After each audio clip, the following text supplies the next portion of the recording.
It's getting hot away, 7T. Back with another EP. Y'all do your boy a favor. Y'all hit that like button for your boy when you roll on in. The fights don't start till tonight, but you know your boy old fashioned marathon, man. We gonna run it.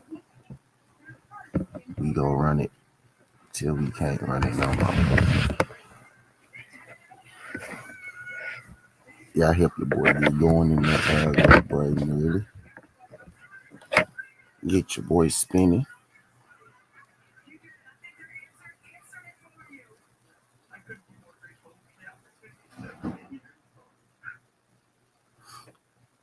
Y'all help get your boy spinning.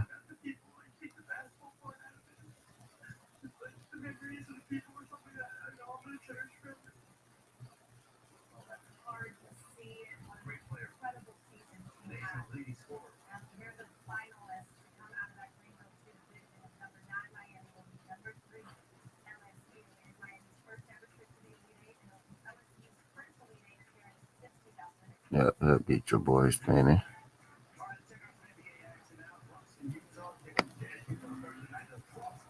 Bright and early, bright and early.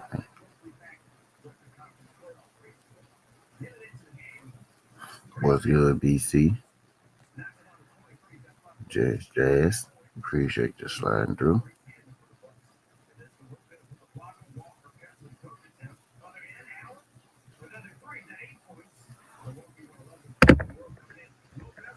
I'm up early, even for my early.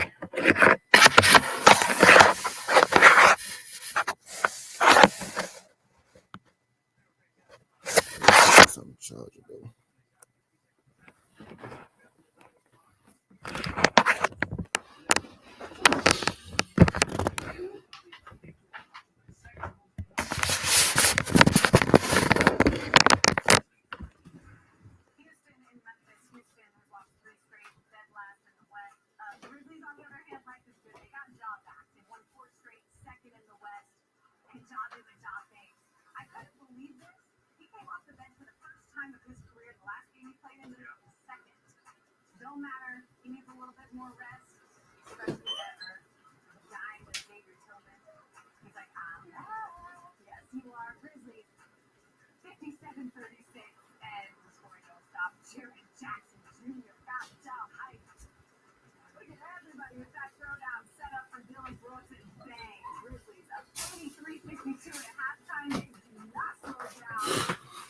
Yeah, I'm putting this shit on charger, man.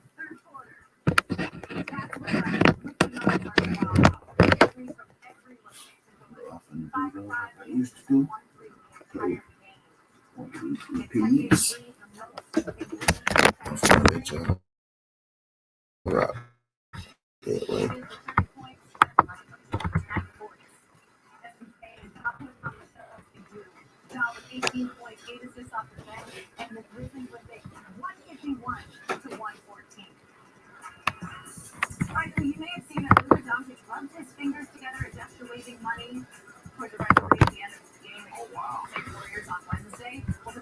Y'all hit that thumbs up for you going your roll on in. I'm about to play my breakdown and prediction.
hear shit.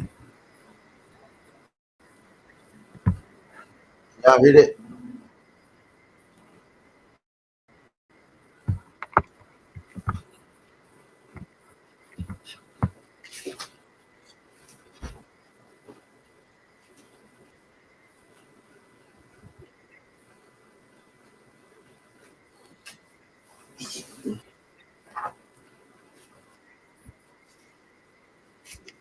Y'all hear that?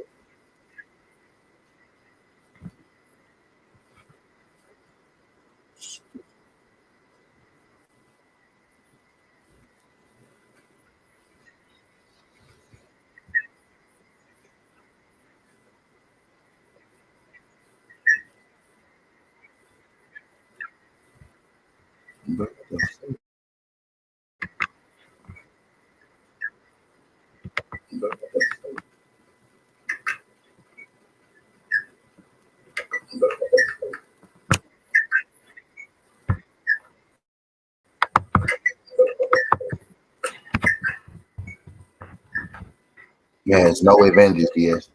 What advantage? What advantage do we have, bro? They got the same arm reach, the same height. What advantage? Don't box as good. Don't hit as hard.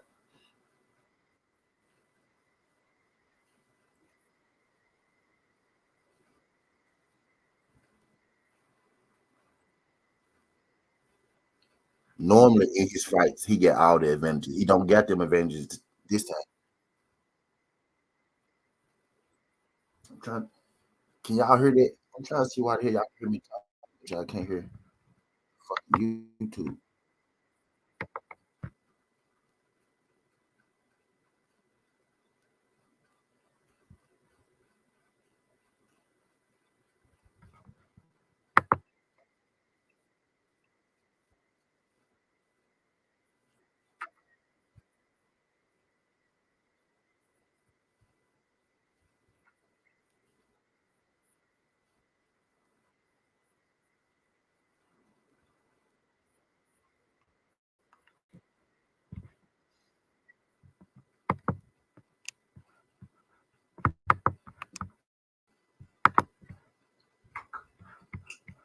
Man, what the hell is going on? Y'all can't hear shit. Man, what the hell? Y'all can't hear shit.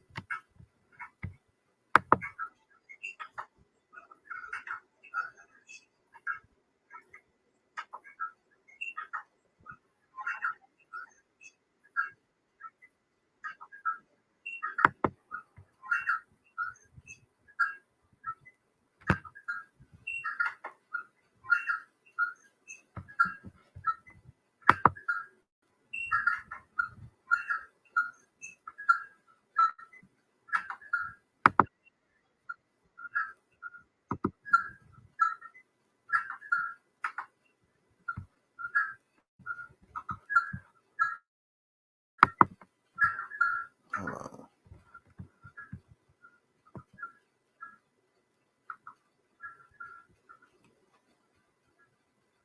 Right. This what are those really advantages?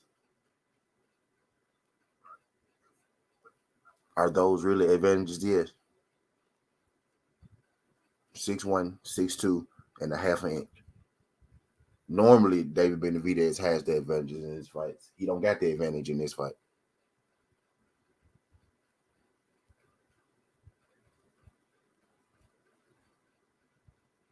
That's not an event. That's not much of an advantage. In his other now compare his reach and height to Caleb to the other people that he fought against. David Benavidez never fought a pure boxer before. Never been on pay-per-view before. He not physically bigger than his dudes. Caleb Plant ain't had no gruesome battles, bro. Man fought Canelo. That's it. He had one.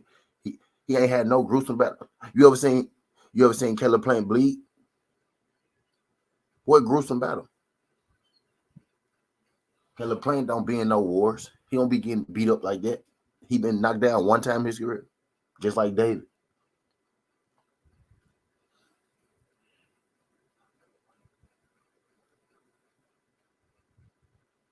He ain't had no gruesome battles. David ain't never had a gruesome battle.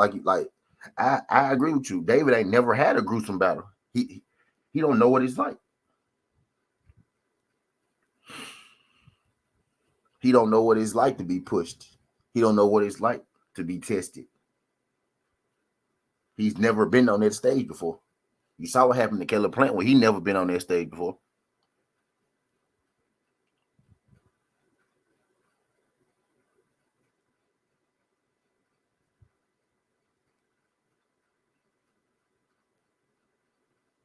You need a couple. You need a gruesome battle or two for a fight like this. And David ain't had one. Yep, yes, sir. It was good, Isaiah.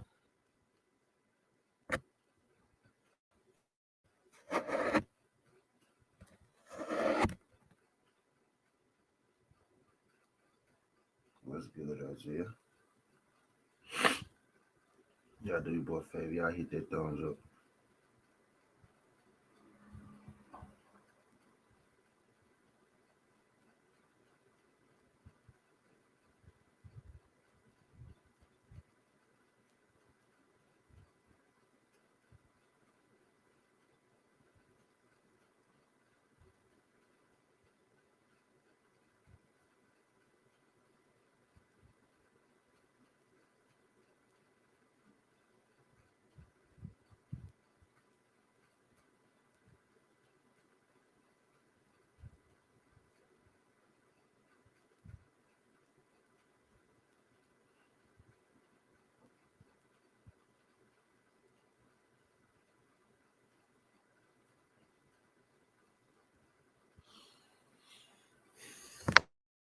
My bad. I'm trying to see why my sound ain't working.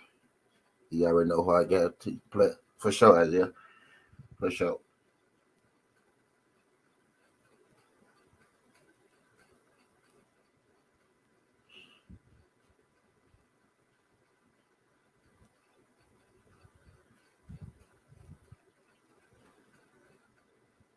For sure, man.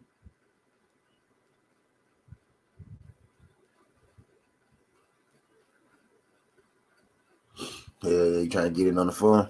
Y'all got 5 people in the building. Y'all hit that like button for your boy when you roll on in. Y'all tell me if y'all got Caleb Plant. Y'all got David Benavidez. How y'all see it going? Today should be fun, man. Should be a nice mixture. Should be a nice mixture. You know what I mean today. And y'all boy David about to get beat up. And y'all boy David about to get beat up.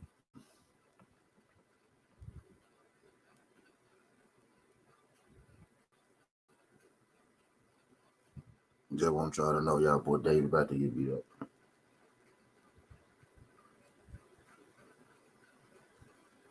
What's up, bro?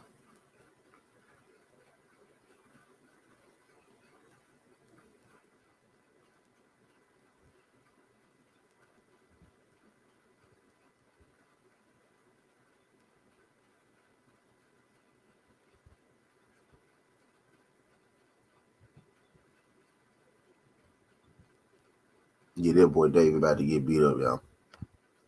Yeah, it is. Y'all hit that thumbs up for your boy. Whether you're for a good time or a long time, whether you just passing through. I got a $20 bet today worth 1,000.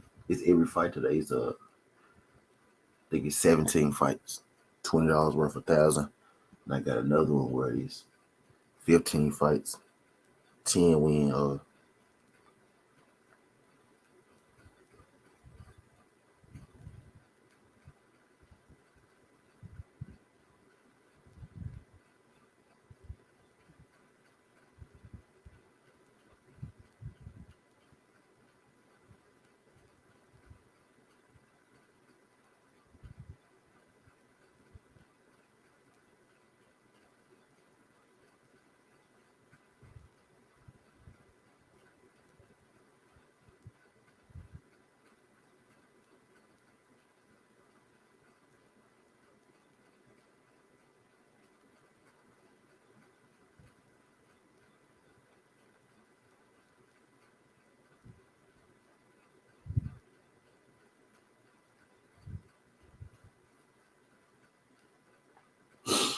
Yeah, it is gonna be a nice little call. Yo, I got 8 people in the building.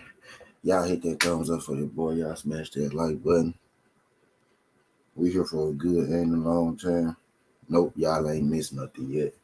We just here to bring some light, bring some attention to it. Y'all help get your boy right. I see it's 8 of y'all. Y'all hit that thumbs up. Let YouTube know that we live. Let YouTube know that we talking this good boxing. We keeping y'all aware about the fights today. I'm trying to go and get going early. And then this gonna be the first run. We gonna do the second run tonight. Yes, sir, DS. Yes, sir, it is. Yes, sir, it is.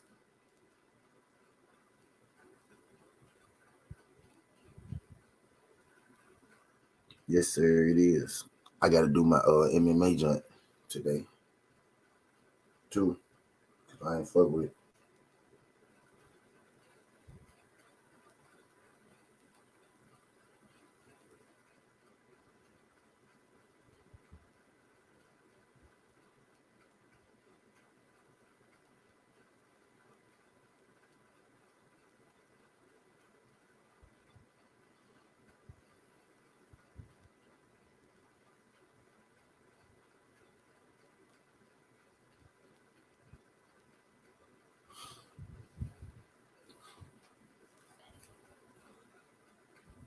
He said, bro, I done bet my people 150. I got me and MP what the fuck got a $50 bet on it. Yep, I got a $50 bet with MP what the fuck. I got a $150 bet with got a $50 bet with MP. I got a $150 bet. I forgot who I made it with, but it's in the earth somewhere.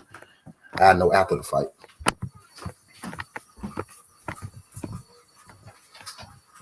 I know after the fight.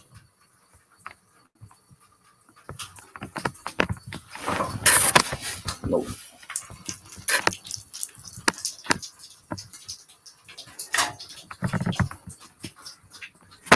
Well, I remember I made my best of Judah Bean.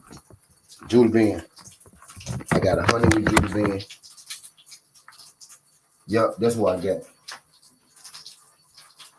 I think I got 100 with Judah Bean. I got 100. I got 100 with Judah Bean. 50 with MP. What the fuck? I think I got 50 with MP. What the fuck?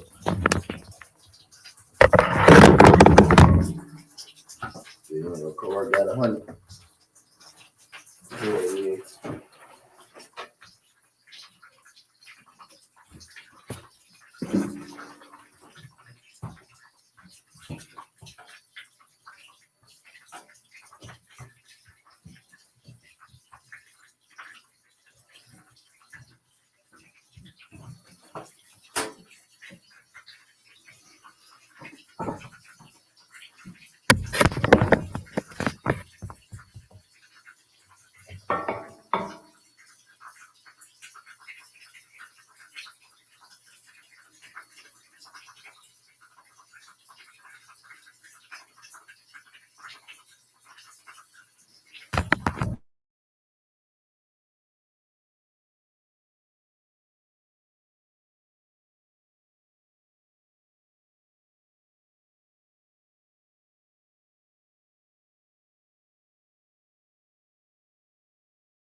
he a Benavidez fan. He ain't finna be. He ain't finna be for long.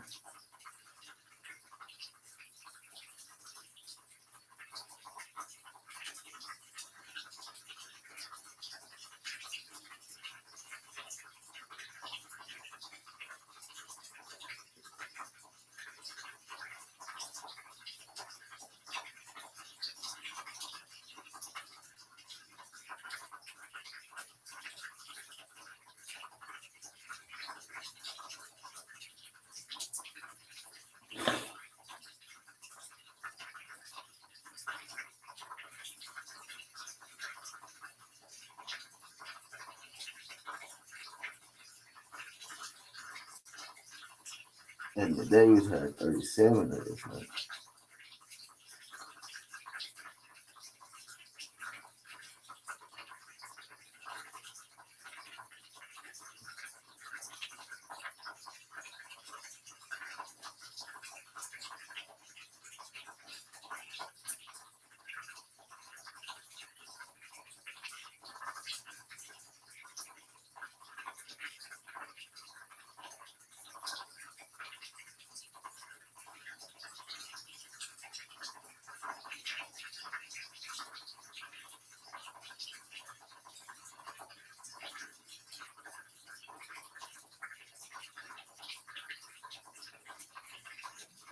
He's not DS.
I'm trying to fix this fucking faucet.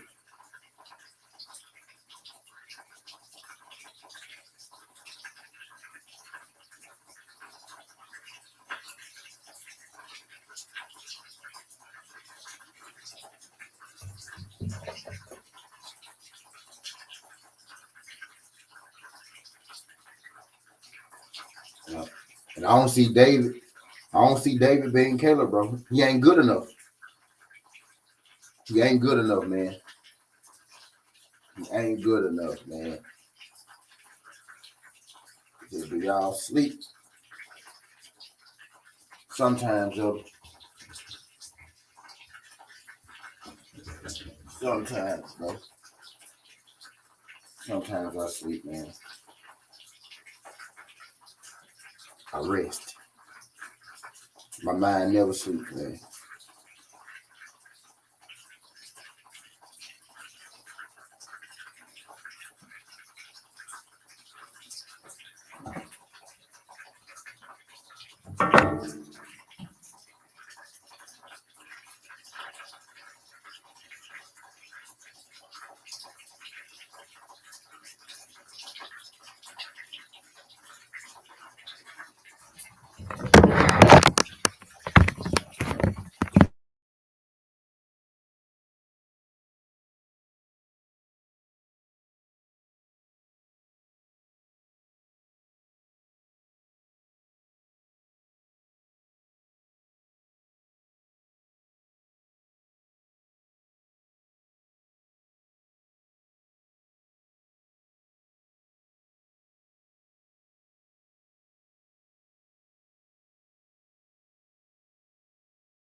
Hey, can y'all hear YouTube? Hold on. Can y'all hear this?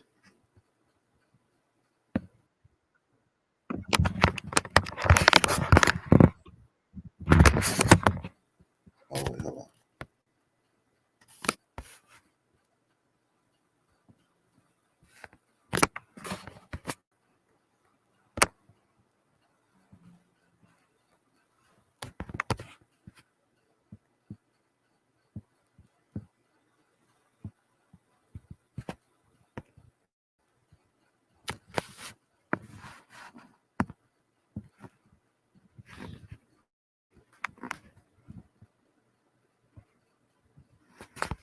What I'm thinking, y'all.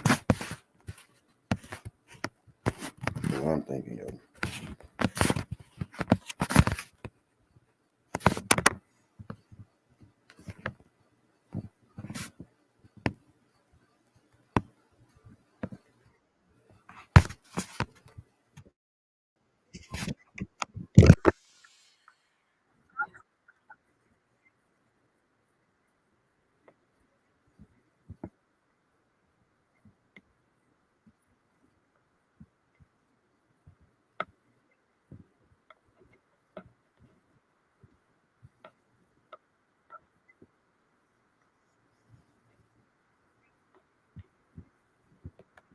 Can y'all hear that?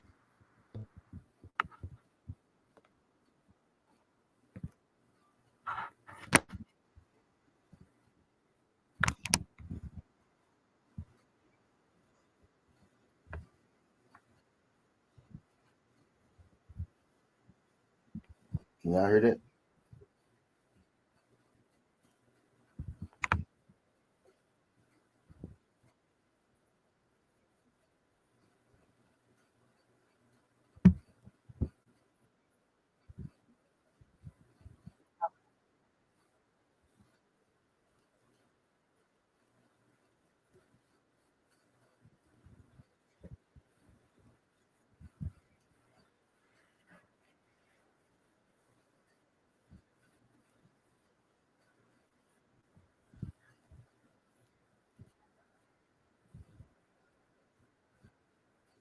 Man, what I can't hear shit.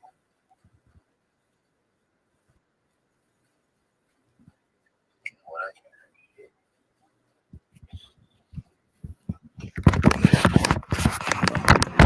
I'm gonna do it like this.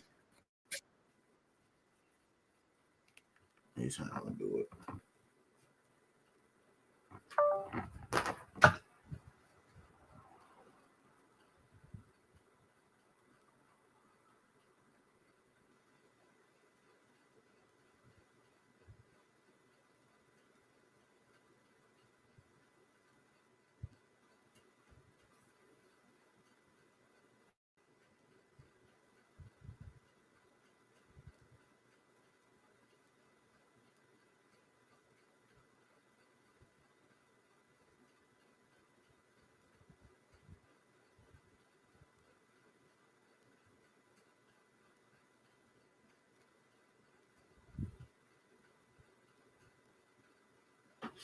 Hold on, let me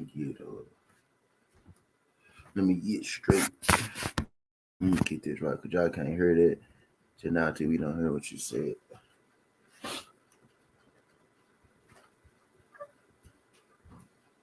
YouTube.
Let me try.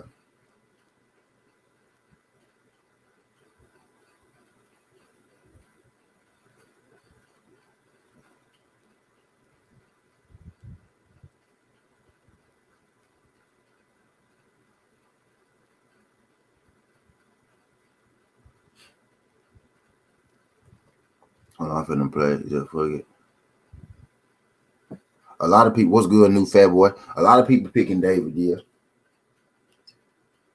A lot of people picking David.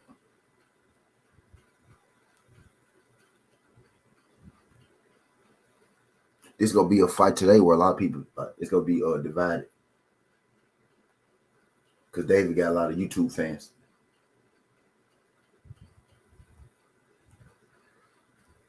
A lot of people picking David.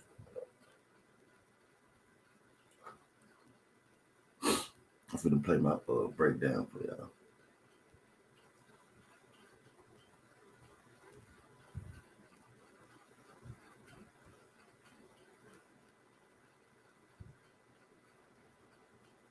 Matter of fact, that's what I'm gonna do. He ain't picking nobody.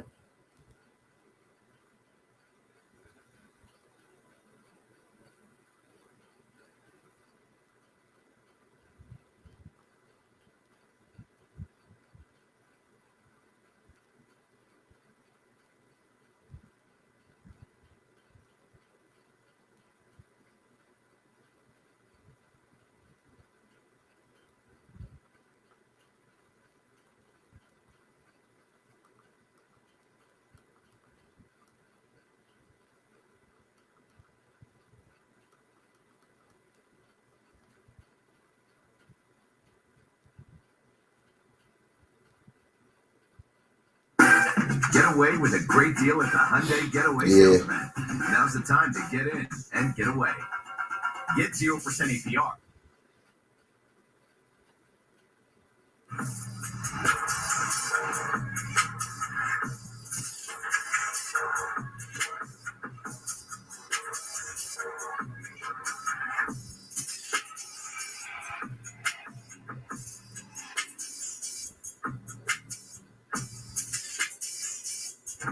Exactly, bro.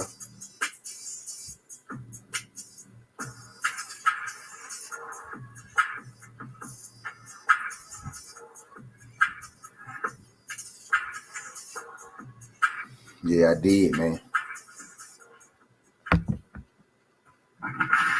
Skin harder with 17. I'm back with another EP. Y'all do your boy favor. Y'all for the boy. When you roll on, man. Ready to use it for a good time or a long time. Y'all could do your boy first. Smash that like button for the boy. When you roll on, man. I know it's other people live right now. I know y'all got things too, but I greatly appreciate you sliding through. We gonna be here for a little second today, right? I ain't have my long conversation with y'all, right? And David talked to y'all. We had a morning talk, right? 48 for about an hour. It was morning about 48 in the morning. But I didn't have my daily talk.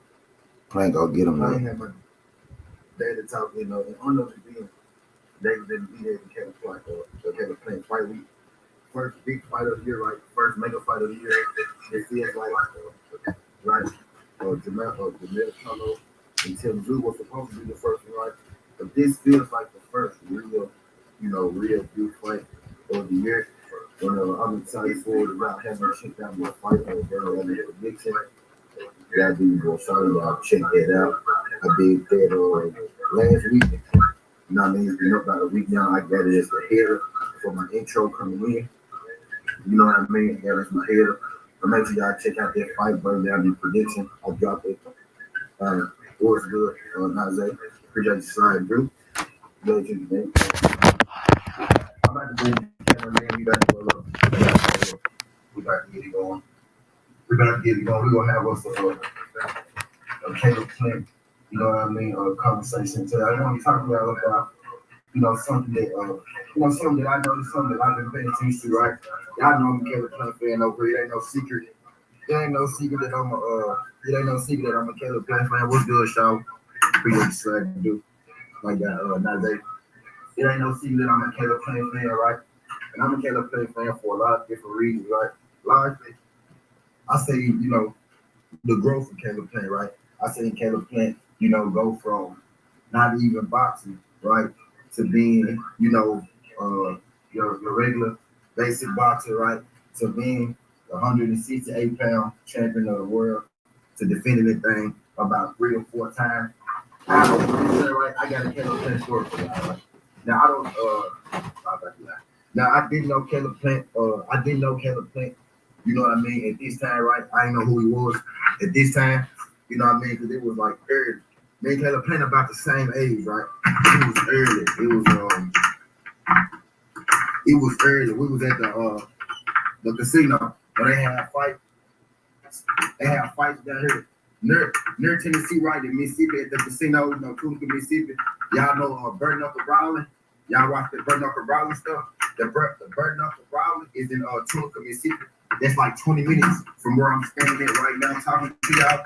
You know what I mean? So they have a Bird Knuckle Brawl fights there, but they've been having fights there for as long as I've been alive. You know what I mean? And in Mississippi, and then Mississippi Circuit, they've been having fights there for like the duration of time because in Mississippi at those casinos, right, it's not necessarily on the land in Mississippi. Matter of fact, it's not on the land in Mississippi. The casino is like offset on the boat. So the fight laws for Mississippi and the rules and regulations for Mississippi or whatnot doesn't apply, to the casinos. To the casino in Mississippi where all these fights go down with Bird Knuckle Brawl. So right now, what's good? Appreciate you sliding through this thing. Did y'all do? He hit thumbs up for the boy. They YouTube know that we live. Did y'all get asked when y'all came in? Did y'all get asked when y'all came in, or did it send y'all straight to the center? You know what I mean? But Mississippi down here at the casinos in Tunica, right? It's a big fight there. It's a big fight venue, right? Where they have fights, boxing matches, MMA matches. Go out and come back in, y'all. Go out and come back in and tell me if y'all got that. Y'all do your boy favor. Y'all go out, come back in, tell me if y'all got some ass. I appreciate y'all working with your boy. Y'all know y'all don't be sending me no cash out super chats anyway, so I got not that much. No, I'm just playing though. But yeah, I just be trying to see if YouTube be taking care of like they're supposed to, right? YouTube's supposed to, do their job, help me get bread, right? By putting the ads in there, by putting me in the algo. They ain't doing their job. I gotta do my job. I keep dropping y'all content, right? That's what I'm finna get back on. As y'all see today, right? Back on, you know what I mean? But I know that for a lot of reasons, y'all. Like it's just, it's deeper than just, the last couple of years or just a Canelo fight, right? But I digress. So they have fights down here, near me. They still have fights there. Bird Knuckle Brawling is there right now. But I had went down to the casinos, you know what I mean, with my uncles and, few of my uncle partners, my distant uncles that did it twice and no teeth. Okay, appreciate you. You know what I mean? So I went down there, with my uncles, my uncle friends and whatnot, because we wanted to catch some fights. It was a mixture of boxing matches, mixture of MMA matches, right? A mixture of kickboxing matches and everything, right? We didn't go down there for no particular fighter in general. We basically just went down there to go to the casino, right? To play the casino games, to drink what you do at the casino, right? And catch the fights while we're there. I didn't know anybody in particular. But, I'm watching the fights. I'm a little younger than them, so they more so, there to play the games and everything. I'm strictly there, to eat, drink, and watch the fights. Because that's really what I came for. At this point, I'm about, I'm about 20. I think I had just turned, 21. So, we down there watching the fights. I think if I'm 21 at this point, Caleb might have been about 19, 20 years old, something like that, right? So we down there, we watching the fights, right? And it's a kickboxing match, coming up. Now, at this point, right, I don't know who Caleb Plant is, but it's a kickboxing match coming up. And this young man named Caleb Plant, he's fighting in one of the kickboxing matches that they got on the show. Now, it's a story now, right? The story, sound like something. It's a story now, right? The story sound like something else. Right, what's good? Quick, appreciate you sliding through this thing quick. Glad you make it. If y'all could hit that thumbs up for your boy. smash that like button for your boy rolling when y'all roll on there, right? Gotta keep your boy in that algo. So it sounds like a story right now, right? You know, the Caleb Plant jump, right? But when we down there at the casino at this time, we just, you know, it's a mixture. So they got boxing matches, MMA matches, kickboxing matches, right? So we just down there, you know, watching fights. And at this point, right, a guy named Caleb Plant just happened to be one of the fights, you know what I mean, on the card. So I'm just watching this fight with the same relatively. I'm just watching this fight with the same relatively. Y'all know what the fuck I'm trying to say. I'm watching this fight, you know, with the same lenses as I'm just watching any old other fight. Because at this point, right, it says 0 people in here. I don't know why it says 0 people in here, but it says 0 people. Because at this point, right, Caleb Plant is just another guy. You know what I mean? He ain't, you know, the Caleb Plant that we know right now, right? So I see this guy named Caleb Plant fight on the card, and he ended up winning, right? It was a kickboxing match. He ended up winning. I'm drunk as a fool and everything. So I see him. He ended up winning the fight. He ended up in the fight, right? So I see later on, right? We're on TV. Appreciate you, Queen. I can't see the number. It says 0 here. I don't know what's up. It says 0 here. I don't know what's up. You know what I mean? But you know, so I'm watching TV. You know, a few years later, right? A few years after that, I'm watching TV. Cause y'all do your boy favor, y'all hit that thumbs up. I don't really know how many of y'all in here right now. YouTube doing something with my number. But if y'all could do your boy side, hit that thumbs up for the boy, let YouTube know they we live, right? So I'm watching TV, you know, a few years later, right? I'm watching PBC. I'm watching this PBC card, right? And I see this boxer come out to the ring, right? And his name is Caleb Plant. And I'm like, man, that man right there look real for me. This Caleb Plant dude look real for me. He kind of look like this dude, right? That I seen, you know, fight down in Mississippi. You know what I mean? Back when I was younger, right? So the fight go on. I see this dude named Caleb Plant. You know, he touched him. He touched the guy. I forget exactly what fight it was, but he won the fight pretty easily. He touched the guy up, right? So I do a little research. I'm like, Caleb Plant. So I go to Google. I go to Caleb Plant, right? And I'm like, it say they do mixed martial arts. He got a kickboxing record. And I said, man, you know what? This is this same white guy that I seen fight down in Mississippi back all those years ago. He boxing now. You know what I mean? I was like, damn, I saw this dude fight in person, you know, a while back, did Caleb Plant, right? So I'm like, okay, that's the same guy that I saw fight in person when I was a youngin'. You know what I mean? So I've been a fan since then. I was a fan of him, of his skill set when I saw him in the ring, in the boxing ring, right? And then I realized that he looked familiar. I did a little Google search, Googled his name, and it turns out it was the same guy that used to be the kickboxer all those years ago. So I rediscovered, you know, Caleb Plant, and after, you know, an actual live event in my life down at the casino in Mississippi, at the casino in Mississippi, they still do the bare knuckle fights right now. You know what I mean? So I got a chance to see Caleb Plant kickboxing match. You know what I mean? All those years ago, before he was even boxing full time. I think he was still in between boxing and kickboxing then, right? But I don't think he was doing boxing full time. He eventually grew to do boxing full time. Yes, thanks, Johnny dude. That's what we're here to talk about, man. I'm just, I'm getting y'all ready. I'm getting y'all ready for the main thing, right? For the long haul. But that's what we're here to talk about today. You know what I mean? The evolution of Caleb Plant. Caleb Plant most definitely used to be a kickboxer, right? Not only, you know, was he a kickboxer, he was a damn good kickboxer, right? He wasn't just your average old kickboxer. I'm actually gonna go here. We're gonna go to YouTube. I'm gonna show y'all a couple of his fights in just a second. I ain't gonna show you the whole fight, right? But we're gonna go to a fight where Caleb Plant, you know, was a young guy. I think he was about 21 at this point, right? He from Middle Tennessee, another guy from Middle Tennessee. Caleb Plant fought and he beat the best kickboxer from Middle Tennessee. We're going to look over a couple of those highlights, right? So we can see the maturation from Caleb Plant then and now. And it's a reason, right? It's a reason that I want to do that. Because a lot of his, you know, a lot of people look at him and say, you know, look at him as just a boxer, but he is still transitioning from being, you know, a kickboxer to a boxer. He still got a lot to learn. Caleb Plant's only trainer was his father. His father is a boxing trainer, mixed martial arts trainer, kickboxing trainer. I mean, he had Dick Kelly's first time having having one boxing coach, like a coach who is literally all boxing. You know what I mean? He's still kind of making a transition from kickboxing to boxing. He's already became a champion, right? He's already been a champion. You know what I mean? This is why I named this EP what I named it, The Evolution. You know what I mean? Caleb Plant, y'all hit that thumbs up for your boy, whether you're here for a good time or a long time, if y'all could. You know what I mean? Greatly appreciate y'all folks riding through. Let YouTube know that we live. But yeah, Caleb Plant, you know, not only was his father looks so unassuming, you know what I mean? So what's good, Big Tex? Appreciate you sliding through. So we gonna look at, you know, a little bit of those Caleb Plant kickboxing clips, right? And the reason I did this is I want people to understand that Caleb Plant is still growing and still learning as a boxer, right?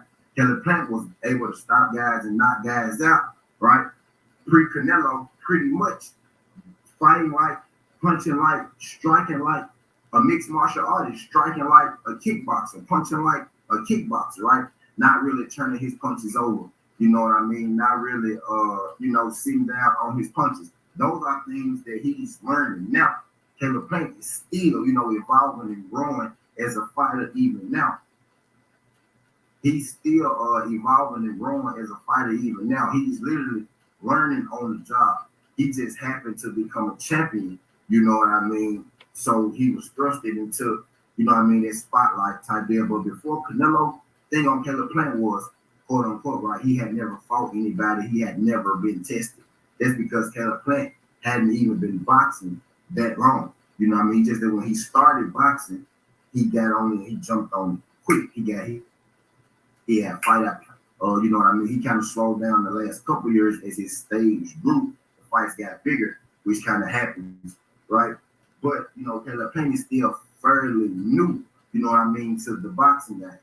Shaw said he looks natural from the fights I've seen, right? And that's what I'm saying, Shaw. But he's not, though.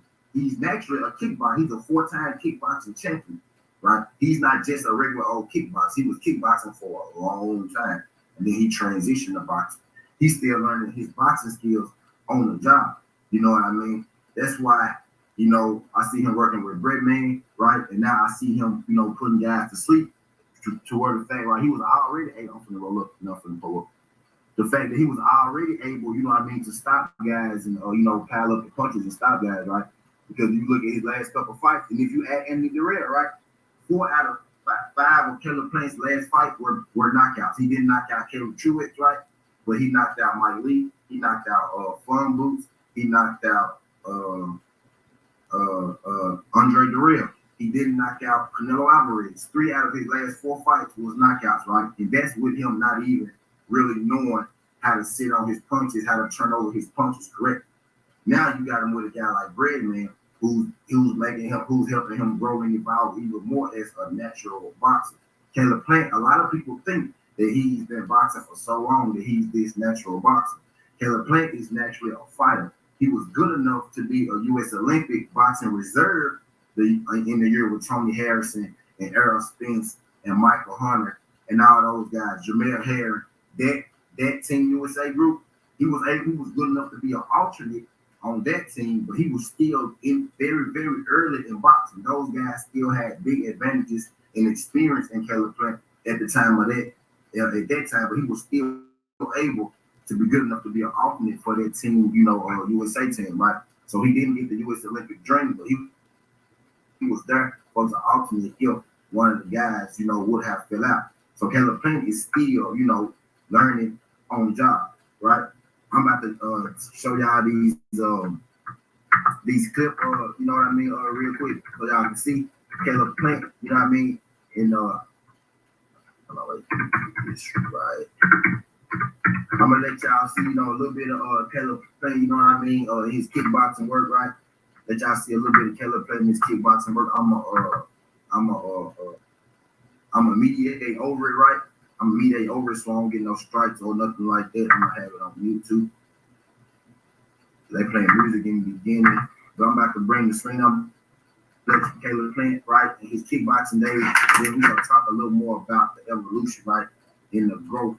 You know what I mean, of Caleb Plant. But yeah, I just wanted to bring a little light to it because most people think, you know, oh, Caleb Plant is what he is, right? But that's not true. This dude still has a lot of room to grow, right? Just look at how we gone already. Only having one training camp with Brad Mann in just that one fight, right? Look at how much he's grown already. You know what I mean? This will be his second fight. Hold on, I bet. Let me get back on it. Get my feel. I bet. And this will be his second fight with Brad Mann. You know, yeah, you got young Caleb Plant. Young Caleb Plant. That's still playing music right there. We got young Caleb Plant. Let y'all see Caleb Plant. Of course, you know which one Caleb Plant. You know, they see play right there in the Asian Bronx State. In the Asian Bronx State, you know what I mean? You let y'all see, you know what I mean, just a little bit. But this guy was able to go from, you know, you bitch, okay, I got you, Sean. This guy was able to go from, you know what I mean, 4-time kickboxing champ to 168 IBF champ.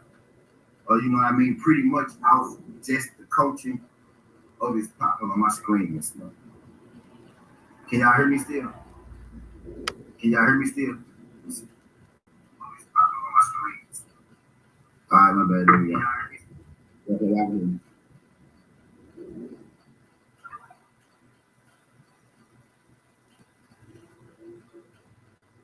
So, you know, Caleb Plant was pretty much able, right, to do what he did, to accomplish what he accomplished.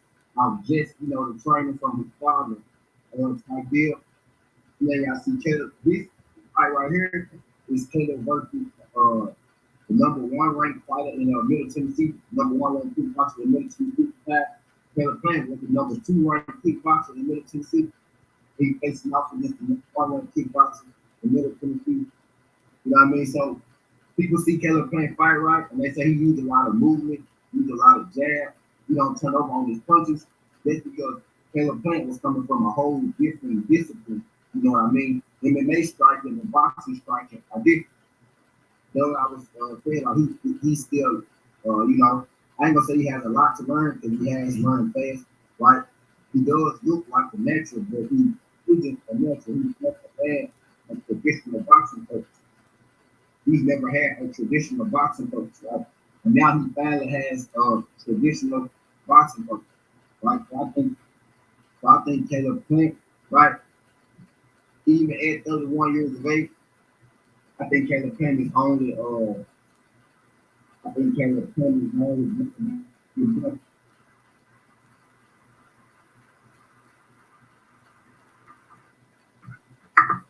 mean, so even at 31 years of age, I think Caleb Plant is only, you know,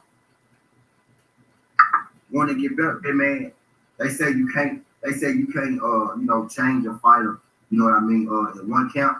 But if you look at Caleb Plant from fight to fight, from Brad Mann, from his last fight with Brad Mann to the fight before that with Canelo, there's a huge difference, right? There's a huge difference in just, you know, the whole style of Caleb Plant's fighting. With Caleb Plant, it was never like a boxing issue, right? It was never a skill issue. It was never a talent issue. You know what I mean? With Caleb Plant, everybody want to say now, right? Everybody want to say now, oh, it's a stamina issue with Caleb Plant. But if you ask most people, right? If you ask most people, in which fights did Caleb Plant? If you ask most people, right, in which fights did Caleb Plant struggle with his stamina or struggle with his conditioning, they really wouldn't be able to tell you. They'll say the Canelo fight, right? But not realizing that that Caleb Plant took Canelo 11 rounds. You know what I mean? They say, oh, well, he kind of, you know, fall out late in his fights and they'll bring up Canelo. when he took Canelo 11 rounds, he only had 1 round left. You know what I mean? Type deal. The thing that people, the knock on, the only, really when people talk about Caleb Plant and him and his fights, they always bring up, the gas tank, the stamina. And if you look at Caleb Plant, if you really know Caleb Plant right, if all that you're depending on is Caleb Plant's gas tank to fail him, Caleb Plant to come in out of shape, you know what I mean? If that's all you're depending on, then you're going to lose that fight every time, which is why he only has 1 loss. You know what I mean? And that 1 loss he got didn't, come because of his gas tank. Caleb Plant showed gas tank issues, right? He showed true gas tank issues in 1 fight. And the 1 fight that he showed true gas tank issues in was Jose Ustadegi. Jose Ustadegi was the fight where his gas tank, it really did almost cost him. I think that was more so of a nerve thing for Ustadegi. He came out, he was really intense. He wanted to be on point. He didn't want to make many mistakes, right? So the first 7 to 8 rounds was real intense. And Jose Ustadegi, kind of capitalized when Caleb Plant slowed down a little bit on the back end of that fight. He hurt Caleb Plant, rocked him a little bit in that fight, but Caleb was able, to keep his head, and he was able to fight through and get the victory in that fight. Outside of that fight, in which Caleb Plant still won point, you know what I mean? Outside of that, which still was a win for Caleb Plant, the stamina issue never really reared his head. And even in that fight, it wasn't like a huge stamina issue as to where, mouth was open, he was gassed, you know what I mean? It was never a case of that, right? I think the stamina issue with Caleb Plant is overblown, right? And I believe anybody who depends on Caleb Plant to get tired, you know what I mean, for you to beat him is going to lose, right? Because again, the fight with Canelo went 3 rounds. You know what I mean? And David Benavidez isn't Canelo Alvarez. You know what I mean? He's not Canelo Alvarez, contrary to what people may want to believe. David Benavidez doesn't punch as hard as Canelo Alvarez, contrary to what people, want to believe. Canelo Alvarez really is a good fighter. You know what I mean? And contrary to what people want to believe, Canelo Alvarez doesn't have the best footwork, and he's older than David Benavidez, right? But Canelo Alvarez does have better footwork than David Benavidez. He utilizes his footwork smarter and better than David Benavidez. Canelo Alvarez actually does know how to cut the ring off. We've seen David Benavidez not necessarily be able to cut the ring off against a lot lesser boxers than Caleb Plant. You know what I mean? We've seen him not be able to cut the ring off against a lot lesser boxers than Caleb Plant, right? When David Benavidez is stepping into the ring, Caleb Plant is literally probably, not only is he going to be the best boxer David Benavidez faced off against, but he's really going to be the only natural boxer that David Benavidez has ever faced off against, on top of being a high level, natural boxer. This is going to be maybe not, I'm gonna go get my roller, shit like that. Maybe not from a physical taxing standpoint, but mentally, right? And most guys, right, a lot of boxers will tell you that boxing is 80%, a mental game, right? Maybe not physically taxing, right? Maybe David Benavidez versus Darrell was a more physically taxing war on the body of David Benavidez, right? But as far as the mental go, his fight with Caleb Plant is going to be mentally the most physically taxing fight that David Benavidez, has had to get in with. Because with this fight, right,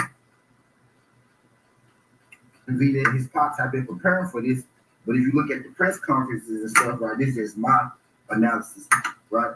If you look at the press conferences and stuff, it's looking like that David Benavidez and his camp is still, trying to make this a physical battle, trying to make this a macho thing.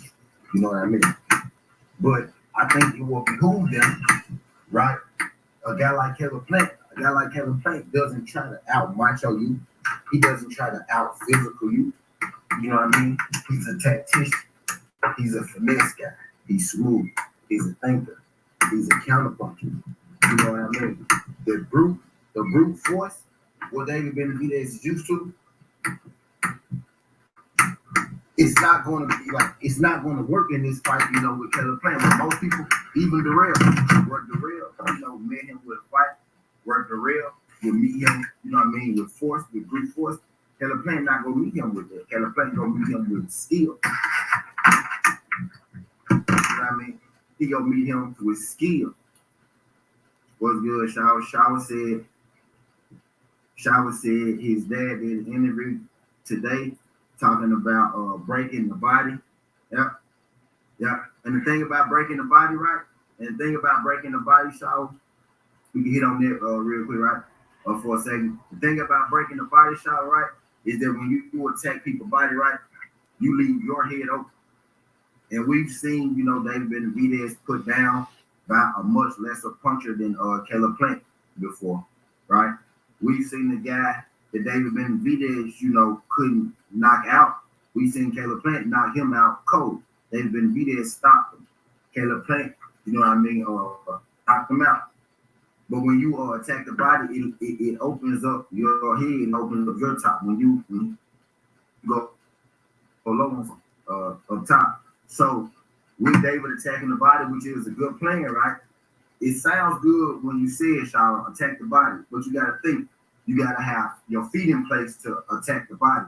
David Benavidez doesn't have the greatest feet. You know what I mean? He doesn't have the greatest of feet, right? David Benavidez actually has terrible feet. Attacking the body is more than just an upper body thing. It's more than just, arms. You got to be into position to attack the body and be in position to attack the body and not get hit yourself. What's good, Tay? Appreciate you sliding through this thing, Tay. Yeah, I didn't know it was pretty long. Glad you made it, Queen. If you could. If you could do your boy a favor, hit that like button for your boy when you roll on in. Let YouTube know that we live. Let YouTube know that we talking this good boxing, whether you're here for a good time or a long time. Rather you just passing through. I know other folks is live right now, but I greatly appreciate you being here. You could be anywhere, but you chose to be here, and I greatly appreciate it. Y'all hit that thumbs up for your boy. Y'all get your boy right. We in here having this conversation, about Caleb and David Benavidez. We talking about the evolution, of Caleb Plant right now, going from a 4-time kickboxing champion to the 168 boxing champion of the world. Is Caleb Plant versus David Benavidez fight week, right?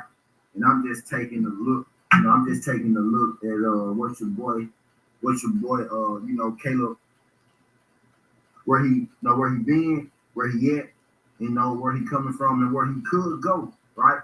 If he is to be successful against David Benavidez this weekend. Yeah, he did, Tay.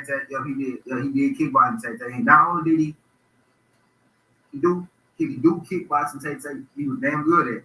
4-time champ. You know what I mean? What's Caleb Plant? That's what I'm saying. He still got room to grow. People see Caleb Plant and think he been boxing all their life. You get most of these guys, a lot of these guys, like you take Gervonta Tank Davis, for example, he been boxing since he was like 4 years old. You know what I mean? Caleb Plant picked up boxing a little later. Caleb Plant was a kickboxer, mixed martial artist early. But yeah, he did kick early. He did kickboxing most of his life. Actually, he did kickboxing for most of his life. He was, in between. He did kickboxing and boxing, but he didn't commit to boxing full time until, a little later. Type deal. And you gotta think. The reason I say, at the end that he's still growing, right? Because you got to think the only boxing coach, the only coach that he's had his whole life up until 32 years of age, right? Which is what Caleb Plant is. The only coach he's ever had in his life was his dad. His dad isn't naturally a boxing coach. His dad is a combat coach. You know what I mean? But he's a mixed martial art coach. He teaches boxing. He teaches kickboxing. You know what I mean? He's working with Breadman now, who is naturally, a boxing coach. You know what I mean? So Caleb Plant is still learning and growing, even at the age, of 32, which is what I was saying. Just look at the progression from the Canelo fight to the Andre Guerrero fight. Just the choreography of the fights, just the movement, He's gotten better. Caleb Plant always, utilized that shoulder roll, right? But he's gotten better, defensively. He's gotten better defensively by, just having his feet in the right place. It's gonna take him a little time to get adjusted. It was time against the real right where the real, he was hitting his his body, his arms, but Caleb Plant, does a good job of not getting hit cleanly, which is what he's mastered. Now, Caleb Plant has always been pretty good at not getting hit cleanly. But what Caleb Plant wasn't good at was, sitting down on his punches, making his opponents pay after his counter shots. That's what Breadman is teaching him more so to do. Turn his punches over, how to make guys pay. You know what I mean? When you hit them. Something that Caleb Plant, didn't have because naturally Caleb Plant is a kickboxer. He wasn't properly turning over his punches. He wasn't properly, sitting down on his punches. That's something that he's learning now. You know what I mean? So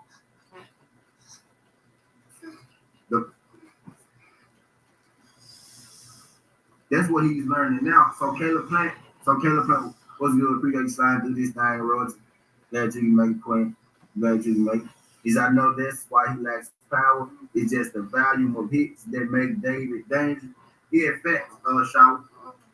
That's what everybody is, depending on when it comes to David Benavidez versus Caleb Plant, right? But like I was saying a little earlier, I feel like the camp is focusing on, physicality. They're focusing on brute, like trying to scare this guy. I'm going to be a more physical fighter. I'm going to stop him. I'm going to overwhelm him. And that's not the way that you beat Caleb Plant. People look at Canelo and say, oh, well, he stopped Caleb Plant, he knocked him out, right? But it's the way that Canelo went about doing it to Caleb Plant. He had to cut the ring off. And even Canelo got frustrated, with cutting the ring off on Caleb Plant type deal. But Canelo didn't go in there brute force. And knock Caleb Plant out. He actually had to hunt that man down. Like, and in the first 7 rounds, Caleb Plant was actually kind of putting hands on him. You know what I mean? But he had to cut the ring off him. He had to hunt him down. He had to wait for Caleb to slow down, just a little bit and rain them bombs on him. Yes, Canelo Alvarez used body work to slow Caleb Plant down. But again, Canelo has better feet than David Benavidez, and Canelo don't even have great feet. You know what I mean? He used his body work to slow Caleb Plant down.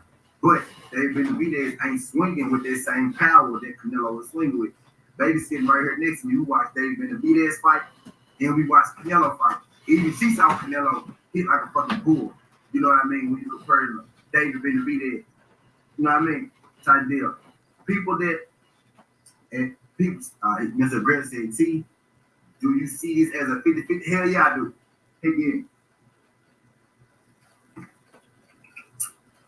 Shout out my guy, Mr. Aggressive. We take slide through this thing, Mr. Aggressive. Yo, I got 12 people in the building right now. I know more than 12 of y'all been through here. Y'all got your boy 27 likes. Y'all hit that thumbs up for your boy, whether you just passing through, whether you're here for a good time or a long time. Really appreciate you sliding through. When this thing having us a boxing conversation. When this thing does a boxing conversation.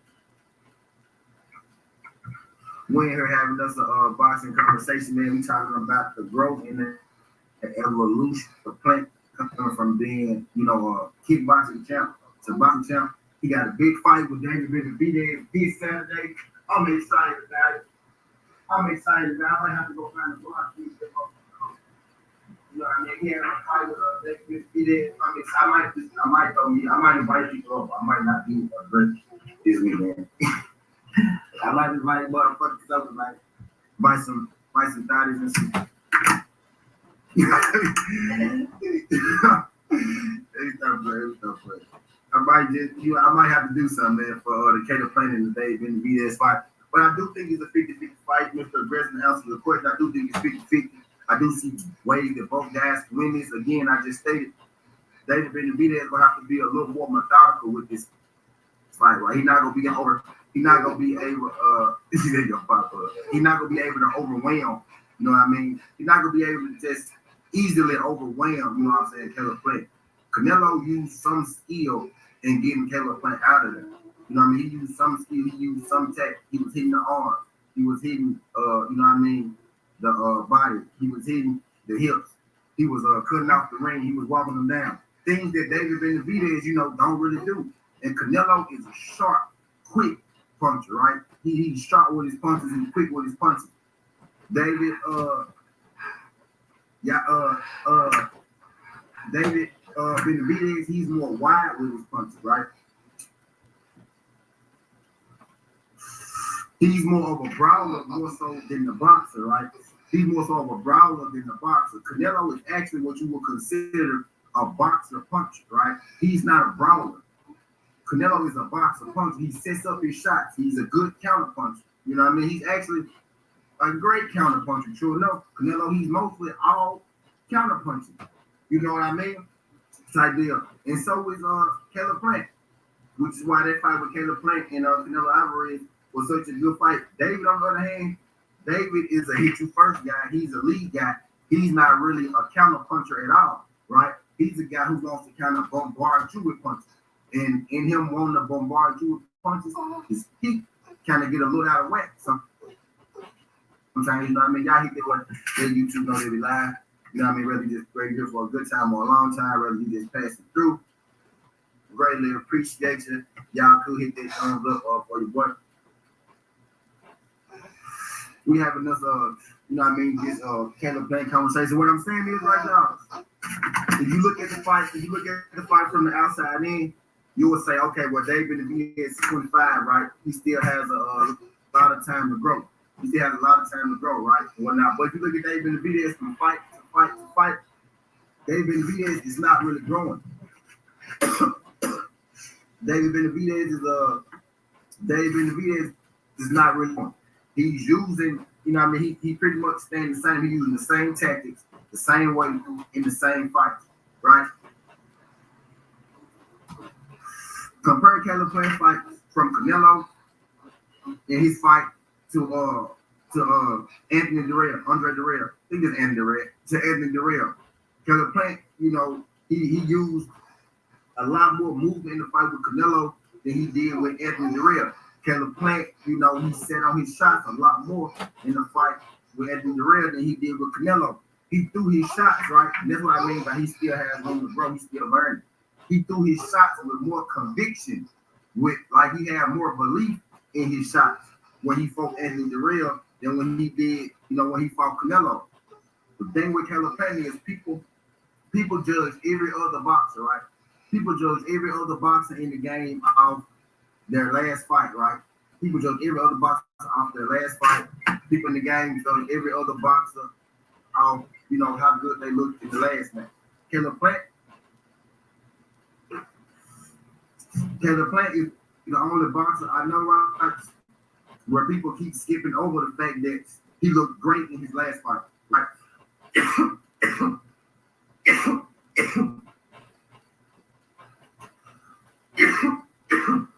People keep skipping over the fact, right, that Caleb Plant looked great in his very last fight, right? They keep going back over to Canelo. And they also leave out the fact that it took Canelo 11 rounds to get Caleb Plant up out of there. They also leave out the fact that Canelo had to use a game plan. Canelo had to use skill. There wasn't just brute force that got Caleb Plant out of there. You don't get Caleb Plant out of there, you know what I mean, with brute force. David is not the best. David is not the best. This guy is being nice, right? David is not the most defensive boxer. David Benavidez is there to get hit. I was alluding to earlier, he's a guy that throws a lot of punches. He puts a lot of pressure on you, right? And if you're throwing punches, right, you can't be on defense. You can't be swinging and throwing at the same time. You know what I mean? And David throws a lot of punches. David is an accumulation puncher. He's not the one-punch guy. If he get into a one-punch shot fight with Caleb Plant, you know, David's going to lose that fight. So David's going to have to be true to himself and, you know,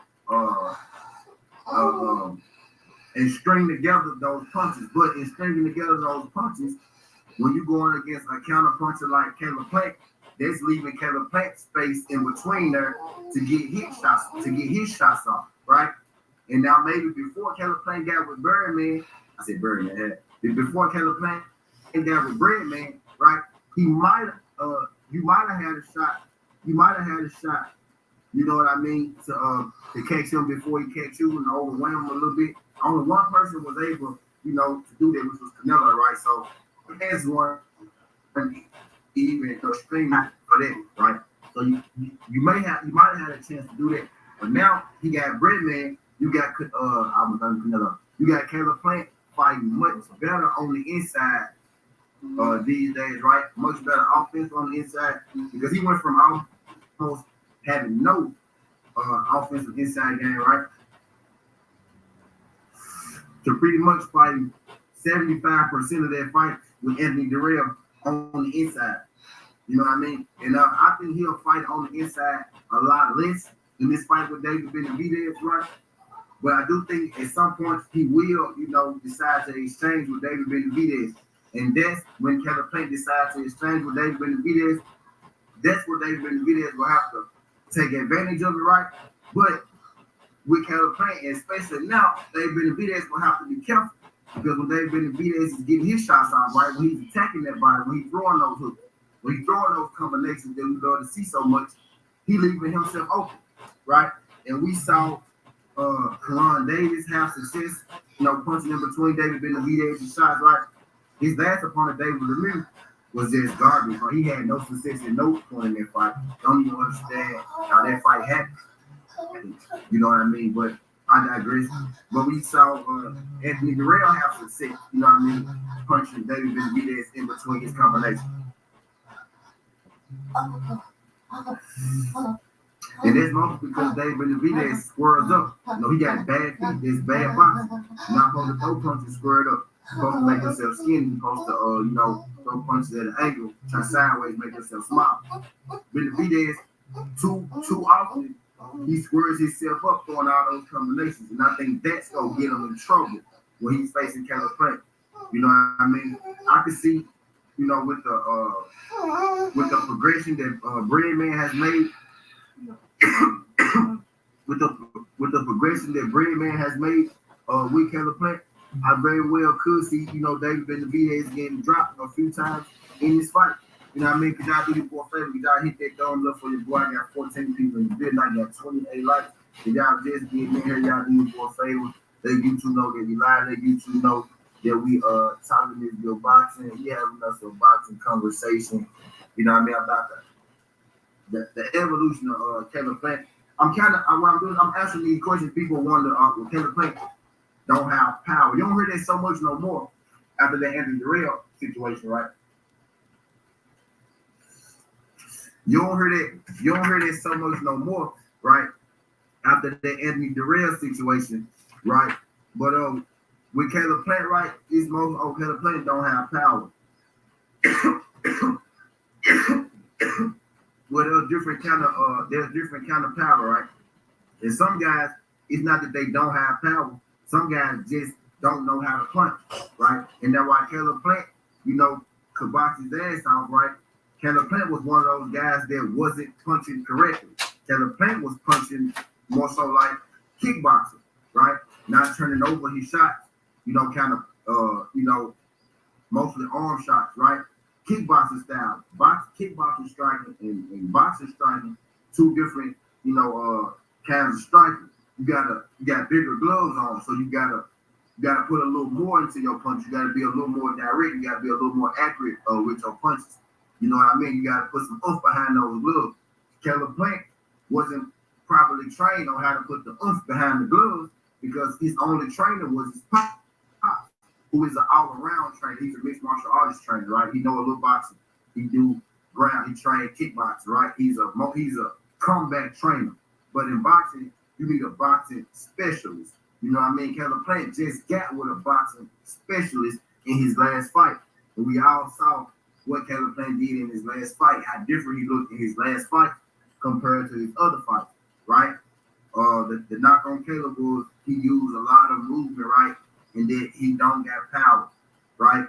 And people say that he got stamina issues. I still think the stamina issue thing is way overblown, right?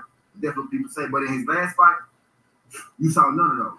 It was the 9th round. You didn't see Caleb Plant, get tired at all, right? And you can't say he didn't have power because in his last fight, he got the stoppage. You know what I mean? Also in his last fight, he didn't use a whole lot of unnecessary movement. So he pretty much checked all the boxes in his last fight. And I think that's why people skip over his last fight because he did check all the boxes and they go right back, to the fight or to the fights before.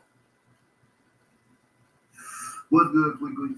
And even if you want to say that he get Mello, I definitely will have to disagree with you because that fight was in the 11th round.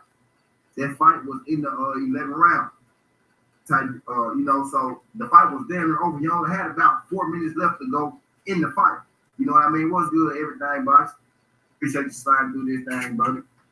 Glad you can make it feel. Glad you can make it. When this thing having a conversation, man, about the evolution of Caleb Plant. You know what? I know Dave Benavidez, your boy. It's Dave Benavidez fight. Dave Benavidez fight weekend. So I'm just talking about, my boy still growing, as a boxer, even to this day. Him being, 31, he's still growing, got room to grow. He still got room to get better. Right now, speaking on how the fact to where you can see the difference, him having strictly a boxing, he said, nah, my boy Caleb too. Okay, for sure. You can see now that he got strictly a boxing coach, you can see the difference, in his game. Like one of the problems that I saw with Caleb, right, even though with him being such a good boxer, right, he had his distance, right, was a little off. He would stand to where he could punch, right, but he would still be in the range to where his opponent can hit him too. And I noticed what Breadman did with that was, right, instead of Breadman taking him, out of range, right, making him do something that he's not comfortable with, that he doesn't actually feel. What Breadman did was he showed him more so how to roll with the punches, how to catch punches, right, how to not take punches cleanly, while being able to sit down on his punches and deliver his power. You know what I mean? As well, he's out there playing his 50-50 fight. I'm just right now. I'm just a fan of this one, not picking no side. The big one lost because somebody else lost. Hell yeah, man. I got y'all know I got Caleb Plant. Ain't no secret, man. That's why I did my That's why I did my fight prediction last week. Ain't no secret. Y'all knew who I had. Ain't no secret. Y'all knew who I had. From the beginning. That's why I did my fight prediction. That's why I did my fight prediction last week. I got Caleb Plant, UD, in that judge. But it is. I do think it's a 50-50 fight, like I was saying earlier, which is how I got here. There are ways for David Benavidez, to win this fight. I just don't like his odds. He get kind of wild when he punches. He scores himself up a lot. I just think with that training, with Breadman, I think with that game and being able to tweak Keller game, so fast, you know what I mean? For us to be able to see, I can see just more intent, more ferociousness, more, viciousness on Keller Plant punches already. I see him actually being willing and able, right, to fight on the inside. There were times where Caleb Plant wasn't willing to fight on offensively, right? He would stand on the inside and get his defense going a little bit, and I think that would get him in trouble. But now he's effectively firing back from, the inside, not just being defensive on the inside. He's more comfortable, throwing his shit on the inside. Another thing people like to say, about Caleb Bills, actually, they don't really say this, right? After I debunked, the whole power and stamina thing, right? They go straight to this one. Well, I think they ever go knock him out because he gonna catch him on the chin. Two things to that. David not a one-punch knockout guy like that, right? And if you go back and you watch most of Caleb Plant fights, right? At some point, Caleb Plant does get hit cleanly, right? And Canelo hit Caleb Plant cleanly a bunch of times. He hit him a bunch of times. So if Canelo can hit Caleb Plant cleanly right, and Caleb Plant cannot go down, Caleb Plant went down in the 11 right, but TKOs and KOs are two different things. A TKO means you technically knocked him out. A knockout means he went to sleep. So see, that's the same thing. Well, let me tell you the difference, right? A TKO is what happened to Caleb Plant against Canelo Alvarez, right? But an actual knockout is what happened to Anthony Durrell against Caleb Plant. You see the difference? See what I'm getting at? TKO, a knockout. You gotta be.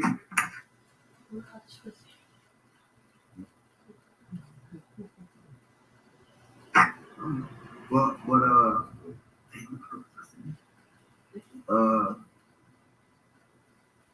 oh yeah, it's different. It's different in the TKO and the KO. You got technical KOs, right? Which is what happened to Caleb Plant. Canelo knocked him down. You know what I mean? He got up, right? He was losing, right? He got up. His legs was gone. A knockout is Anthony Durrell sleep on the floor. You know what I mean? Type deal. So the Caleb Plant, go get knocked out cold. He don't have a chin thing. I think that's a myth. You know what I mean? As well, because I watched that Canelo Alvarez and Caleb Plant fight the other day, and I realized, like on the back end of that fight, I realized on the back end of that fight, like Caleb Plant took a lot of punches from Canelo that I kind of missed the first time I seen. I had never watched it back until the other day. Man, he took a lot of punches from Canelo, like square beating, like punches where, I probably would have knocked him out. And then the punch that knocked him out, he got hit on the top of the head. He took way more, vicious punches than that during that fight. You know what I mean? So I think if he can stand up to the power of Canelo and not get knocked out, he definitely stand up to the power of David and not get knocked out, because David was more so a valiant puncher. And guys don't pile up punches on Caleb Plant. You know what I mean? Caleb Plant got knocked down with one shot. You got one shot hurt Caleb Plant. You know what I mean? David is a pile up, knock you out guy. I don't see him being able to pile up punches on Caleb Plant. You know what I mean? If I do see a one shot knockout happening, right? I see the one shot knockout being Caleb Plant knocking out David Benavidez. I'm gonna give y'all some homework. Go back, right? 2 fights. I'm gonna start with the latter first. Go back and watch David Benavidez versus Gravel, right? Gravel is basically a piss poor version of Caleb Plant. If Caleb Plant is Walmart, Gravel will be like Kmart or some shit like that. You know what I mean? He's a piss poor version of Caleb Plant. And he was able to knock down David Benavidez with a counter.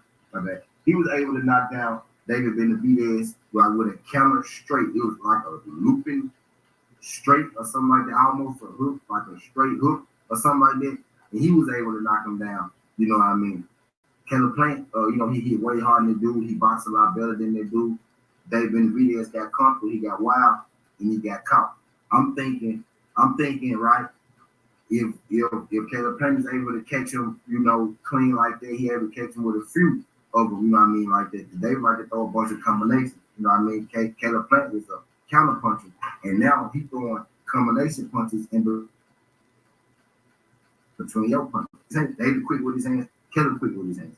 That big hand speed advantage that he normally have is gone, right? That big power advantage that he normally have is gone, right?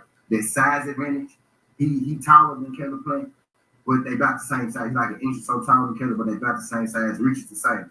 That size advantage that he got is gone. He's not more athletic. He's not a better athlete, you know what I mean, than Caleb Plant. He's not more experienced than Caleb Plant.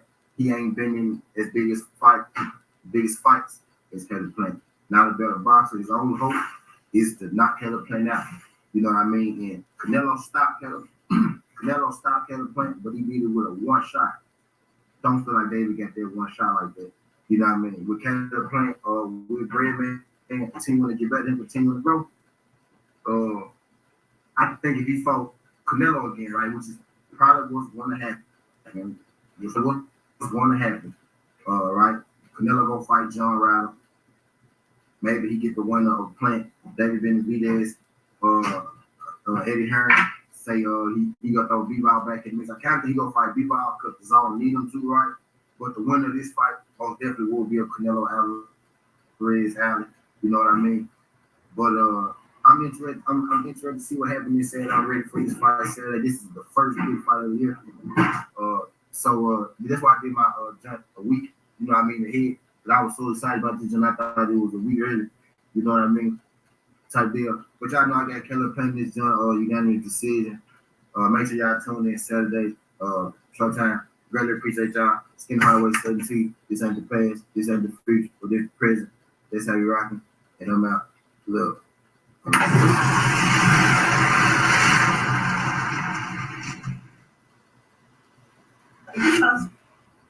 No.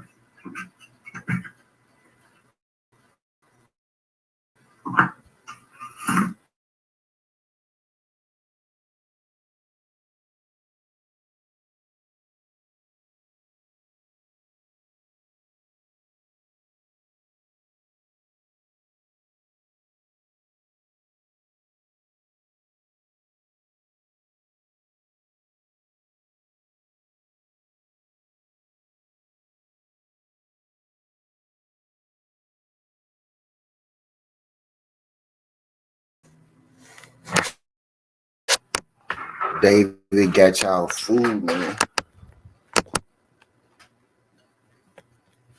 Exactly. Ain't he heavier? Ain't he heavier than he been?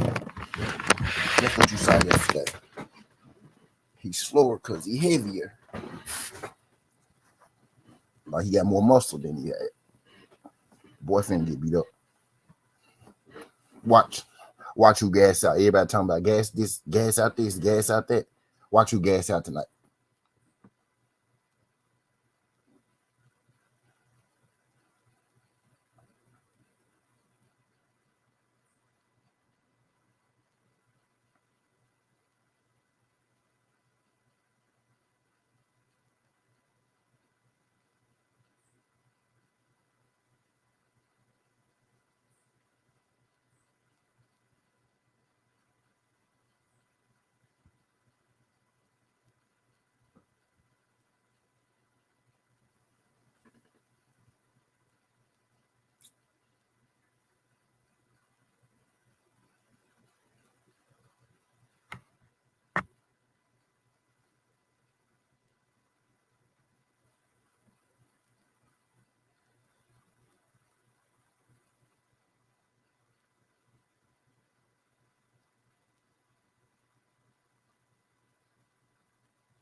I'm going straight to the bank with it, man.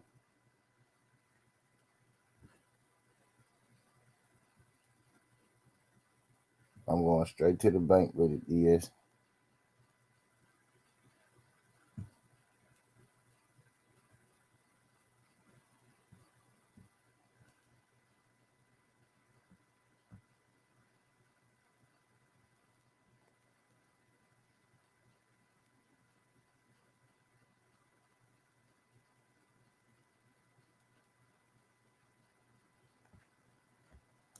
I'm going straight to the bank with it, dear.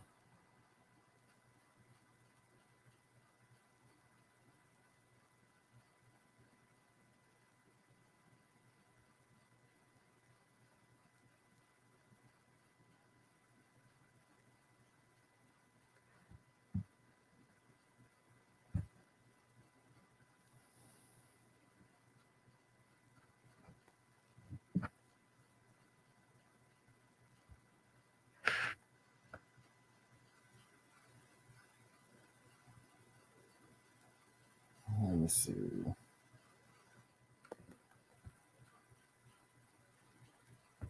When you start at 10:30 today.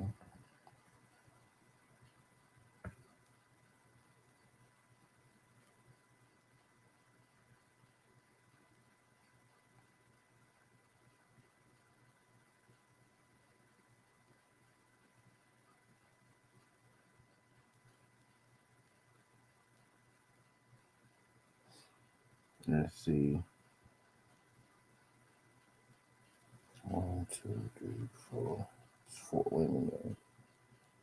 No thing in Maryland. Maryland won last night.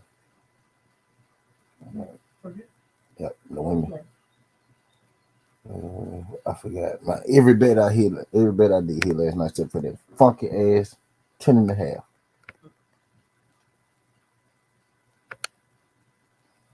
I'm tired of Miami missing this shit by one.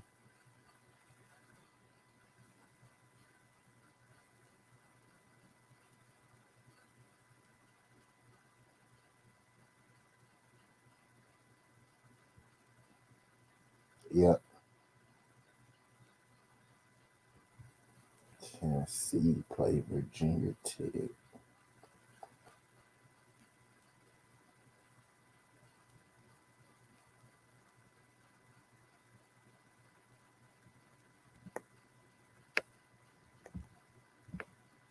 So I'm gonna take Maryland women over Notre Dame. I'm gonna go Kansas State over Florida Atlantic.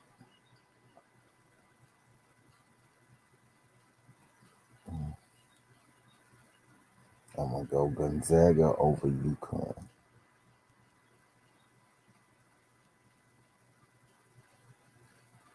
It's gonna be a good one. I don't know.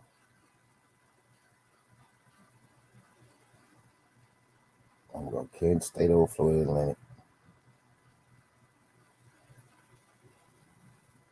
Yeah, but I'm gonna go Gonzaga over UConn.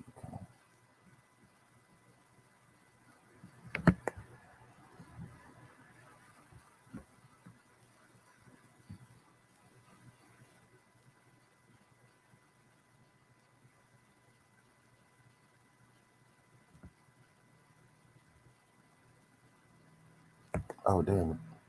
The baseball draft tonight too. Let me see the time. Hawks, Pacers. Heat, Brooklyn Nets. Nuggets and Bucks. Kings and Jazz. I'm telling take Kings over Jazz.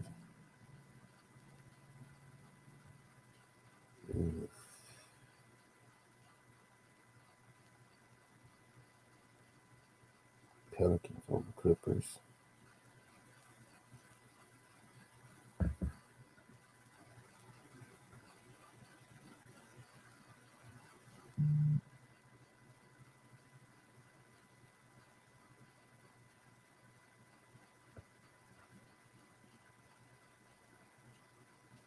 That's XFL today too.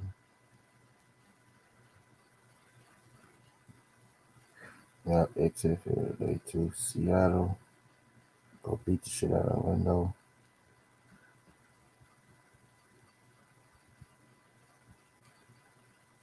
St. Louis over the Vipers.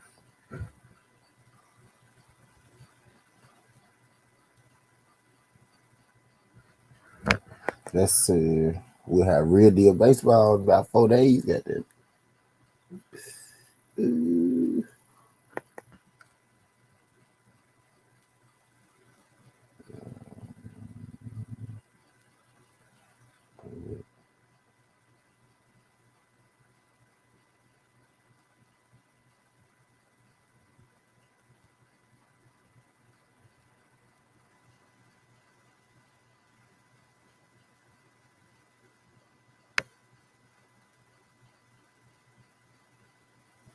At least I'm gonna be calm and put him in the waiting room.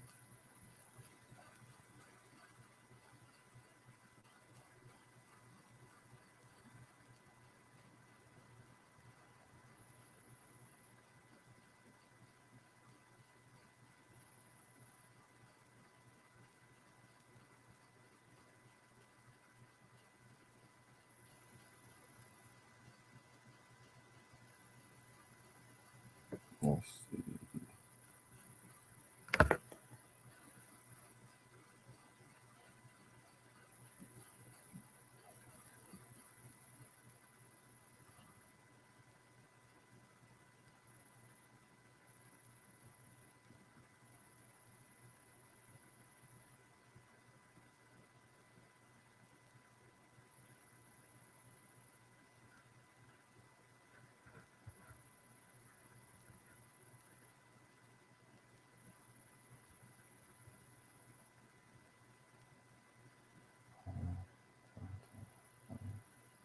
Sound good. Seattle.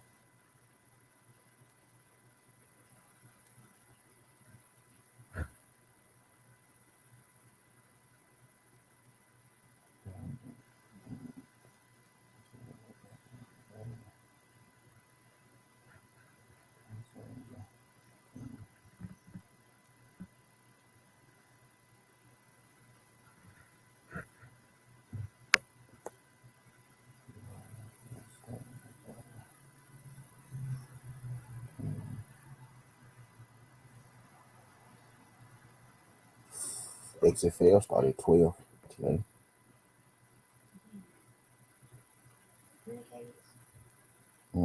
St. Louis and Vegas.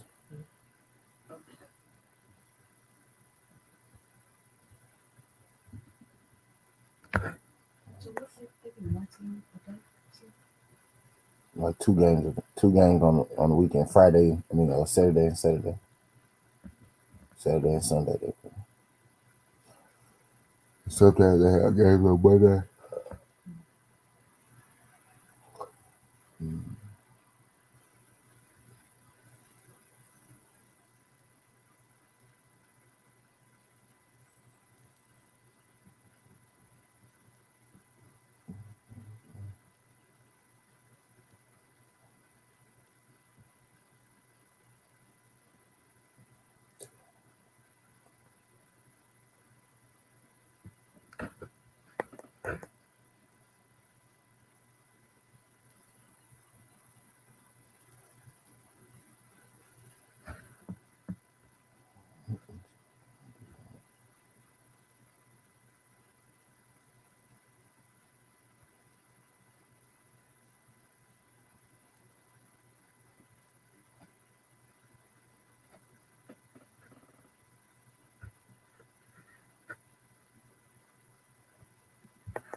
Another one of them joints.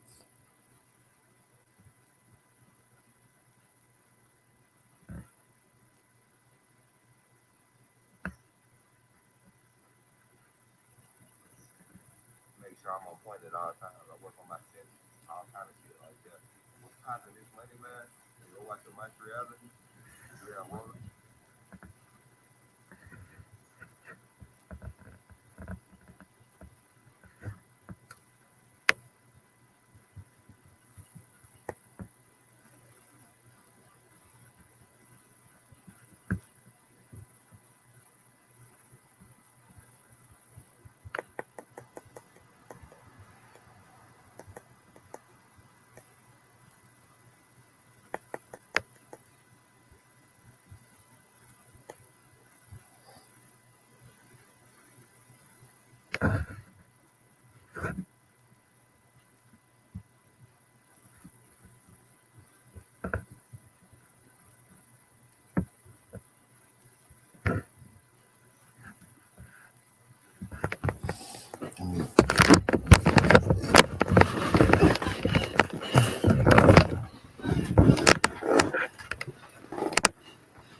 Welcome to today's side quest.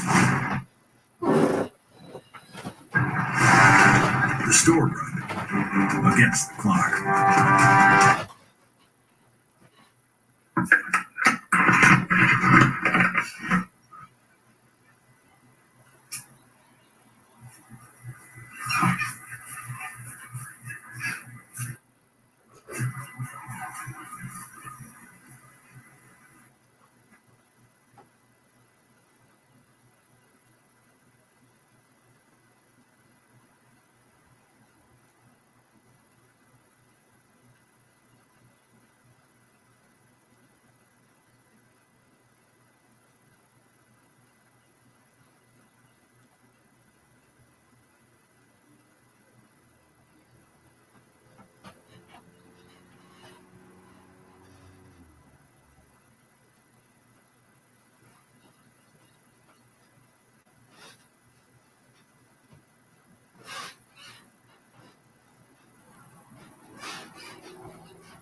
Y'all do your boy favor. Y'all hit the gun. Good for your boy with the rolling on me. What's good, MP? What the fuck? My girl Jazz. Rick Williams was good. TWT in the building. I see we got the people in the building. We got to do this fight breakdown prediction between Caleb Plant and David Benavidez. It's finally here. This is real spill, and this is not a drill name, the big one, right? We know we had a Tim Zoo and Tony Harrison fight last week, right? That was supposed to be the first big fight of the year with Jermaine Charlo and Tim Zoo undisputed, right? Now we about to get the year started off the right way, the long way, the strong way. You know what I mean? With Caleb Plant versus David Benavidez. This, in my opinion, right? This will be the first big fight, you know what I mean, we have in this year between two big names on the big stage with big time implications, real history, real beef between Caleb Plant and David Benavidez. You know what I mean? You know what I mean? So it's gonna get good this weekend. Appreciate y'all folks sliding through. I'm gonna put the timestamps at the bottom of the video, right? So you don't have to, when you catch the playback, if you catching the playback, he's right here live right now. You don't got to stick around, for all the board part, the middle part, the intro, and all that good stuff. You know what I mean? But we got Caleb Plant and versus David Benavidez. What's good, Rick? People before he said 10. Rick on my Benavidez hook. Appreciate you sliding through this thing, man. Glad y'all can make it, right? But we about to go get into it. We got David Benavidez, 26-0 with 23 knockouts, 26 years old. He's standing 6'2" with a 74-inch arm reach. He's facing off against Caleb Plant.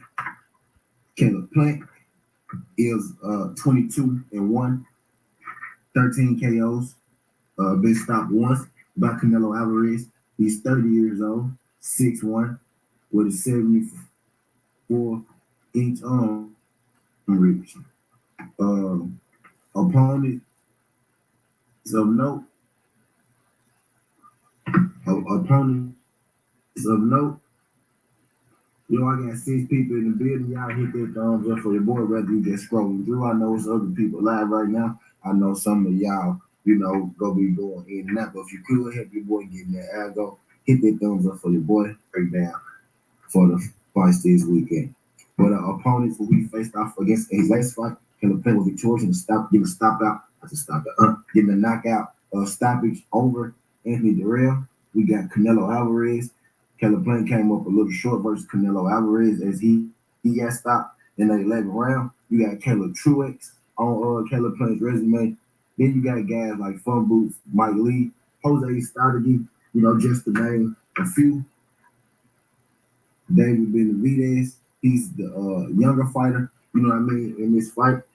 Caleb Plant is 30, but Benavidez is 25 or 26, right? Opponents of note on David Benavidez, his last fight was against David Lemieux, in which he stopped in the 3rd round. Before that, you got Cameron Davis, you got Ronald Ellis, Alex Zagalor, And the common opponent is Anthony Durrell. Caleb Plant just faced off against Anthony Durrell last year. David Benavidez faced off, but they do have a common opponent, Caleb Plant, David Benavidez. So it's always interesting. Again, I stated you got David Benavidez, 6'2", Caleb Plant, 6'1". You got a 74-inch arm reach versus a 72-inch arm reach. You got a 74.5-inch arm reach in David Benavidez. And then you got Caleb Plant with a 74-inch arm reach, right? So the first thing that jumps out to me, the first thing I know was good dude, Josh Sanders. Appreciate the slide, dude. Y'all could do your boy a favor, hit that thumbs up for your boy. Let you two know that we live. We going in on this breakdown between Caleb Plant and David Benavidez, but you got 6'1" versus 6'2". You got a 74-inch arm reach, and a half-inch arm reach, right? The first thing that jumped out to me, leading up into this, I would think, right, and I'm pretty sure most people think, as you can see, right, Caleb Plant, David Benavidez is the bigger fighter, right? David Benavidez is a bigger guy. David Benavidez, right, is a bigger guy than Caleb Plant. But the first thing that jumps out to me, the arm reach isn't as big as I thought it was, right? I thought David Benavidez will have a huge size advantage over Caleb Plant in this, but he really doesn't, right? You got David Benavidez, who's only an inch taller and who has a half an inch. Caleb Plant, and a half an inch, right, really isn't much of an advantage at all. You know what I mean? For example, Andre Durrell, and Caleb Plant both have the same arm reach. Andre Durrell, Caleb Plant, and David Benavidez, they all have the exact same arm reach. You know what I mean? 74. David Benavidez has that half an inch on them, but they all have a 74-inch arm reach. The first thing I noticed was that was interesting to me. That was one of the first things I noticed. The size advantage in these fights, he's not really going to have that size advantage or that reach advantage against Caleb Plant. When you look at who's more experienced, right? Like who's been on the level, who's been here before, their edge. So the size advantage will be a slight edge to David Benavidez, right? When you look at the experience advantage, who has the edge of like who's been in the moment before, who is the more ready fighter, for the moment, there will be slight advantage Caleb Plant.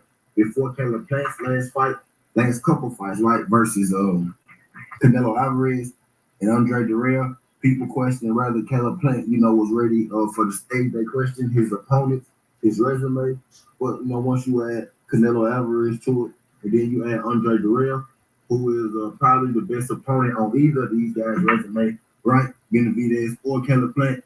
Then you add him in combination with Anthony Durrell. It's hard to say that Caleb Plant, doesn't have that experience, that edge advantage, the experience edge advantage over David Benavidez right now, which Caleb Plant, admitted to.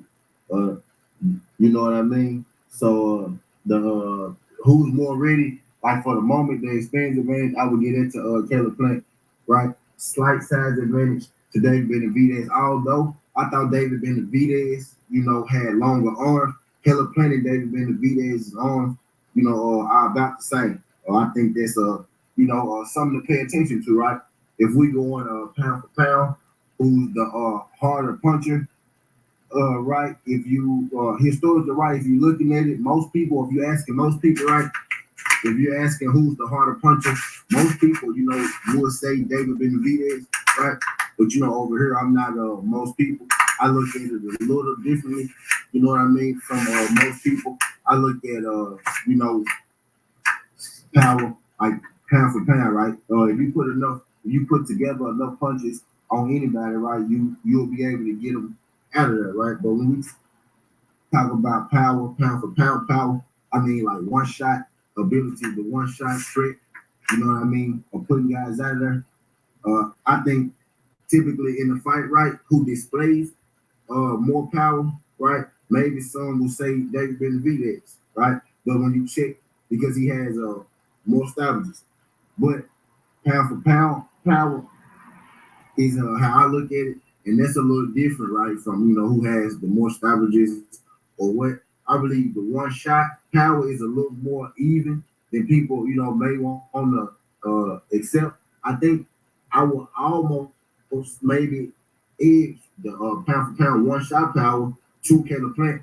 Because David Benavidez has never had, that one shot knockout type that he's like an accumulation puncher. Caleb Plant has had a couple, one shot knockout. And if you look at like the level of the opponent, they're both fighting about the same level of opponent. David Benavidez, I would say, is a better combination puncher, right? He's more of the brawler puncher in this fight.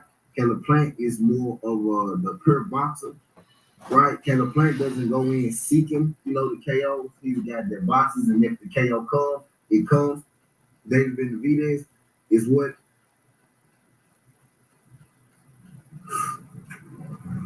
David Benavidez is what you call a knockout artist. You know what I mean? He's what you call a knockout artist. I did say he did, Judah. I said if you actually watching the fight, Judah, and you looking at their fights, okay, I'm gonna put this on the screen. We can do this because I don't want nobody to think I'm capping. We can do this. Okay, who has more one punch knockouts, Judah Ben, Caleb Plant, or David Benavidez? Because you missed what I said. You said I don't have one punch knockout power. I said he got more than David Benavidez. So you tell me from their fights who got more one punch knockouts, Caleb Plant or David Benavidez? Right? We can do this morning. I ain't got number time. Y'all do your boy favor. Y'all hit that thumbs up for the boy when you roll on in. Y'all hit that thumbs up for your boy. You got to pay attention to what I said. Never said he had one punch knockout power. I said he has more than David Benavidez. Between those two, who has more one punch knockouts, Caleb Plant or David Benavidez? I don't want people to think I'm capping. I know y'all get y'all favorites and whatnot, but I do this for everybody, not just my favorite boxing. I do this unbiasedly, whether I like a fighter or not. Real question. I never said Caleb Plant had one punch knockout. I said he has more than David Benavidez.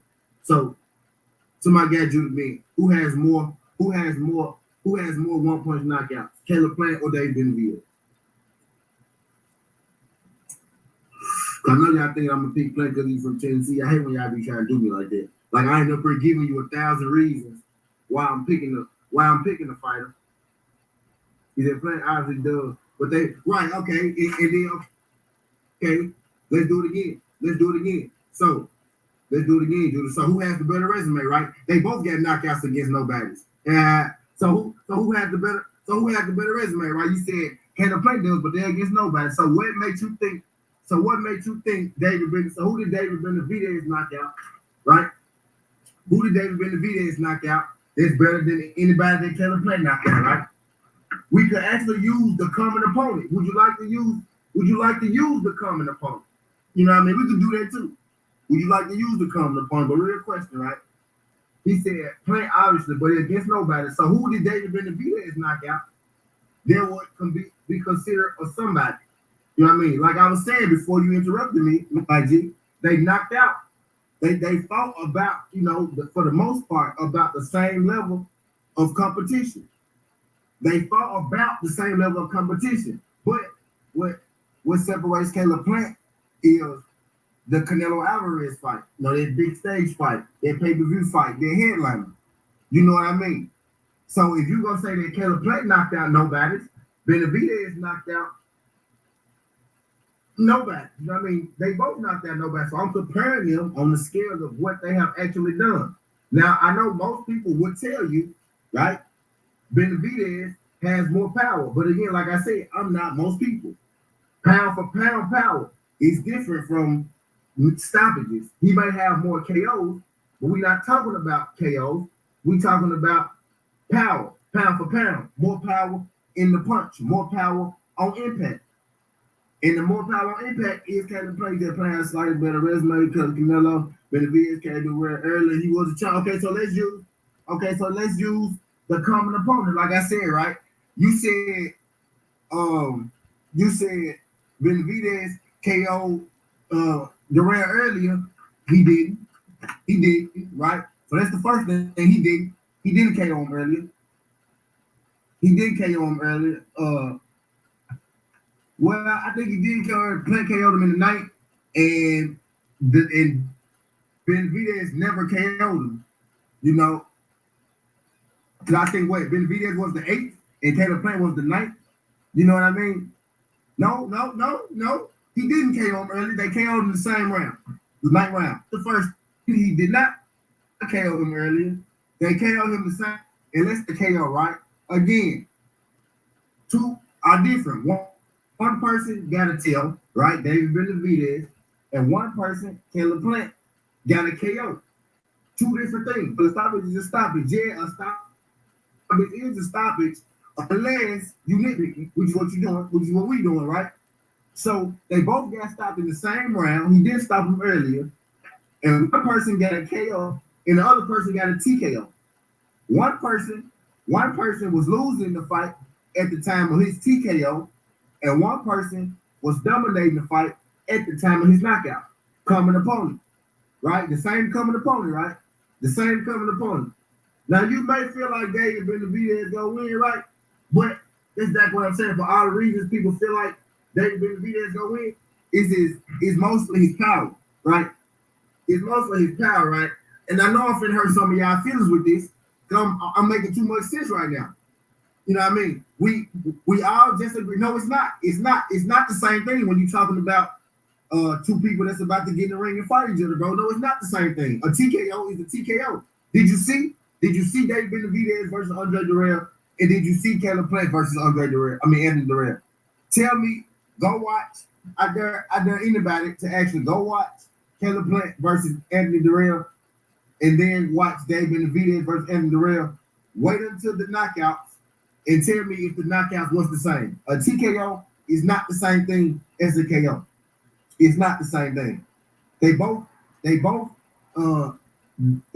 count as stoppages, but they're not the same thing. Go watch the fights and tell me if it was the same thing. Two completely different situations happening. When one guy got TKO, the other guy got knockout, and they both got the knockout in the same round.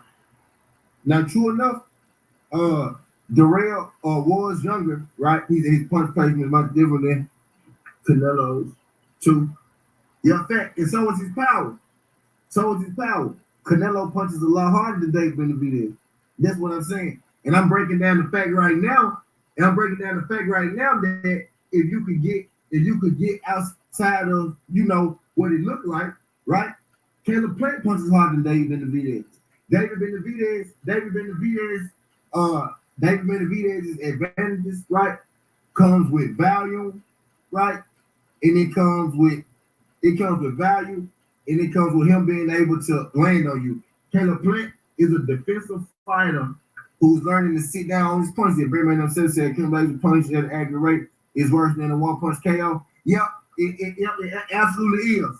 It absolutely is. But how often do you see Caleb Plant? We're not talking about a broad scenario. We're talking about one fight, two fighters. One fight, two fighters. How often does Caleb Plant get hit with an accumulation of punches? When Caleb Plant got knocked out, it was by a one-punch knockout artist. Yeah, I'm going to say it again, so because I know I'm over y'all heads right now. You just said it. Judy Bean.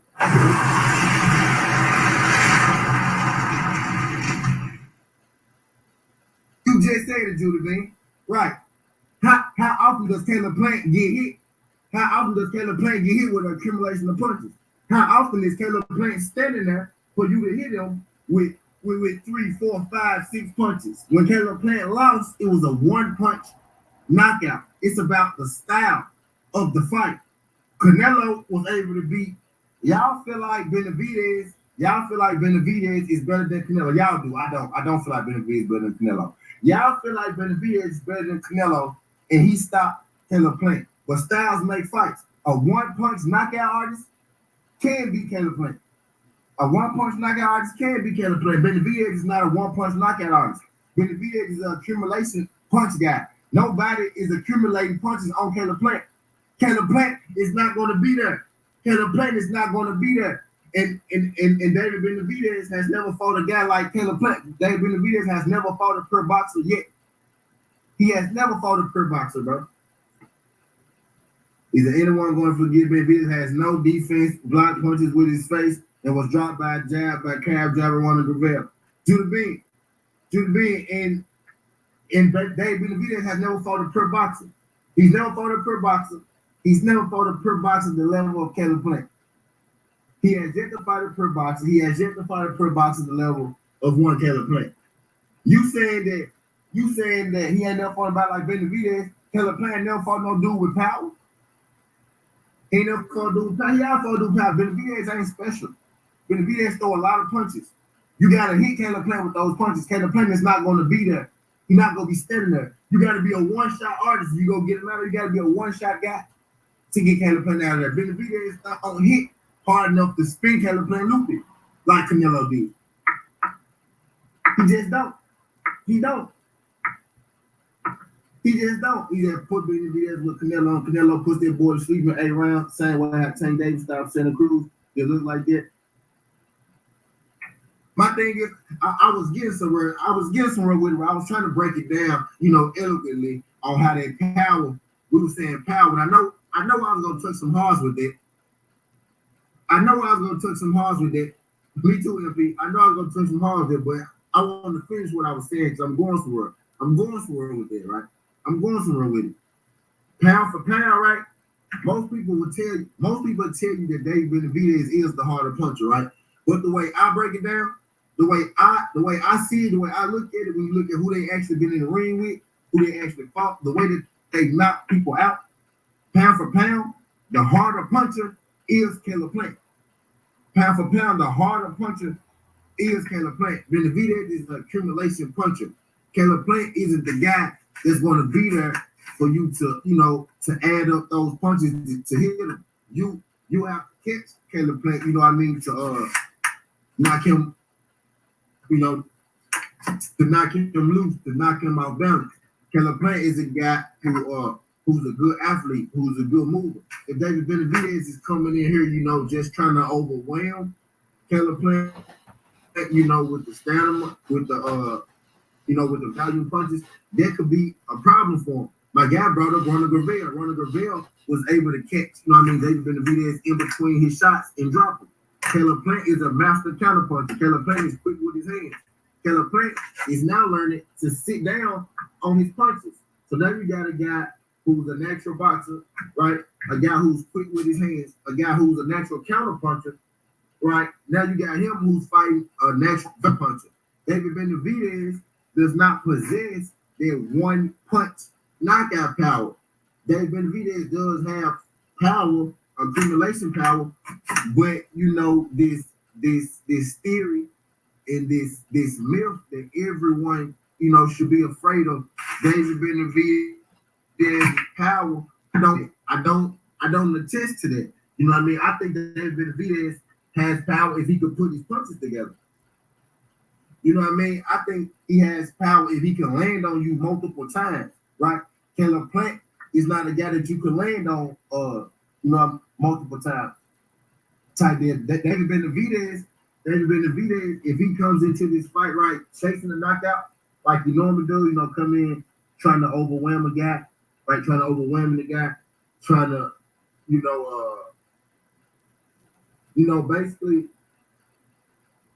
basically trying to make the guy, he needs to make Caleb Plant uncomfortable, right? But if he's solely focused on him breaking Caleb Plant, I guess is what I should say. If he's solely focused on coming here and breaking Caleb Plant's will, right? He may find himself walking forward and taking, punishment, looking up, and it's the 12th round and the fight over with. You know what I mean? David Benavidez in this fight, what David Benavidez does well, his advantages in this fight, right? His normal advantages that he has in most contests, right, is his size, his hand speed, right, and his power. right? And you can throw in accuracy, right? His size, his hand speed, his power, and his accuracy, right? Him and Caleb Plant are about the same size, 6'1", 6'2". They both got 74-inch arm reaches. Hand speed, Benavidez has quick hands. Caleb Plant speed, you know what I mean, is about tit for tat. Is about tit for tat, right? You know what I mean? If you go on power, a lot of people, right, feel like David Benavidez has more power, right? So let's say David Benavidez has more power, but even if he does, it's slightly more power. And I don't think David Benavidez has more power. I think Caleb Plant actually has more power in his punches, right? You know what I mean? I think Benavidez has power in the accumulation of punches, right? In his accuracy, right? Caleb Plant is just as accurate as David Benavidez. everything he does well, right? Everything Benavidez normally, you know, has big advantages on, right? He does well. It is more even in this fight. This is easily going to be the best guy that David Benavidez has ever been in the ring with. I don't know if it's the best guy that Caleb Plant been in the ring with. This isn't the biggest stage that Caleb Plant has been on. This is easily the biggest stage that David Benavidez has been on. David Benavidez has never been in the ring with, you know, a boxer quite like Caleb Plant. I can almost argue David Benavidez has never been in the ring with, you know, a natural boxer. You know what I mean?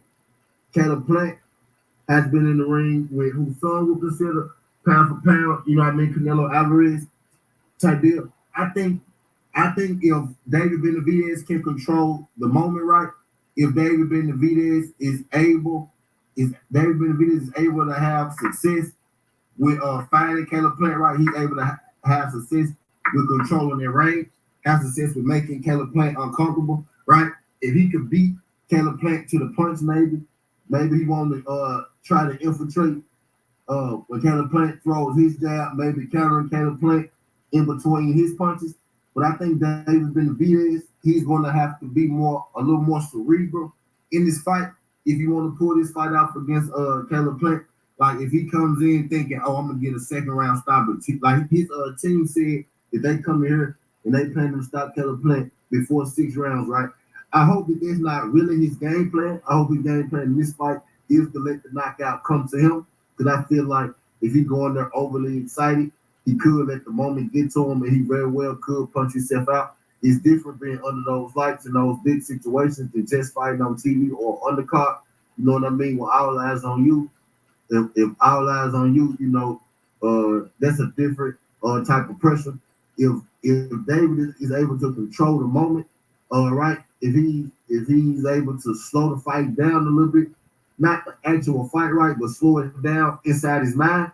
If he's able to actually slow it down inside of his mind, I could see him, you know, beating Caleb Plant, stopping Caleb Plant.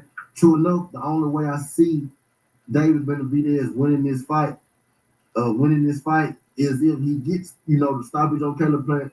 I don't see David Benavidez being able to outbox Caleb Plant.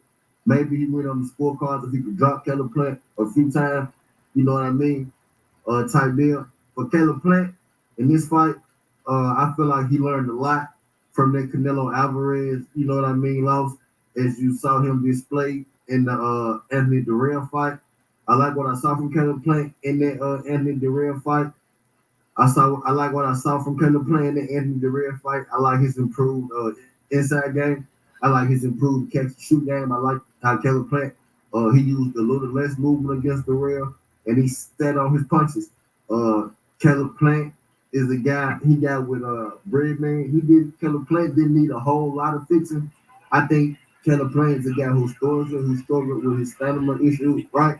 But I don't think it's because he wasn't in shape. Caleb Plant is a guy who's in shape year round. Caleb Plant got with Breadman, and all Breadman did was he fixed his movement in the way that he moved around the ring, which helped Caleb Plant conserve his energy more. And I think that showed in that Anthony Durrell fight. For Caleb Plant to win this fight, I think he's going to have to use his athleticism. He's going to have to be mentally prepared for the pressure that David Benavidez is going to try to put on him. He has that experience, right, with Canelo Canelo has the same kind of stalking pressure and style, right? Caleb Plant, he got a chance to deal with it, and he made it to 11 rounds with Canelo Alvarez. So as far as the pressure go, right, he dealt with it with Canelo Alvarez. He gonna have to boggle some of that, right, and he gonna have to amp up the volume on that a tick when it comes to David Benavidez.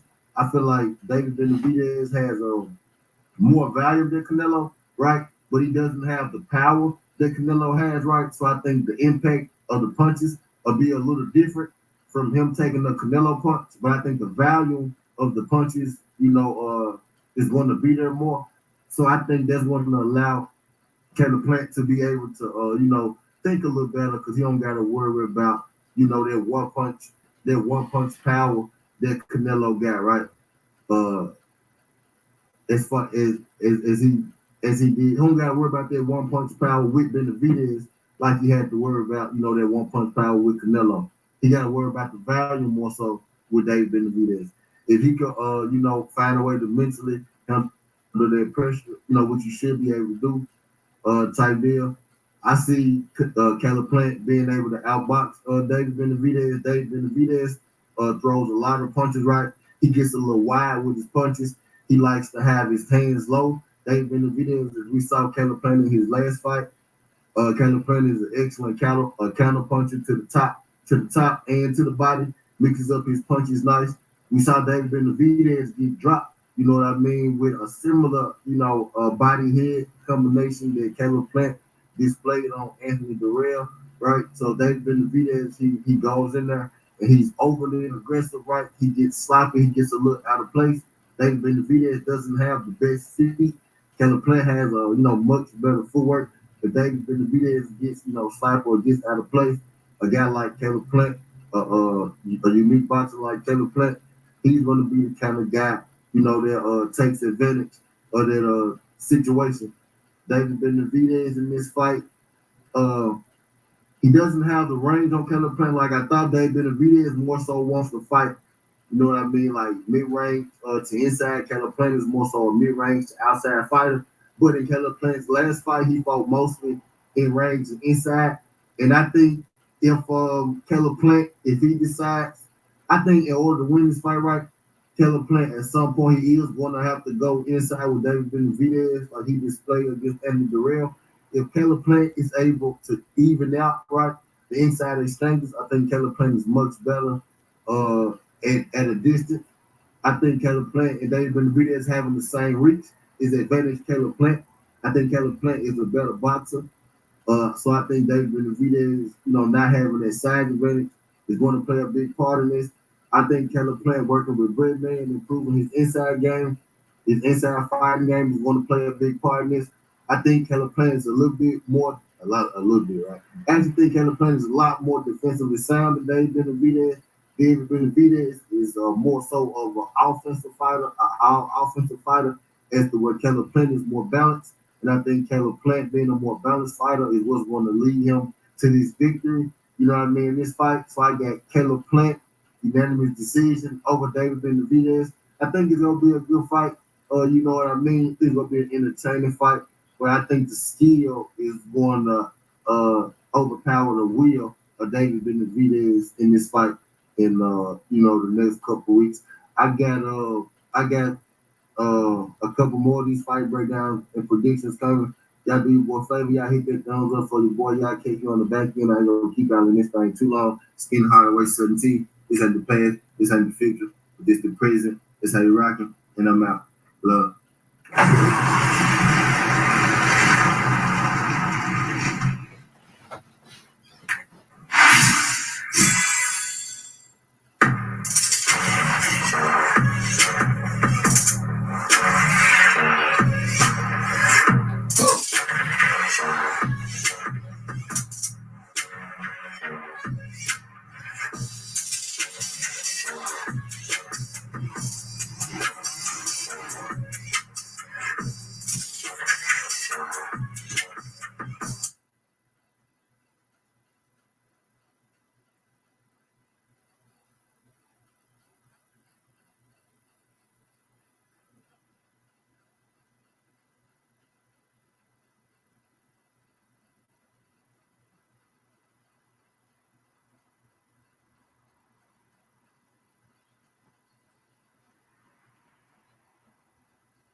Artist and two-time title holder David Benavidez takes on the smooth technician and former champ Caleb Plant.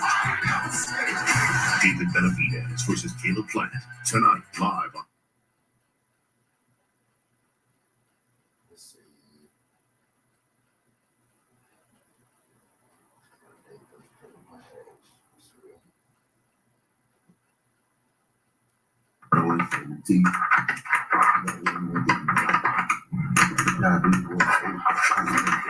For your boy, me. We're really here for a good time or a long day. Y'all could. Like that for the boy. We can get all around then. Y'all do your boy a favor. Y'all hit people like with the views this morning. Y'all hit that thumbs up. Let you know it's live. Let you know this top of this shit process. Yeah, this I don't know if y'all been on it. Y'all probably have, or you probably haven't. But Caleb Plant, they've been the video. You know they got a fight coming up next week. It's officially Caleb Plant. They've been the video week, right? But today I didn't hear to talk about the fight in particular, right? The event happened over this weekend with Caleb Plant in a gym in Las Vegas. I think it was Las Vegas, California. I think it was Las Vegas, right? Caleb Plant was seen getting into an altercation with one of the gym owners over, right, quote unquote, unpaid gym dues. That's what the gym owner had to say about Caleb Plant. He said that the reason that it happened was because Caleb Plant didn't pay his gym fees, overdue gym fees. It's a video that's out. It's two different videos that's out, right? One that the gym owner put out, and then another video that Caleb Plant himself put out.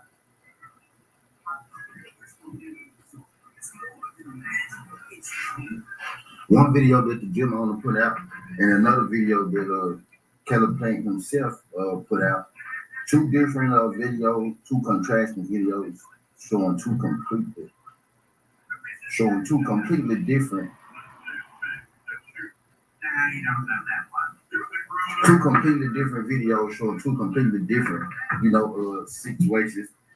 I did my due diligence right. YouTube.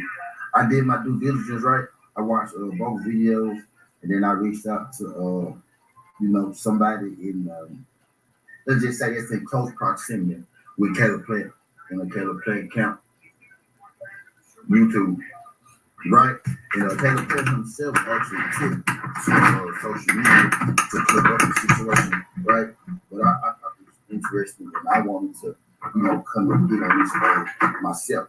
But what Team Plant, right? Caleb Plant himself actually put it on Twitter, not just Team Plant and Caleb Plant himself, right? They put Caleb Plant put out a contrasting video to show you exactly what happened. But this is Jim. The Caleb Plant have been going to for quite some time. You know what I mean? The owner basically said the owner was attempting to put Caleb Plant out the gym, and Caleb Plant he wouldn't leave the gym. Caleb Plant said that he wouldn't mind leaving the gym as long as the owner gave him his fight banner, in which he let the owner hang up in the gym. Right? So I'm gonna play the video for y'all so y'all can see the video. I'm gonna play the video for y'all so y'all can see the video, and then we go get into, everything a little bit more. When the video first start, you could hear the owner actually telling Caleb Plant, get out, Caleb, get out. And then you will see Caleb Plant walking back into the gym while the owner is telling Caleb Plant to get out. Again, y'all hit that thumbs up for your boy. Help you to like his views. Let YouTube know that you live. Hit that thumbs up for your boy. Greatly appreciate it. I'm about to play the video. I'm about to play the video for y'all soon. I'm about to play the video for y'all soon. I'll give you boy say that. Looking for my don't see. Went from like 40 things to northern things. What's good, Cassandra? Appreciate you sliding through this thing. Something that you make. I'm gonna see about I got that. Appreciate you sliding through this thing. Same that you make.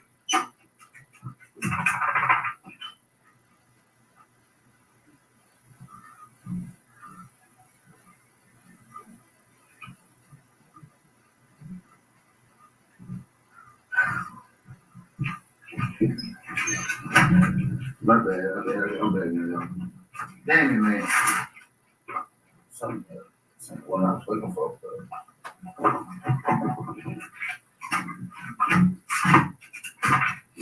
I'm bad, my bad. Let's go the same. You let slide through. Trying to get my shit. I'm about to play this video so that I can see the video in question. I'm gonna play the video that the owner dropped, and then I'm gonna play Caleb Plant. I'm gonna play Caleb Plant video that he dropped. And it's two completely different videos.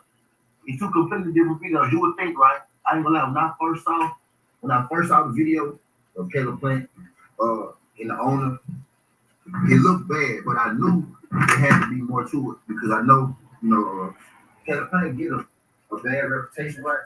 But I know Caleb Plant, I ain't really a confrontational dude. Like, he a boxer, right? So it sounds crazy. A boxer ain't confrontational, right? But he's not really a confrontational dude.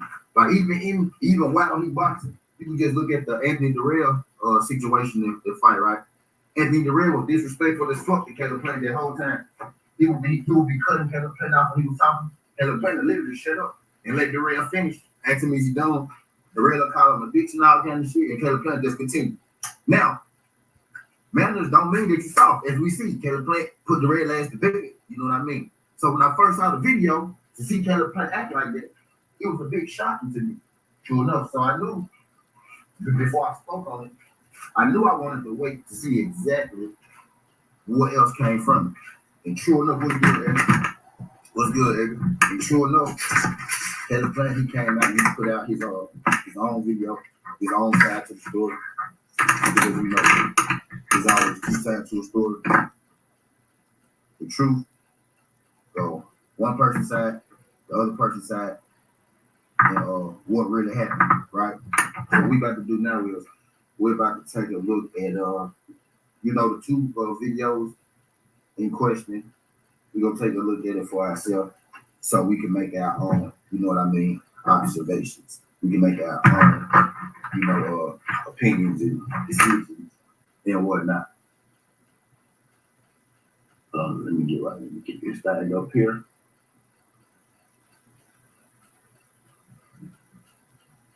And y'all do your boy solid. Y'all hit that thumbs up for your boy. Let YouTube know that. Now, what's good, DC? Appreciate you sliding through. Y'all hit that thumbs up for your boy. Let YouTube know that we live. I got 9 people in the building. Let's do it.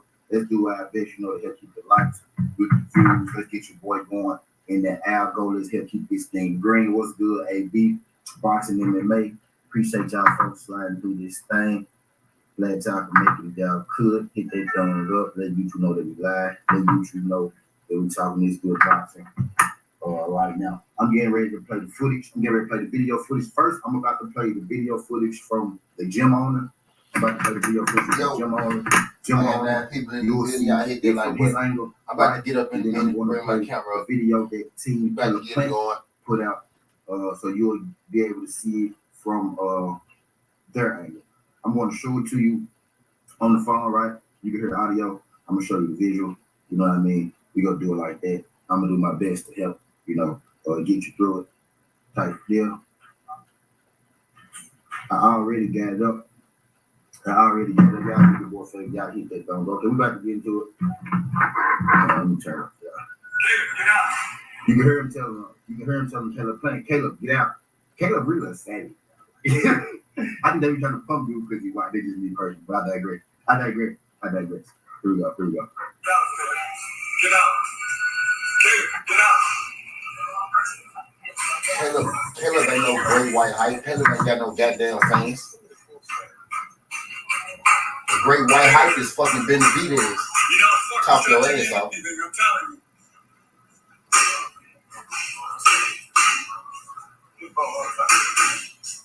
The great white hype these days ain't white people. It's Mexican fighters. Pay attention.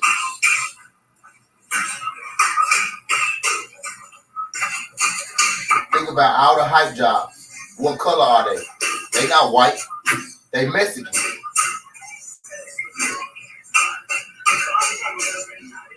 All the hype jobs are Mexican, bro. Ryan Garcia, Benavidez, Jaime Munguia. I digress. I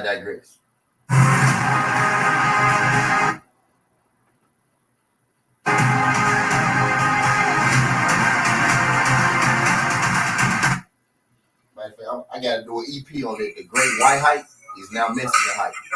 Let me explain.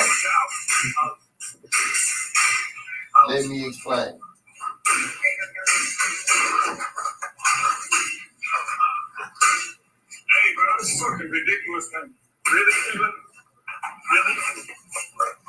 Caleb Plant about to expose the hype to y'all.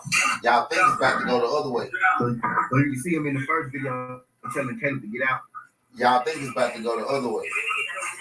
You see him in the first Just video. because y'all blinded by the hype. Caleb Ain't no hype around Caleb Plant. Right. And now you got Caleb Plant. The hype Here's around Caleb David Plant. Benavidez. Here's Caleb Plant with his own video, right? Let me tell y'all what Caleb Plant had to say. This is what Caleb Plant said on the video that he posted, right? I'm showing y'all the video from Caleb Plant's angle. He actually got two videos, right? Caleb Plant said, oh, wait, I have the video where they cut it off. Armand, the gym owner, sent Jose Benavidez Sr. the video, but forgot that I have my own video.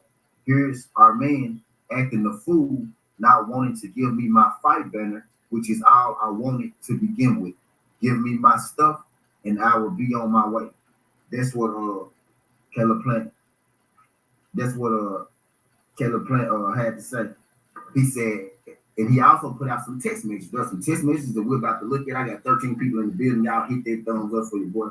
Whether you're here for a good time or a long time, whether you just passing through, whether you just here for the duration. We get into the bottom of this Caleb Plant situation and exactly what happened at the gym. So what the hell was that? I seen that video yesterday. That's what we here for, Eddie. I'm finna get y'all straight. I'm finna get y'all right. What that video that we just saw was the gym owner's video. He put out saying that Caleb Plant refused to leave the gym, that he was kicking Caleb Plant out, and that he can't return to the gym because of unpaid gym fees, right? That was the video that was put out about 3 days ago. Caleb Plant yesterday, he came out in defense of himself. Caleb Plant yesterday came out in defense of himself, and he put out his own video explaining what really happened. He said the owner put out a one-sided video. All Caleb Plant wanted to do was get his fight banner, and he would have got out of the gym. The thing that they put out was Caleb Plant didn't want to pay his gym dues, which is why the gym owner was kicking him out, and Caleb Plant refused to leave. Right? That was the video that you just watched that surfaced. The video you just watched was the video that surfaced first. Right?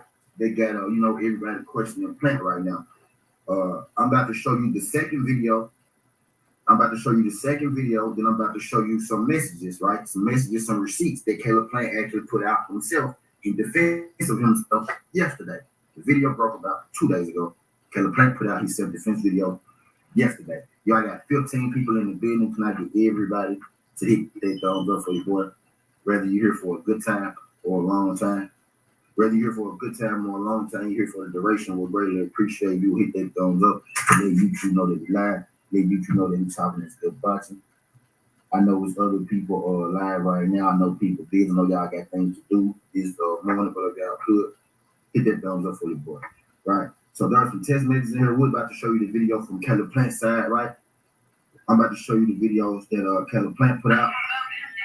Right? So we just saw the gym owner, following Caleb Plant back into the gym, telling Caleb Plant to get out the gym. Right?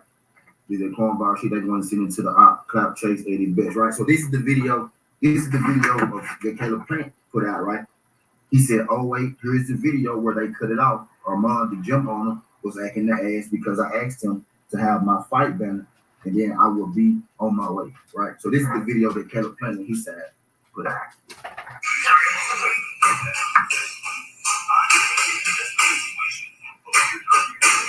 You see how calm Caleb Plant really is?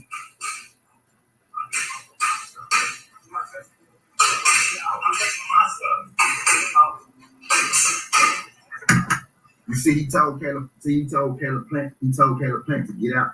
And Caleb Plant, he said, "If you're not touching nothing in here," Caleb Plant said, "I'm touching my stuff. I'm touching my stuff." And the guy keeps saying, "Get out, get out." Listen. There you go, Caleb.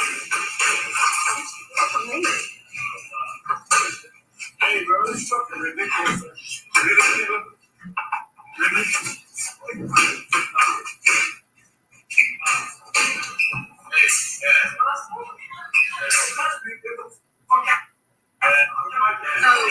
You see, he pushing on Caleb. You see, Caleb got his hands in the air. He's trying to get a lawsuit. He wants you for money. That's what he wants. I think he's money. You see, Caleb's wife, Jordan Plant. Y'all heard Jordan Plant? No, Jordan Plant worked for PBC, the announcer with her family. Not bad. You know, you heard her saying, don't do nothing. Don't hit me trying to get some money. You want a lawsuit? You want a lawsuit? I'm gonna show y'all the text messages from Caleb Plant in the gym owner, his wife, and Jordan Plant. Y'all know Jordan Plant. She gonna talk about Jordan Plant and the gym owner. The gym owner was asking them for extra money to help them out. Caleb Plant had been helping out this gym with extra gym fees, and the gym is trying to put it out as if he don't want to pay his gym fees when the fee for the gym is $1,000. Caleb Plant been giving him $2,000. You know what I mean? But I'm gonna show y'all the messages later. But you can hear Caleb Plant wife say, you can hear Caleb Plant wife say he want a lawsuit. He needs money. He needs the money. That's because they already had conversations about him needing the money, which I'm gonna show you the text messages after this video. Well, it's this video, it's another video, and then I'm gonna show you the messages, right? Okay, so we gonna keep it going. There you go, Cassandra. And that's what I'm trying to do, Cassandra. That's what we trying to do, because I don't know what it is, niggas just hate Caleb Plant. Niggas just hate Caleb Plant for whatever reason. I think it's because he got that fine ass black wife, and he be beating up y'all fighters, get a white dude, tattoos, and box haircut, go to the same box shop we go to. I don't really know what it is. I don't know why people don't like Caleb. You know what I mean? But it's a lot of Caleb hate, you know what I mean? Well, it's because of Benavidez, right? It's a lot of Benavidez fans out here, right? So they look at Caleb and I get it, right? But truth is truth, facts is facts. You know what I mean? But I digress, right? I'm gonna let y'all finish this video. I'm gonna play the next video, and then I'm gonna show y'all the receipts that Caleb Plant dropped on his social media. You see, he pushed Caleb. He pushed Caleb Plant again. No, it's not getting much like for you. He said, "You're not getting one on me." You see him? Caleb Plant got his hands in the air. You see Caleb Plant? He like, "You not getting one on me. You not getting one on me."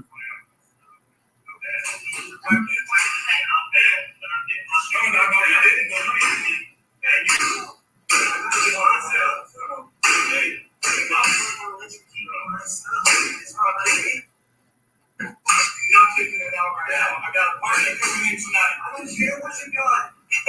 That should care. You're not going to get right now. You don't let everybody let me go. You see Caleb? Now, I'm going to show you another video where Caleb about to talk to the son, the gym owner's son. Caleb and the son, cool. The son like Caleb. Caleb about to talk to the son. I'll show you the other video. This is bullshit. This is bullshit. I don't have people walking to my house and taking my shit out the ball. I put that shit on the house. He lets you put it on the wall. Yeah, Plant the underdog, bro. He a big underdog this Saturday, bro. Big fight, bro. He finna beat the shit that day. He finna pay these bills this week, my nigga. Was there a time limit on it? Was there a time limit on it? You told him yesterday he could have it, but he let you keep it. So you're wrong for it. It needs to be taken out. Is that the agreement? Yeah, today needs to be taken out. Today's not June 16th, baby. Hey. You still I wish you See, he talking to the gym owner's son right now. So they go Jordan Plant right there.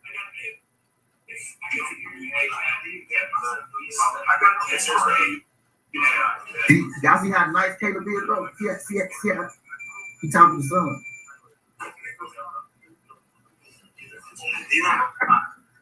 right? Right? Because I'm gonna get in for sure, BC, yep, for sure. So those are the two videos that Caleb Plant put out, but I ain't done yet, y'all. It's some text messages from the gym owner and Caleb Plant that I'm about to show y'all. It's messages, y'all got 20 people in the building. Y'all hit that thumbs up for the boy. Let YouTube know that we live. Let's help keep the likes with the views, y'all. Let's help keep likes with the views. YouTube already streamed out, whatever, already going extra hard on the boy, keeping the boy out the algo, you know what I mean? Whatever. So y'all hit that thumbs up. Like 20 people in the building, I got 16 likes. I know more than 16 of y'all been through there because more than 16 y'all in here right now. You know what I mean? So if y'all could just jab that thumbs up, y'all just jab that thumbs up for your boy, help your boy getting that algo. Let YouTube know that we live. But I ain't done, yo. I ain't done. Caleb Plant put out some more receipts, right? So I showed you the first video that the gym owner put out. What's going on? Yeah, it really is sad. It really is sad, BC. It really is sad. But I'm telling you, Caleb Plant's gonna hurt y'all feelings this Saturday, bro. I'm telling you, like, there's gonna be a lot of sad motherfuckers on YouTube, right? A lot of Benavidez, bro. It's about to be a bunch of sad motherfuckers on YouTube, bro. Like, for real. About to be a whole lot of sad people on YouTube come Saturday. It's gonna be a happy league in Tennessee. There's gonna be a whole lot of sad niggas on YouTube come Saturday, right? But let me show you this. I'm about to show y'all the message that Caleb Plant put out between the two. What's good, Shay girl? Appreciate you. So I do. I know Cassandra. I know Cassandra. Just like y'all told me Zerda was gonna beat Bebop. I know Cassandra. They've been the Benavidez got all this power. He really don't, right? But they've been Benavidez got all this power. He swings so fast. He really don't. You know what I mean? Y'all about to see. Y'all about to see, man. Y'all is about to see. Y'all is about to see. Is it David B? 4th round. I got you. I know y'all scared of power in the boxing world. I know y'all scared of power in the boxing world. I know y'all scared of power. But this is really what I want y'all to see, right? Them exchanges, y'all think they gonna be hitting Caleb? One punch power. Who got more one punch power? That's all I'm saying. But y'all about to see, David's best attribute is his power. And he don't even hit that much harder. He don't hit harder than Caleb Plant. He don't. And he wild. So a lot of wild shots. You know what I mean? But I digress, right? Let's stick to the plan. Let's stick to the plan. This gonna be the week. Y'all gonna wish y'all listen to T. This gonna be the week y'all gonna wish y'all listen to T. This gonna be the week y'all go wish y'all listen to T. But I digress. Let me show y'all the receipts from what Caleb Plant had to say. He go dismantle him. It's not gonna be close, y'all. It's not gonna be close. Like, it's not gonna be. I'm telling you, it's not. Go watch Andre Darrell fight Dave Benavidez. Baby sitting her right next to me. She had never seen Andre Darrell fight Dave Benavidez at all. I'm pretty sure when she started that Darrell fight, she thought Benavidez was probably gonna whoop his ass. She was like, he ain't even really been doing. I know you ain't been doing too much. But then you watch Caleb Plant Benavidez, they that bitch throwing leather. And one person went to sleep. I digress. I got you. And this is her first time seeing it. And I digress. In boxing, people they be scared of that power. And then, like, they be scared of, oh, he throwing a lot of punches. Oh, look what it sound like. But you got to pay attention to the result of the person that he was hitting. When Benavidez is hitting, you know, they ain't doing shit. You know what I mean? Unless it's a foot. He got a lot of scrub that he knocked out. Like David was funny telling me. He said David Benavidez has a Plant lacks endurance. Plant win 11 rounds with Canelo. Who has David Benavidez been in the ring with? That even will let you know that he has endurance. So David Benavidez's best plan is to wait for Caleb Plant to get tired. What if Caleb Plant don't get tired? That's not even a skill. He don't even possess a skill that you could say that's gonna win him that fight. All you can do is hope Caleb Plant don't come in on his game. That's the only way Benavidez is gonna win. Caleb Plant gotta come in off his game. The boy about to get his ass whipped. He about to get skills. I know you're a gambling man. Skills. You like to win. Skills. You bet on Benavidez. I'm gonna bet on Caleb Plant. We can do it like that. Skills. You can get you a win. Cause You done got in over here a few times, right? You done got over. We ain't win nothing, Skills. I got you easy win, Skills, right? You bet on Benavidez. I'm bet on Caleb Plant. We can do it like that. We can do it like that, Skills. We just slide through this thing. The thing that everybody gonna say, oh, he get tired. Y'all got a whole Plant out on his game. That's the only way Benavidez will be. Is Plant out on his game. And Plant lost to Canelo. Good luck with Plant not being on his game.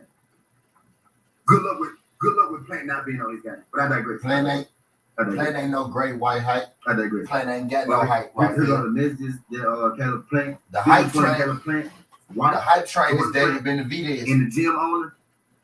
That's the hype train. Look at who everybody hyping up for this fight. You can see. Look at who got all the fans. Paying. Look at who ain't really fought nobody. You can see it's not ain't everybody hyping up. Me paying. Look, Jim they think David Benavidez beat Canelo. Right here, he's struggling. And he ain't even done shit. So that time we sent an extra the hype these days ain't white. But once the hype these days are Mexican fighters. I couldn't keep doing it. Look at all the hype jobs. They money. Mexican. They not white. Let's not pay the whole thing.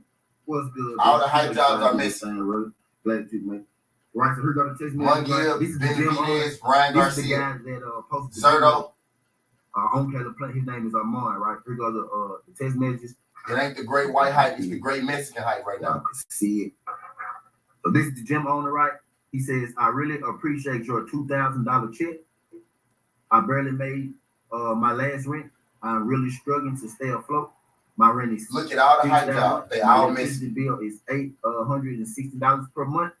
If there was any way you guys could help out, I will really appreciate it. Thanks, Armand. Please don't tell Bo I sent you this text. So that's Armand. So that's Armand. You know, that's what he had to say to Caleb Plant and his wife, right? And this is Jordan Plant. She said, "Hey Armand, you're welcome. You know we try to donate to the gym after the fights. I already heard things aren't going as smooth. We can donate another $2,000. We aren't in town though. We're in Tennessee for Christmas with Caleb's family. I can drop a check off next week." You know what I mean? So I can drop a check off next week. That's not already. Hey, look, I'm gonna say this one time. That's not already told y'all.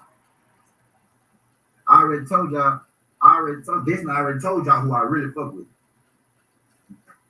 That's not already showed y'all who I really fuck with. I ain't gonna say it no more. I digress.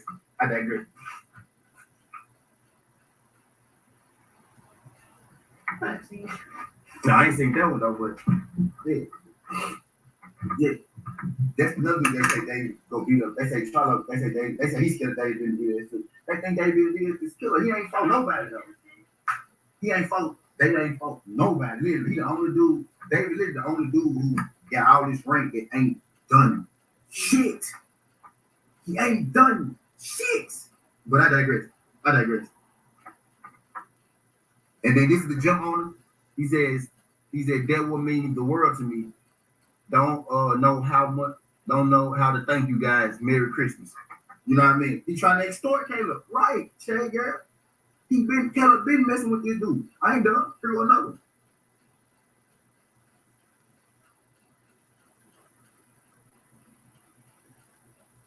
True, you still in there, John? True.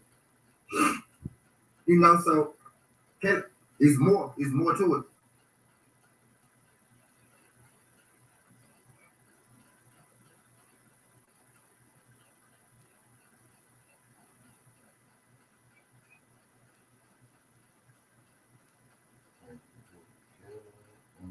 This is the gym owner, right? This is what the gym owner had. He said, I hereby apologize to Caleb for being under the assumptions that he was supporting our program. Caleb and his family have no legal right to trespass into the ransack my place. Have Caleb show a copy of this $5,000 check or any check for that matter. I will purchase and watch the fight this weekend. The fight we've all been waiting for. Social media is brutal and not a place for an old man, a platform with no respect for anybody, right? So the man asked Caleb Plant to show receipts of where Caleb Plant gave him some money. So Caleb Plant showed the receipts where he gave the man some money. He said in 2015, we started working with underprivileged kids from the justice system. Majority of the kids arrested are from poor, stricken neighborhoods. raised by a single Big mom, Dog was good. and Big have Dog. have no parents. Every 3 minutes, a kid under 18 gets arrested for no reason. Then being under 18, the government funding for the juvenile justice system is over $3 billion. One could say there's a price on every child's head. We've designed a program to reform the juvenile system, and it has proven results. I hereby apologize to Caleb for being under the inception that he was supporting our program. So now what he's trying to do is he's trying to make it seem like that Caleb Plant is defunding, you know, his he's trying to make it seem like Caleb is taking away his investment into the, you know, the youth program. You know what I mean? But you could clearly see, which is why I showed you these messages, which is why I showed you that for a reason.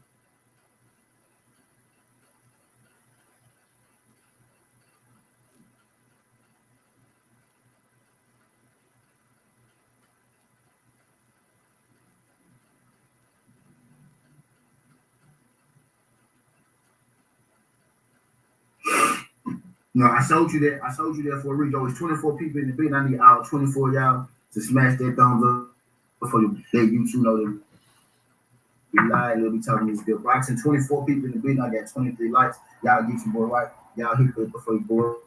But y'all don't need greatly appreciate. Yeah, I don't know what's going on. We keep trying to slander Caleb, slander Caleb's name and shit. Trying to slander his name and shit, bro. You know what I mean? I know what it is though. It started with that Canelo. You know, it's really. I don't want to say it like that, but I'm just real. I'm telling you what I think. It's the Mexicans, bro. It started with Canelo. You know, when this shit started with Canelo. Canelo talked about this man mama who was shot and killed in his face. Right? Caleb getting a lot of hate. But if I literally just said, watch this. If I literally showed you Caleb Plant's wife, his daughter, I told you the story about his mama, right? You'll think that was a black dude. Caleb Plant's mama got shot by the police in front of him. What kind of story does that sound like, bro? But anyway, I digress. I don't know why bro get all this hate and shit. You know what I mean? His story is really, you know. But I digress. But he's gonna have y'all take it weekend. I'm telling you, he about to piss y'all off this week.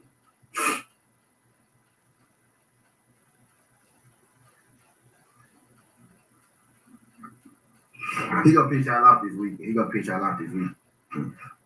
You see, dude. You see the gym owner. The gym owner put out a video, right? About Caleb Plant. The gym owner put out a video, right, about Caleb Plant saying that he owed the gym. He was past due on his fees, and that legally he wasn't supposed to be at the gym. But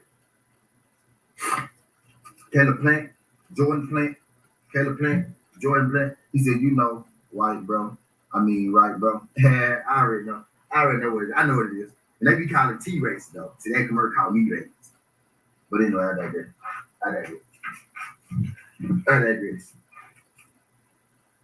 But yeah, man, I don't like these slander camp. I don't like these slander, you know, that they trying to, you know, put on my boy. I don't like this slander campaign they trying to put on my boy Caleb. You know what I mean? And if you watch the video closer, right? I'm gonna show it to you again.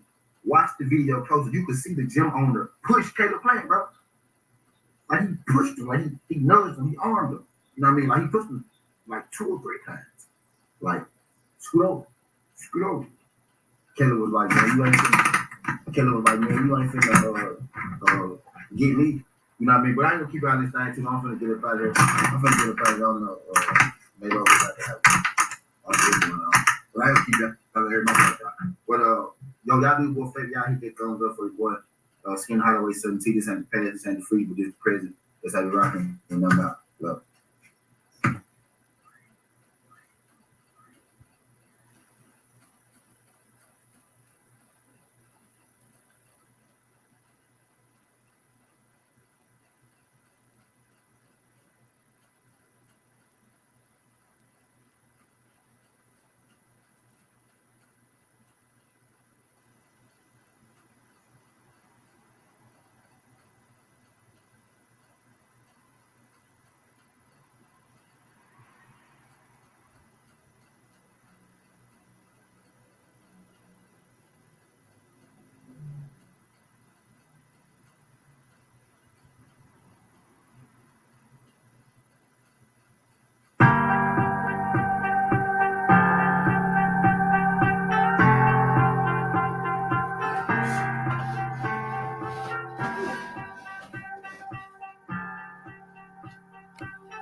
Oh, let me get you. Let me find something.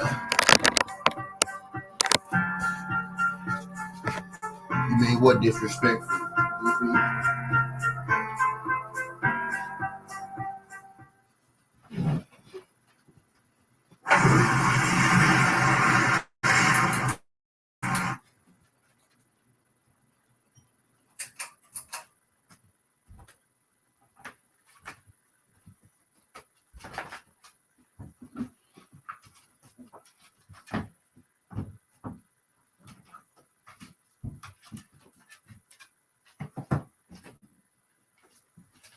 What you talking about? What you talking about, DV? This man keep coming to her dropping that great white hope shit. In the Hawks with Pacers, bro. If Hilleburton play, maybe the Pacers. If Hilleburton play the Pacers, if he don't, the Hawks. If Hilleburton play, Indiana. If Hilleburton don't play, Hawks. Let me see how many of y'all came through here so far this morning.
Damn goofy.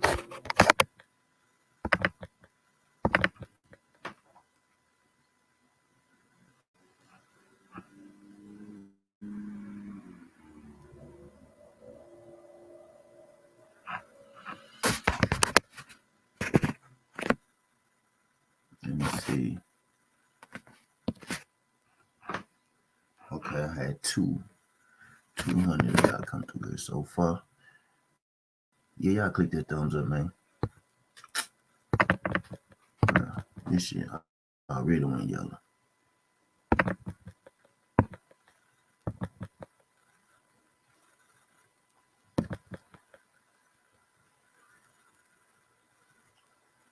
He played yesterday, though. He played yesterday, Diaz. But that's probably the reason why he not going to play today. Because of the back-to-back.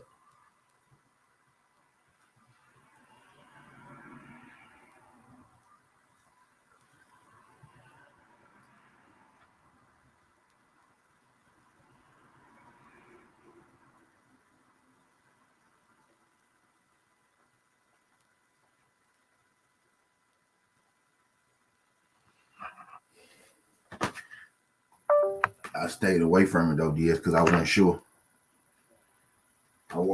So I stayed away from that one. Stayed away from that one, Diaz.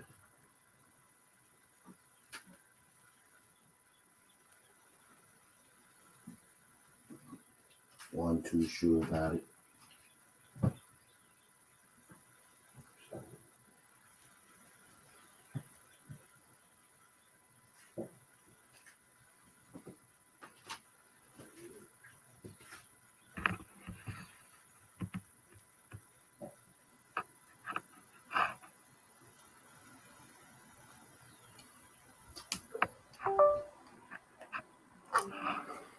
That was good.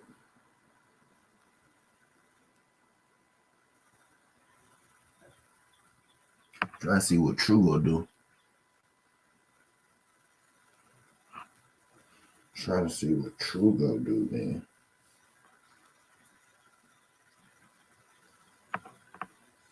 But we got to get to it.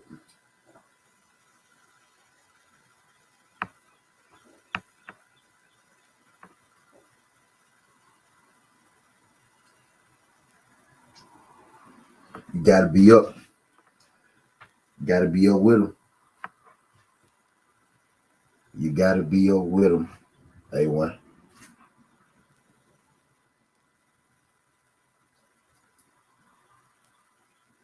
You gotta be up with them, A1.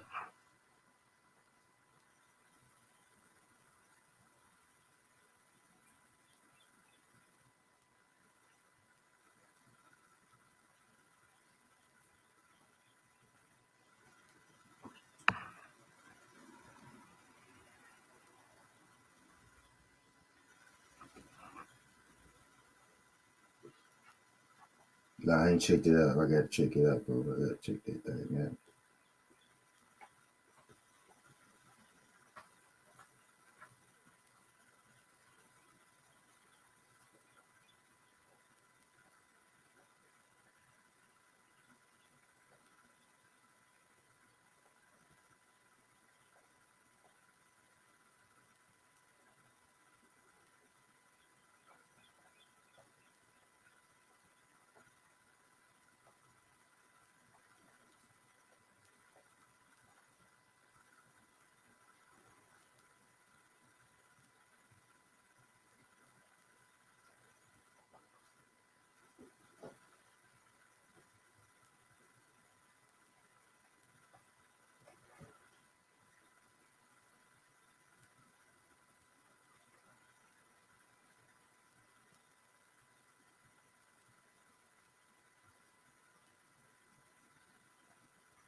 I think I got that to go the distance.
I think I took that jump to go. This was good, Franco H. What's good, buddy? What's good?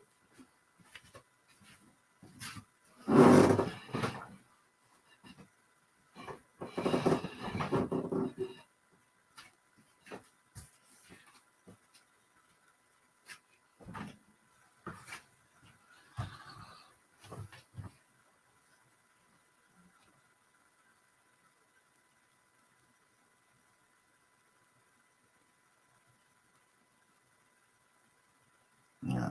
Some people think Some people think Rayo gonna destroy Chris Colbert.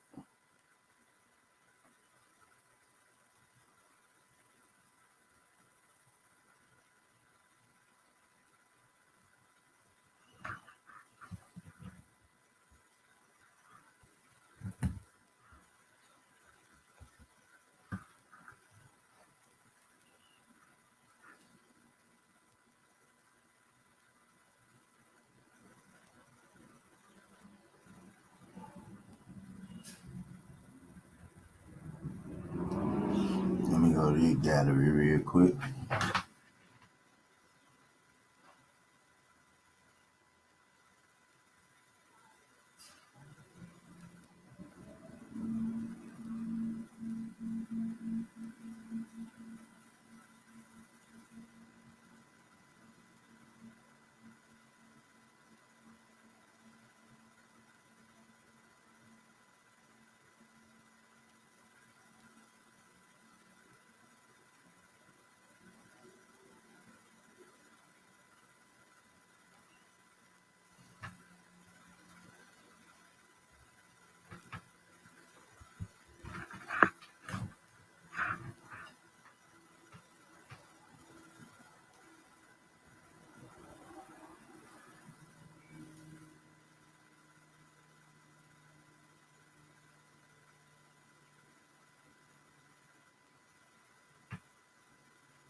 Yeah, this a good card, bro.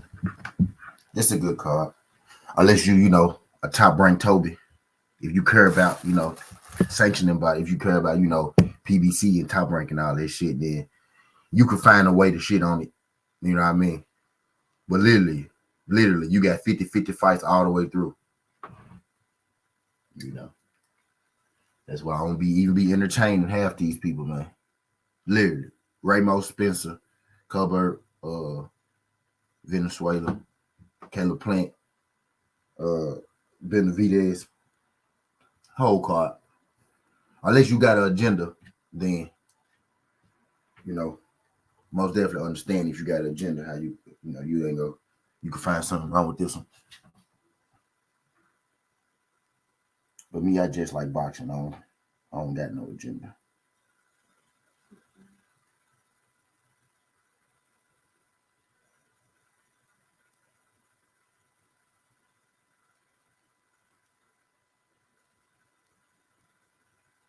Yeah, man, I don't got no agenda, man.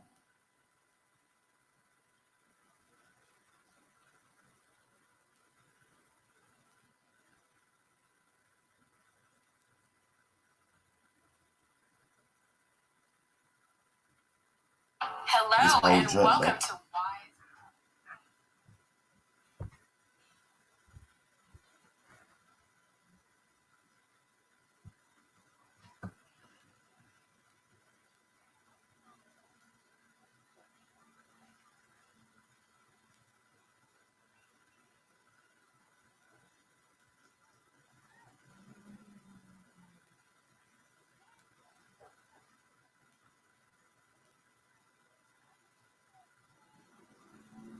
We went on 314.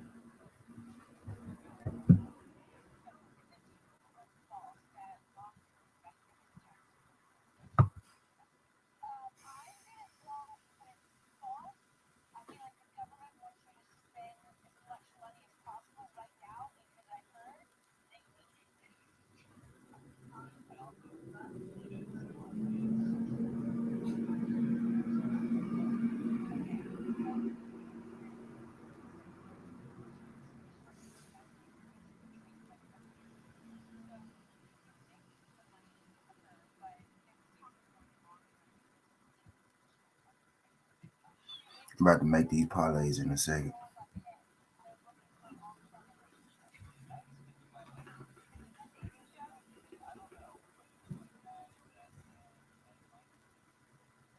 I got one on the line that started one the fights. I don't got no basketball shit.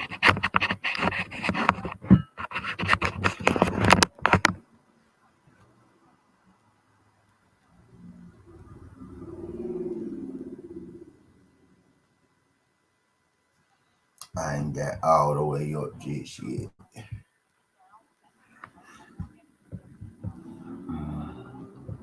Let me see.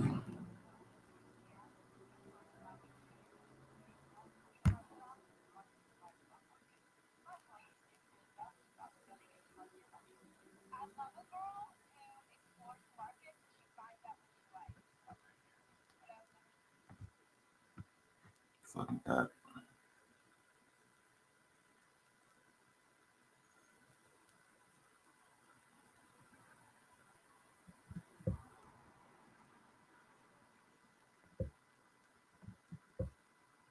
Y'all hit that thumbs up for your boy. Hit that thumbs up for your boy. Let YouTube know that we live.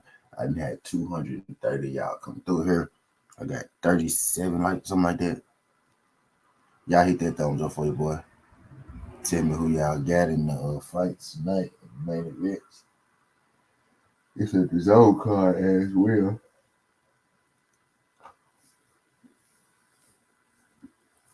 So the zone card as well.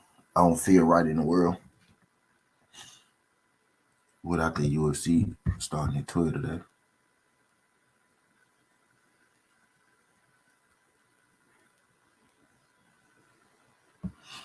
I don't feel right in the world without the UFC starting at 12 today.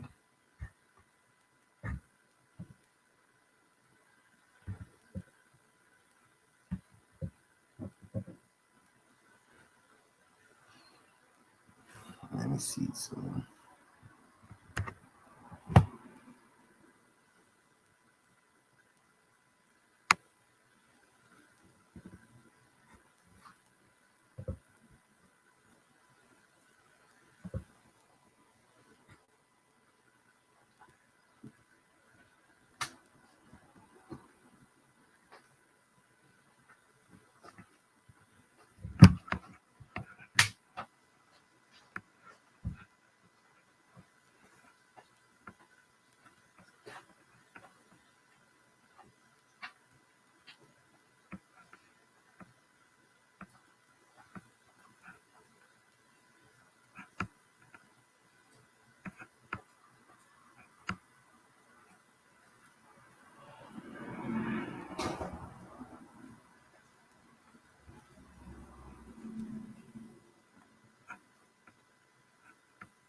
Yeah, it is a little different now. I ain't gonna lie.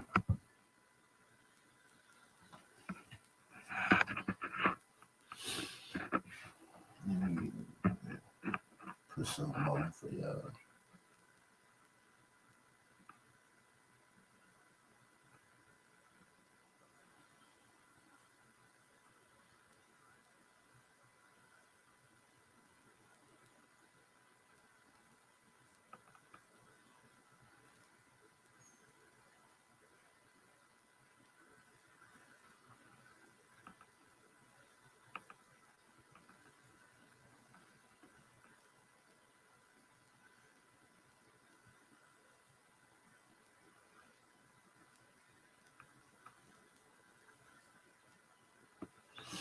My bad, my bad.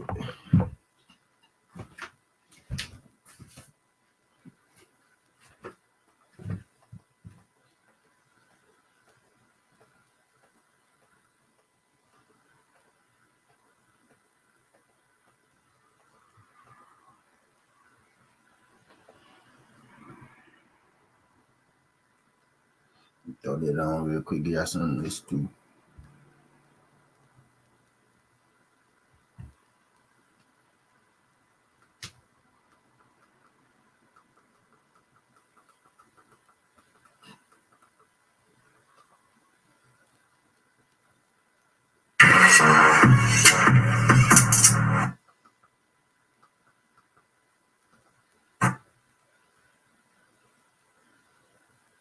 Speaking hard the way fucking T. Back with another EP. Y'all do your boy a favor. Y'all hit that like button for your boy. When you roll on in, let a good temperature like do. I ain't gonna waste too much of your time this morning. We got come here about, 30, 40 minutes, something like that. Have this conversation real quick.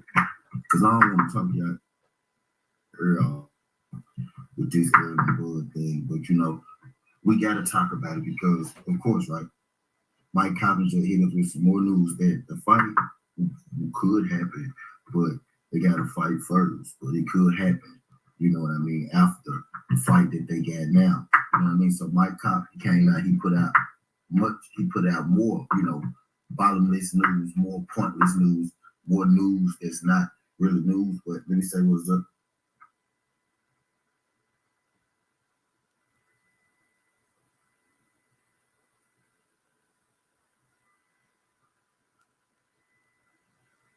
He hit us with some more news that we can't use, right? You know how I like to drop news that you can use. Mike Cop like to drop a lot of news that you can't use, right? A lot of pointless news, a lot of bottomless news. lot of pointless news, you know what I mean? A lot of bottomless news. I feel like Showtime and Mike Coppinger, you know, Bud folks right now, they're just pushing this fight for promotion. Because you got Showtime saying that, oh yeah, we're gonna keep trying to make this fight as well. Like I said in the beginning, man. Like I said in the beginning, anybody, and I mean anybody, whether it's Showtime, whether it's ESPN with Bud, you know what I mean? Because I feel like Mike Cop paid out by 10 Bud. That's why he keep, you know, dropping his news. I feel like anybody talking about this fight, either trying to promote their own page, their own, you know, entity, like whether it's Showtime trying to promote Showtime, or whether it's Mike Cop trying to keep the ESPN, you know, news feed going, right? Whether it's the fighters, you know what I mean, particularly Bud, right? Whether it's you know, the fighters trying to keep the thought of the fight going, so we'll continue, you know what I mean, to watch their fights, because Earl Spence don't have a problem with people watching his fights. It's Bud Crawford that has the problem, you know, with people watching his fight, supporting his fight. You know what I mean? So at this point, to answer my own question, I damn sure don't believe nothing that Mike Coppinger, you know what I mean, says, especially about the early Bud fight. Now I do gotta, you know, talk about the things that he report. I do gotta do my due diligence and report on it. But again, I stated a while back. Y'all. I felt about this. No, I don't feel like that fight is going to happen. I feel like it behooves, you know, Bud better, you know, if that fight doesn't happen, because he get to have all of the promotion, he get to have all of the talk, right, without ever really having to truly step in the ring, that type deal. But what Mike Coppinger is reporting on, right? Mike Coppinger said that the fight with Earl and Bud could happen at the end of the year, at the end of 2023. You know, they both got potential fights coming up, Bud Rocha and Earl with Thurman, but basically just to keep hope alive. You know what I mean? And I feel like that's all just a ploy, right? It's all just a plot. It's all just a promotional plot. You know what I mean? Y'all hit that thumbs up for the boy when you roll, man. I had about 12 in the building. I got 10 likes. Y'all do your boy a favor. Y'all hit that thumbs up for the boy. Let YouTube know that we live. Let YouTube know that we talking this good boxing. Let YouTube know that we up bright and early. Again, I ain't gonna hold up too much of y'all time, but I gotta do my due diligence. I know y'all seen the reports on Terrence and Earl, you know, possibly fighting like it. I'm just telling y'all from, you know, T perspective, 17 perspective. Don't think that shit is going to happen. I think it's all just promotion. I learned a lot, you know what I mean, just from paying attention. I knew things I knew, right? But I really, really locked in on it this year. A lot of this boxing is about promotion, man. As long as they can keep us, you know, interested, they can keep the hope alive, they go sell it and they go push it. You know what I mean? I call these, y'all know that boxing movie, The Great White Hope. I watched it about a week ago. They you know, it's this white guy that was pushing, right? This former white guy, he beat the heavyweight champion in the amateurs. The only person that ever beat the heavyweight champion was this white guy in the amateurs, right? So they went and got this white guy from, he was in the rock band. He was the lead of his own rock band. He used to work a nightclub, had a gig at a nightclub. They went and found this retired amateur boxer to fight the heavyweight champion of the world. And then they pushed this, you know, this white guy through the moon. They had, you know, everybody believing that he really had a shot, you know what I mean, to beat this guy. That's Bud Crawford. I'm not calling Bud a white retired amateur boxer, right? But I'm calling Bud Crawford, right? Bud Crawford understands, right? I feel like Bud Crawford understands, or he has a doubt in his mind about beating Errol Spence. So at this point, it's just best to use the hype machine. It's just best to use the hype. Oh yeah, the possibility I might fight him. Just let y'all know I ain't scared of him. It's gonna keep being a possibility. What I think myself, I got 12 people in the building. I got 10 likes. I need everybody to hit that thumbs up. Quickly, you seen it quick. You seen it quick. I need everybody to hit that thumbs up, ready to hear for a good time or a long time. Just want to have this conversation with you. I got 13 people in the building. I don't know how many likes I got, but I should have 13, right? At least 13. So y'all do your boy right. Y'all hit that thumbs up, let YouTube know they were live. We ain't gonna be here too long, about another 20 minutes. Ain't gonna waste too much of y'all time. Just want to give y'all my spiel on this thing, right? So I'm not calling Bud, you know, a white retired amateur boxer, right? But what I'm saying is I think it's better for Bud right now I think it behooves him, you know, if I could see my status grow, if I could get people talking about me every single day and I haven't even fought Earl Spence, why would I step in the ring with him, risk losing, risk damaging my record? You know what I mean? When I could just keep, you know, doing this, keeping up this, I could keep it. This is me, right? What I feel like, right? I could keep, you know, getting buddy with these, you know, YouTube outlets and having them push news in my favor. I could, you know, maneuver around this. I feel like not just Bud, right, but Showtime as well. I feel like anybody who putting Early Bud together now, they just doing it to help promote their sanctioning body, to help promote their belt, to help promote their channel. You know what I mean? I think it's strictly promotion. I learned that a lot this year. I focused in on it a lot this year. You know, people building up fights that probably is never going to happen. When two people actually want to fight, fights get made. I know that much about boxing. When two people actually want to fight, fights get made. No problem. Look at Cool Boy, you know, anyway. Right? Ryan and Tank have been hitting at each other for years and years and years. Most people feel like Ryan Garcia, you know, didn't want that fight. But guess what? The moment Ryan Garcia really wanted that fight, guess what we got this year? Ryan Garcia versus Tank. You know what I mean? When fighters really want fights, fights happen. Fights don't happen when fighters truly, you know, don't want to get in the ring. And I truly believe that Bud Crawford does not want this fight. You know what I mean? I truly believe that this news coming from Mike Coppinger is strictly just promotion. You know what I mean? For ESPN, promotion for the up and coming fights. You know what I mean? You got the Showtime here, Steven Espinosa. You got the Showtime. This is just because you don't work. I mean, you ain't got no victory. Just because you boxed don't mean you ain't got no victory. Yeah, right, DP. At least when it comes to this man, right? You know what I mean? He may not fear no man. Right? He may not fear no man. But when it comes to this man right here, man, Bud is one of my favorite fighters. He just, you know, his movements are a little different. His movements aren't the same. Y'all do your boy a favor. Y'all hit that thumbs up for your boy. I got 14 people in the building. I got 13 likes.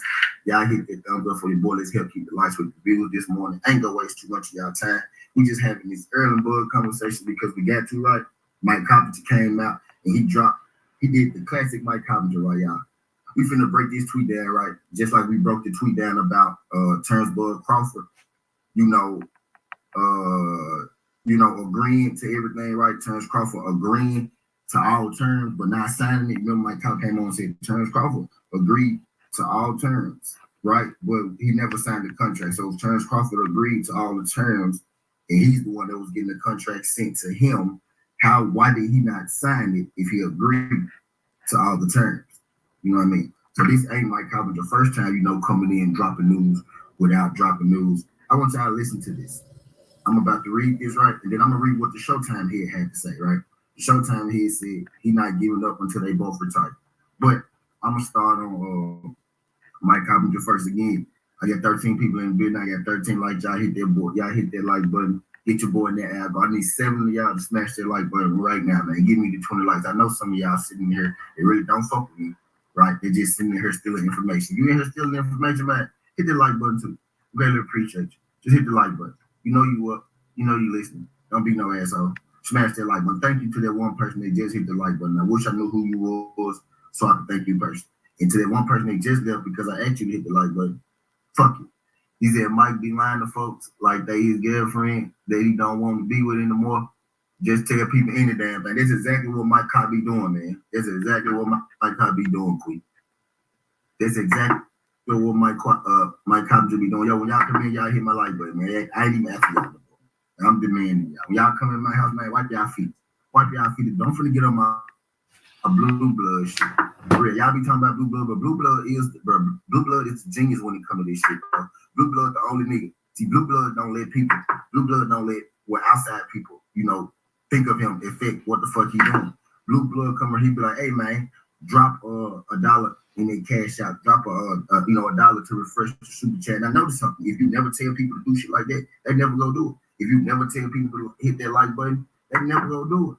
You know what I mean? They never go do it. I'm finna get on my blue blood shit, I swear. I swear. If you see how I got motherfuckers to leave now when I start saying shit like that, you know, I got them extra stragglers and shit to leave. That's what I was trying to do. I'm trying to get all the sucker bust ass niggas up out of here. You know what I mean? That's why I said what I said. I know my solids, ain't gonna go nowhere. You know what I mean? He's a capping. Yeah, facts. But I'm finna go ahead and read this. I'm finna read this tweet that Mike Cobb had to say. Finna read this tweet that Mike Cobb had to say about the Earl and Bud fight. I want y'all to see how this dude be like. He be dropping information, right? He be dropping information that ain't even real information. Like he be dropping nothing. He be dropping shit just to get people to look at, just to get people to click on, just to get people to talk about it. He doing that. I feel like Mike Cobb is paid off by Bud Crawford to put out good news. We only care about Bud Crawford, right? But most people do, not me, because I like Bud Crawford, right? But most people only care about Bud Crawford if his name tagged to Earl Spence. I'm sorry, Bud Crawford fans, this just is what it is. Most people only talk about Bud. Most people only care about Bud when they're talking about Earl Spence. Bud was not being talked about this much before he got tied into this Earl Spence saga. You know what I mean? What's good, Tay-Tay? Appreciate you trying to do this thing, Tay-Tay. Glad you can make it. D-Free was good. D-Free. See all these T-Duck in the building. If y'all could, do your boy a favor. Hit that thumbs up for your boy when you roll on me. And I got 14 people in the building. I got 16 likes. Need 4 more y'all to hit that like button. Help get your boy right. Get your boy in that YouTube algo. Let YouTube know that we talking this good boxing. Let YouTube know that we doing a good job. Again, I ain't gonna hold up too much of y'all time this morning. I'll be here about another 15. So we gonna go and get through the get through. You know what I mean? But let me go to Mike Cobb. Let me go to this. Let me find this Mike Cobb tweet because I ain't found this motherfucker yet. Tay-Tay said, I don't believe it. It's not happening this year or next year. It's over. It's pretty much where I'm at with it, Tay-Tay. But I'm about to read this. About to read this tweet that Mike Cobb put out. And I want y'all to. I know what I saw, right? But I want y'all to tell me what y'all saw, what y'all heard. How this sound to y'all? To me, what it sounds like is Mike Cobb just wanted to mention Earl Spence and Bud Crawford name together. This tweet has no foundation to it. This tweet has no, merit to it. He didn't even really say anything, right? This is what Mike Cobb said, right? It says Earl Spence and Terrence Crawford are now reportedly negotiating with each other directly over the phone. That's how some shit Bud Crawford said. He said, and have agreed to a purse split. Spence versus Keith Thurman and Crawford versus Alexis Rocha expected to be next, but progress for Spence versus Crawford in 2023. No, listen to what he just said, right? So he said, Spence and Crawford are now reportedly negotiating directly over the phone. Spence versus Keith and Crawford versus Alexis Rocha are next. Appreciate progress is being made out with for the Bud Crawford fight. So basically, all he told us was that those guys are negotiating. And then I was like, well, wait. Then the first thing I thought was, and the guy was right. How the hell are you negotiating if both of them got fights coming up? We know Bud Crawford got a mandatory coming up that he has to, commit to before April. So how the hell are they both? So how the hell are they negotiating if they working out? So how the hell are they negotiating if they working out other fights? You know what I mean? They working out other fights. Now that's what Mike Cobb reported. Mike Cobb said Earl and Bud are talking, but their next fights are expected to be, Rocha and Thurman. So my thing is, so now, right, Mike Cobb, you expect me to believe that they're going to fight, that they're negotiating now. I mean, they just fell out of negotiations when neither of them had a fight for 8 months. So you mean to tell me they were negotiating since last May, last fight. Bud Crawford's about to have 2 fights. Earl Spence still hasn't had a fight. You know what I mean? Which is why I feel like all this news is slanted towards Bud Crawford. Anybody promoting the Earl Spence versus Terrence Crawford fight is promoting it so we could watch Terrence Crawford's fight.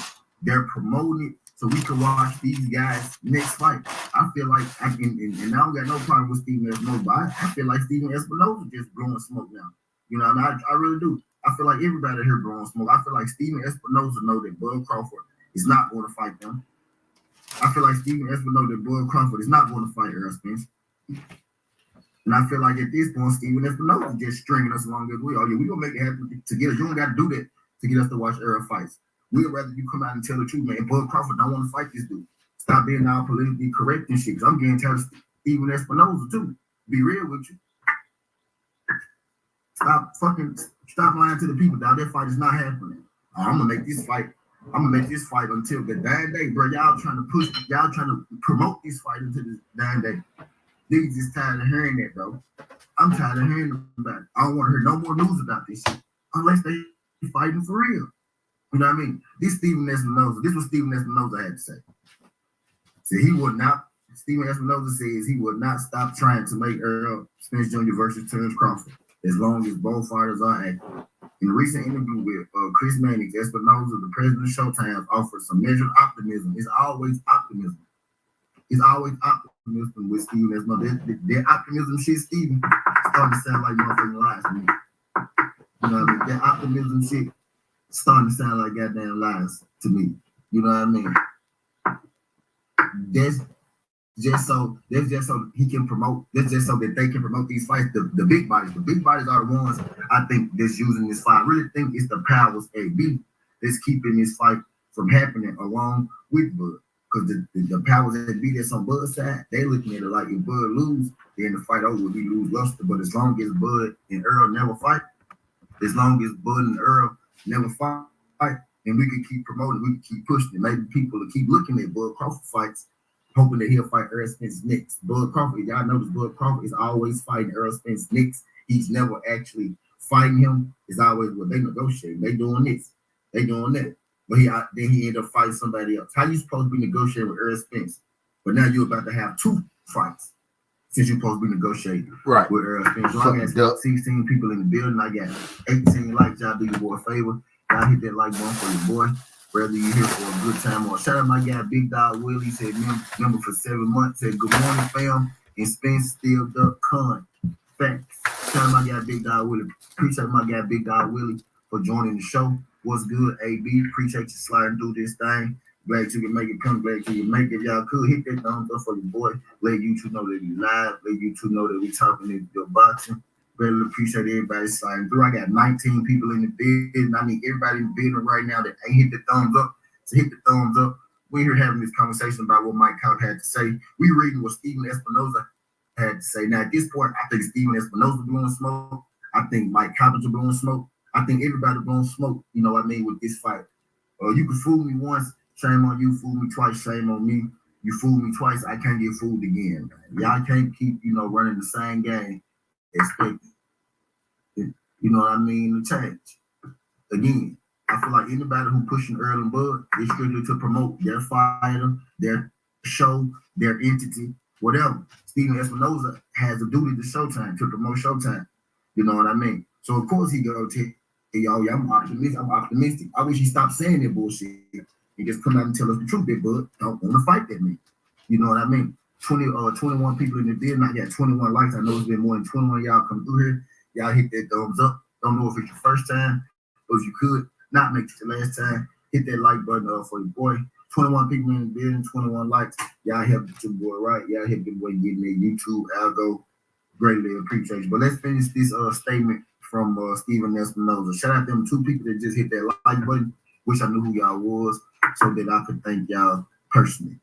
But this is Steven Espinosa, quote unquote, right? I would say 6.5 out of 10.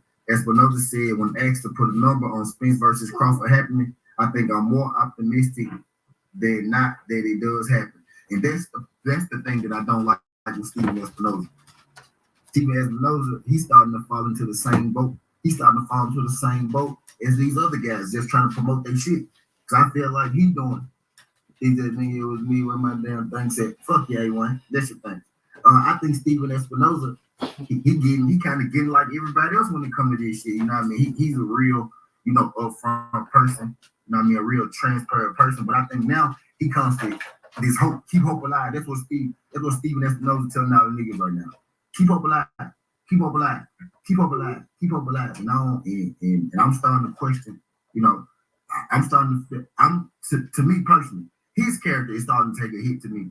You know what I mean? Steven Espinoza. You know what I mean? This now we can see bullshit. We can weed out bullshit. You know what I mean? Steven, if that man, if bro don't want to fight, say he don't want to fight. Don't be telling us this shit go happen. Don't be following along with the train. It's a media push that's going on right now. It's a media. You get a thumbs down, buddy. Goddamn good one there. So nigga don't care. Won't see them thumbs down no way. Won't see them thumbs down no way, nigga. Give a damn about your thumbs down, A1. Think it's gonna be the first thumbs that I get in my life? Give a damn about your goddamn thumbs down, A1. But I digress. Steven Espinoza getting in the same boat. Steven Espinoza getting in the same boat, you know, as these other niggas. As far as the pushing the agenda. Oh yeah, well they can find. I'm very hopeful. They, as long as I'm alive, as long as they act, bro, fuck that shit. Say the real thing, but that man don't want to fight. Y'all remember about 6'7", months about. Hey, A1, I talk about fucking crickets. I talk about your ass. I talk about what the fuck I want to talk about on my goddamn show. When I come to your shit, I'm gonna come to your shit and tell you what to talk about and see how that works for you. You could get the fuck up out of here. You could, you know, but I digress. Steven Espinoza getting in the same boat. Steven Espinoza getting in the same boat as everybody else. Now I'm starting to feel like, you know, you on that media. I'm starting to feel like you on that media, you know, you on that media shit too. You know what I mean? And we don't need that. You don't gotta do that. You don't gotta do that for Earth Spence. You know what I mean? You don't gotta do that for Earth Spence. What's good, Brad? No boxing. My North Memphis brother. Appreciate the slide through. I told y'all I'm back yesterday. Didn't y'all thought I was playing? Y'all thought I was playing. I know y'all heard it. This is what y'all love. I know. Y'all know how I know? Because y'all in the building at 8 in the morning. You know what I mean? And I told y'all I wasn't gonna be here long. Y'all still in this motherfucker. You know what I mean? I know y'all miss T. T miss y'all too. T back. You know what I mean? But Steven Espinoza getting just like these other niggas. You know what I mean? Steven Espinoza getting just like everybody else. Like, bro, stop pushing this agenda. This is not gonna happen. Keep it one. It will be who you. I think Mike Collins wants to do it. That's just me personally. I think Mike Collins being paid that board to push all the good news to keep the hope alive. Yeah, Steven Espinoza want to keep hope alive because he runs Showtime. He wants us to watch, right? And that will make sense to them. But my thing is, I feel like I'm the voice of the people, right? I'm one of them, right? It's plenty of voices I heard, but I'm one of them, right? So I'm speaking for the people when I say, bro, don't be trying to smooth this shit over. Don't be trying to finesse us over. Don't be trying to finesse us over. Yeah, Steve on the bullshit. Yeah, Steve on that bullshit. Nothing, bro. Don't be trying to smooth it over like, well, yeah, it could probably. Y'all know it could happen, bro. We ain't dumb, my nigga. It's like a big thing out where Mr. Aggressor, what's good? One day you could get pussy, you know. I mean, yeah. I mean, you could. He have Mexican. You could. He have Mexican DS. It's a 61% chance that Chris Coleman have Mexican. You've been dealing with it for 4 years. You know, it's a 61% chance now. Yeah. But last year it was a 50% chance. Now it's a 61% chance. It's never going to happen, sir. Just leave it. Just leave it. You know what I'm saying? Like the hype jobs. All the hype jobs be Mexican now. They trying to get that pussy. The hype jobs ain't white no more. We're not getting that pussy. It's a movie called The Great White Hype. Back then, the hype jobs might have been white. That pussy gone. The hype jobs Mexican now. We're not getting it. Look at all the hype jobs. Steven Espinoza, he acting like what color they is. You acting like the other people now, bro. You acting like the other people now. Just look at Ryan Garcia. Don't be out here. David Benavidez. I'm finna keep Hanny Mongill. What's good, bro? Appreciate you sliding through. Y'all got 21 people in the building at 8 a.m. Y'all do 4:30. Y'all hit that thumbs up. I know other people live right now. I know a lot of y'all it ain't the Great White Hype no more, bro. It's the Great Mexican Hype. So y'all hit that thumbs. Great Mexican Hype. Let YouTube know they will. Let YouTube know they were doing a good job. Before y'all scroll up better, y'all get your boy to 30 likes. I'm at 24. I know it's 6 y'all in here that didn't hit that like button. I need all 6. I need 6 more likes right now. Hit that thumbs up. Cash out, super chats. They are welcome. Greatly appreciate it. Healthy trying to go. But support is free. All you gotta do, hit that thumbs up. Let YouTube know that we live. Help your boy getting that ad go. Maybe you can't do it right, but somebody out here, they out here can do it. I was I'm finna finish this Steven Espinosa. I see y'all in here tripping out me. I told y'all I'm back. Right. The great Brown let down. He said, I would say 6.5 out of 10. Espinosa said when asked to put a number on Spence versus Bud happened. I think I'm more optimistic that it does than it doesn't. 7 years from now. He didn't say 7 years from now. I had that being an asshole. So I know there's still interest, and that's why they lying to us, because they know that it's still interest. I know there's still a desire on the Spence side. I do believe that. I do believe Earl Spence want to fight him. I believe Crawford when he says he's interested as well. I don't believe Steven Espinosa when he say that he's what I used to do back in the day. when he says he's interested. But he said, I know that there's still interest on the Spence side, right? So what this telling you is, yup, 27, yup, 27. I need 3 more of them things.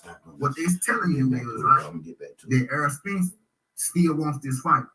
He said, I believe Crawford is still interested as well.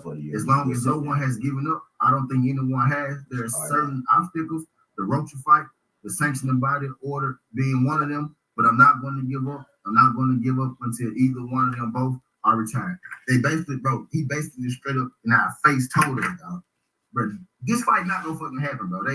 I'm not going to give up. I'm not going to give up. That means it's bad, bro. And what term do you use? I'm not going to give up in a good situation. You don't. You don't even bring up the shit give up when shit going smooth, when shit going good. I ain't hear it's close. And then what he said was, I'm 60% sure that it'll happen. You said you was about 50% 7 months ago. So you mean tell me from then to now you only went up 10%? Y'all, this fight ain't happening, man. I'm sorry to be the bearer of bad news. I'm sorry to be the one to tell you.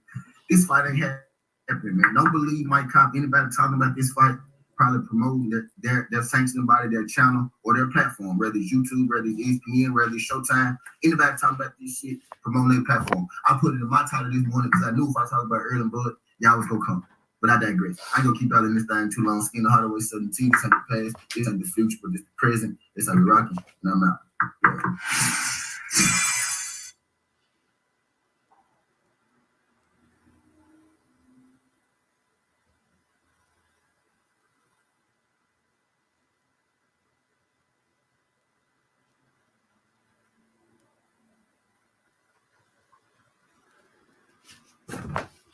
I'm gonna throw something else on for y'all. Y'all got this to me breathe.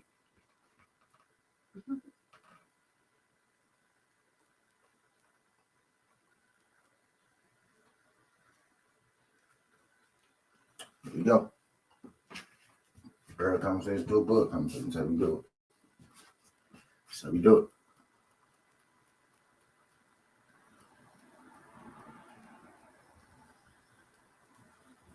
Don't make it last time. Hit that subscription button as well. We talk this good boxing every day, not just today. I see I got 7 people in the building right now. Y'all get your boy right bright and early. I had it in my last video. That thing was every bit of 8 minutes. And of course, YouTube stream y'all turn my video yellow for whatever reason. You know what I mean? So we go keep it rolling on the long. You know what I mean? We gonna keep it rolling on along. We gonna get right. We gonna get right this morning with a boxing conversation. I didn't have a boxing conversation with y'all at all yesterday. So that means I know I'm gonna have a few boxing conversations with y'all today. You know what I mean? But the first one of the day, we gonna get the morning started off right. We go get the morning started off right. Break Somebody got to wake their We ass gonna talk up. about what Bomac had to say about his fighter turns Crawford's possible, right? More than likely, right? It's looking like at first it was a rumor, right? When I dropped Football it months ago, right? It was a rumor, right? It was a rumor, and then you know Women's basketball started 10:30. Now 9:10. yeah, Bomac himself talking about, you know what I mean, Alexi Rocha. 9:10. I'm guessing when Southern T dropped that little snippet about Bitches will put it you know, on their Alexi own Rocha kid that they possibly love. his Homie don't next believe. in WBO ranking. Guns get You know, acting it with wasn't money just and shit. cap. Like I had to Apparently, leave. you know, Whatever there's some truth country to it, out, because now stop you got the with you. Bomac. Even for a Now you reason. got Bomac speaking on you know, Alexis Rocha in a possible fight, right? But Bomac has something that I thought was One thing interesting about it, I to say never about get mad. his fighters, Bud Crawford's next Fuck opponent, on your best friend. right? Fuck on yourself. And basically what Bowman had to say is want me to believe about Alexis Rocha think I'm more. is that he said Bud should easily in the city of walk through. I'm not in going the to world. for sure, y'all. For sure. He said these niggas talking. I didn't want he said that Bud Crawford should very easily walk through Alexis Rocha. Now when I first heard that, it was a little wild to me for a couple of different reasons. Like the main reason it was a little wild to me because Bomac, right, is the same guy who when Bud Crawford was fighting David Avenesian, right, in the midst of Earl Spence, contract negotiation or in the midst of an Earl Spence fight or whatever, right? I think it's crazy that you get Bomac with Bud coming out his last fight versus David Avenesian. You get Bomac. I hit that thumbs up for this fight, saying that he feels like Bud. This gonna look like a glorified sparring match for Bud Crawford. But when it was David Avenesian, you was trying to gas up to us David Avenesian as if he was a good fighter. And if you ask me, Alexis Rocha is a much better fighter than David Avenesian, right? So if you was gonna downplay an opponent, most definitely David Avenesian would have been the opponent to downplay. You told us David Avenesian was a good fighter, and it's not going to be an easy fight for Bud. But you get in the ring versus a guy like Alexis Rocha, right? And Bomac feels like he's going to be a cakewalk. Now, that was my problem with it, right? But the actual problem with what's being said is that even if you feel, right, even if you felt that David Avenesian was a harder fight than Alexis Rocha, which is really not. What's good, Bruce Gaines? Appreciate you so much. Let me say what's up to everybody in the building first, man. Let me not be rude. What's good, Damon, man? Appreciate you sliding through this, man. Damon, man, don't know if it was last night or this morning, but really appreciate you. Yo, the Wise, what's good, yo? Appreciate you sliding through this thing. Them TWTs in the building. Yo, the Wise, Damon, man, no smoke. Let's get it. He said, let's keep it pushing. You know we got to, man. You know we got to.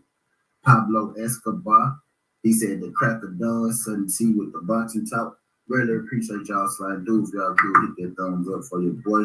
Big Tech, what's good? The family TWT in the building, man. Singing two TWTs, you know what I mean? In the building. Pugilism was good. Pugilism. Appreciate you sliding through this thing, G. Pugilism always got a good input on the subject. So let's see what Pugilism had to say.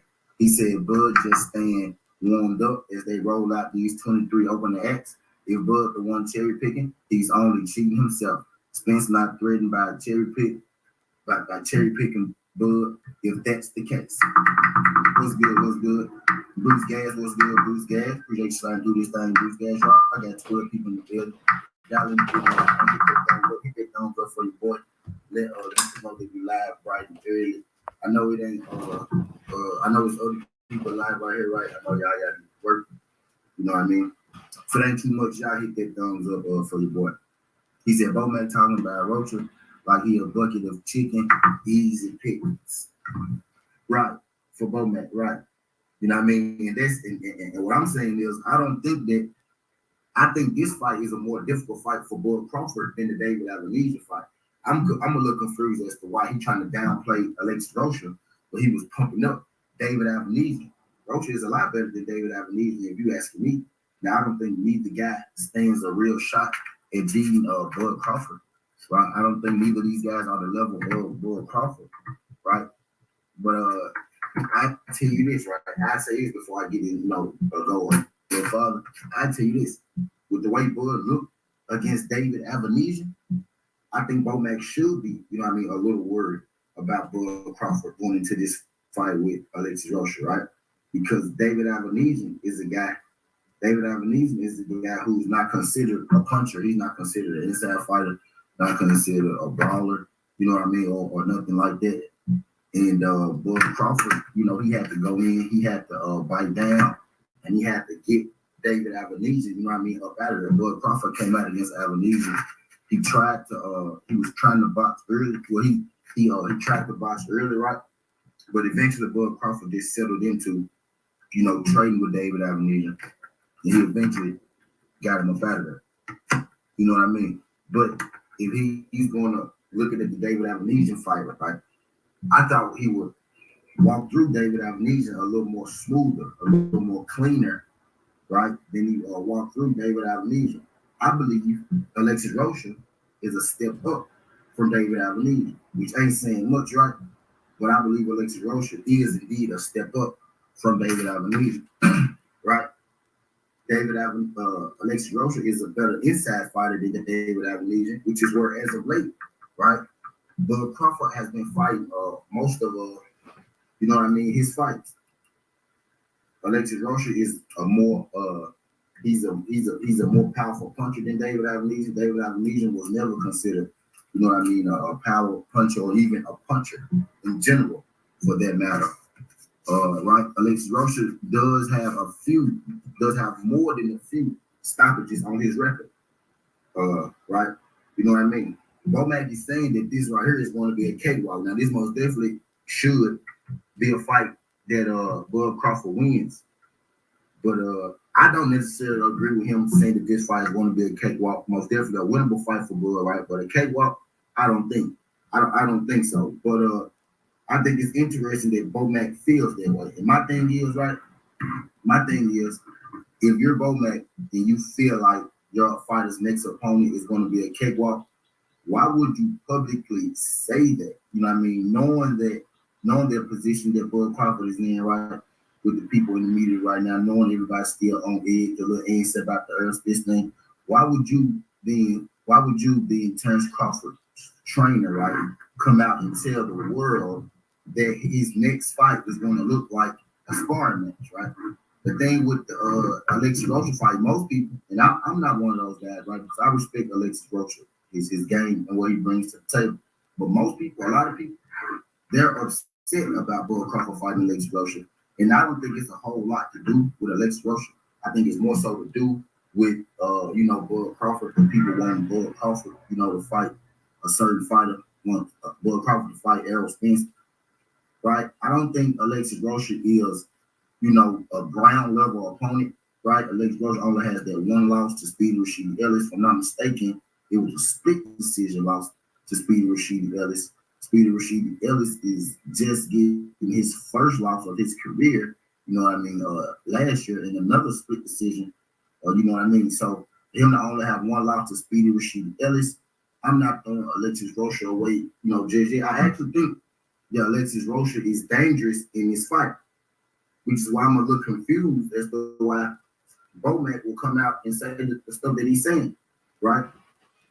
Me personally, I feel like it is not true. I feel like Alexis Rocha is a pretty good opponent, right?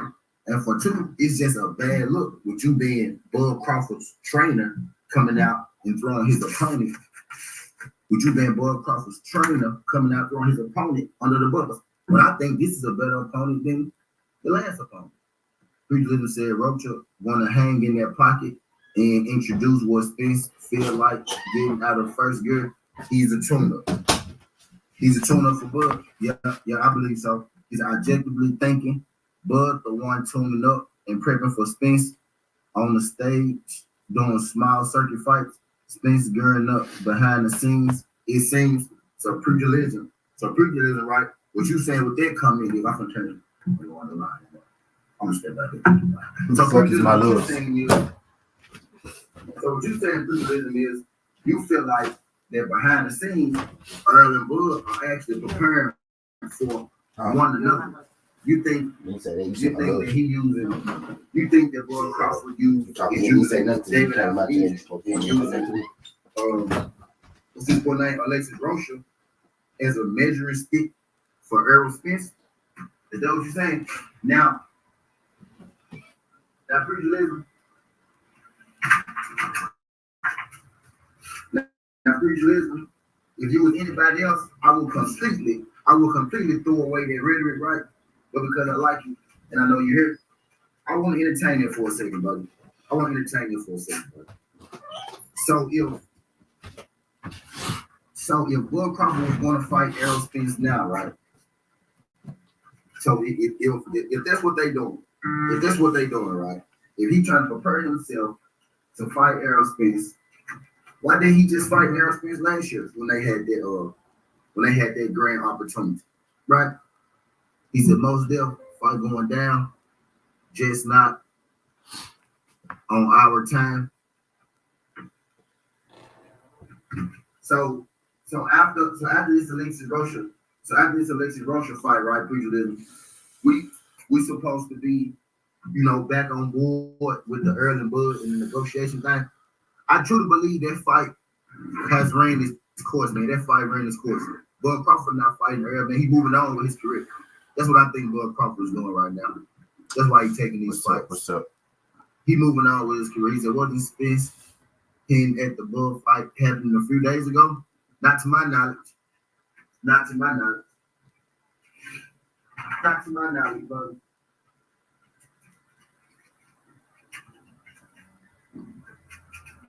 Not to my knowledge, pimp. Not to my knowledge, pimp. I ain't heard him, say nothing about it. He said they don't want that Super Bowl until Jake Paul takes a loss and Ryan hypes temper downs. These markets to coin YouTube celebrity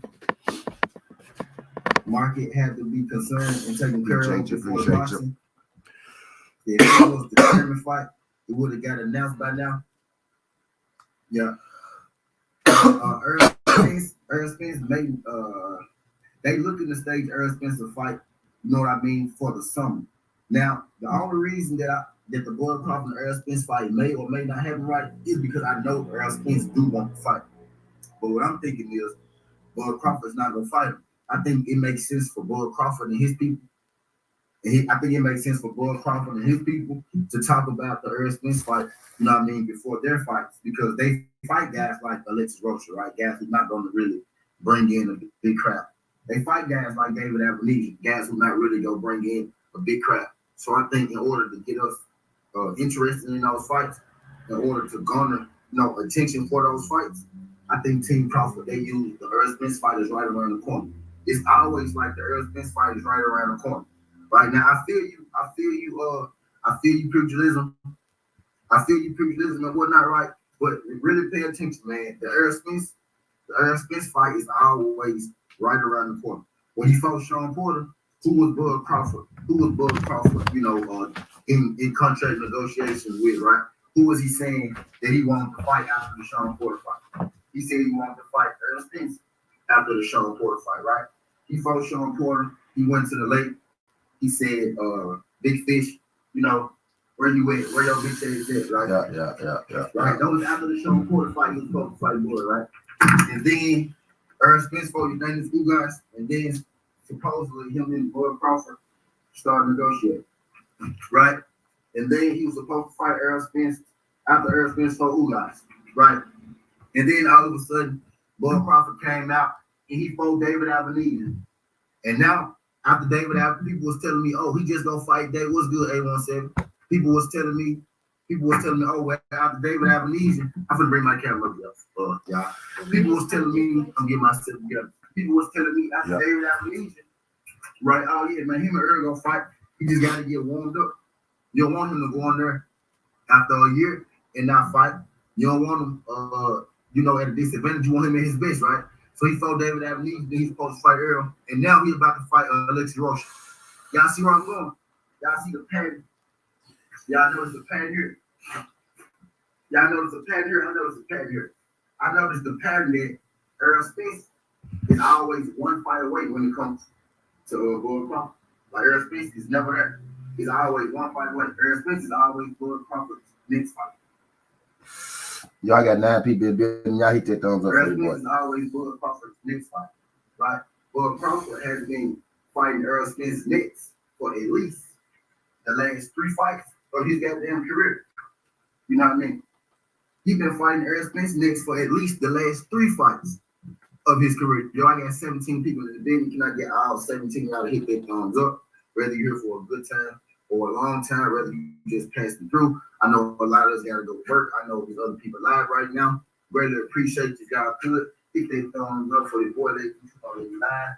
I don't know if it's your first time, but if you could, not make it your last time, hit that subscription button as well. When you roll on in, we having us a boxing conversation. We're talking about what Bomac had to say, about Bud Crawford, his next opponent. Now I'm just having a conversation with my guy, Pugilism.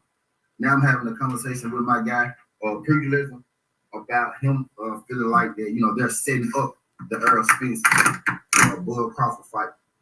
You know what I mean? Now with these fights that's going down. Y'all do your boy favor. Y'all hit that thumbs up for your boy. But Be it. y'all do your boy favor. Y'all hit that thumbs up for your boy. What's good, y'all? He said Spence Bud, that fight, man. Nobody dropping that bag. If it was a Thurman fight, it'd be announced by now. I'm not sure if it's going to be, a Keith Thurman fight. You know what I mean? Earl Spence don't really want to fight Keith Thurman. Earl Spence wanted to fight for a couple. We all know Earl Spence never really wanted to fight Keith Thurman. Earl Spence for Thurman makes sense for the PBC. The PBC wants Earl Spence to fight Keith Thurman because it would be good in ticket sales. It would be good for the company and for for the rating wise. On this side, that's an in-house fight that makes sense for the PBC. That's more so a PBC thing. Earl Spence wanted to get undisputed at 147. Earl Spence feel like fighting Keith Thurman at 147 is a waste of time because Keith don't got a strap, right? Unless Keith ends up fighting, for that WBC belt, and then you got a different situation going on. Shit, what? Right? Appreciate that, yo. I just saw his way undisputed fight off now. Yeah. The fatty is in fight. Oh yeah, I told you that, Pablo. I told y'all that. Women in the men. I told y'all that, Pablo. But I want to women in the men. Skywalker, I need your number, Skywalker. Hit on a little more, get a little more insight on what. Text my phone, Skywalker. I want to talk about a little. We getting a thread together. We getting a thread. TWT getting a thread together. So when it was an A1 idea, so when folks go live, we'll send a text message out so the family could go. So everybody could know when people live. Young boys was favorite over Bud back then. Yeah. Yeah, I already know. You know what I mean? But we about to read the exact comments. He just say, bro, we finna get organized, man. You finna get organized. Lorenzo. We about to tighten up.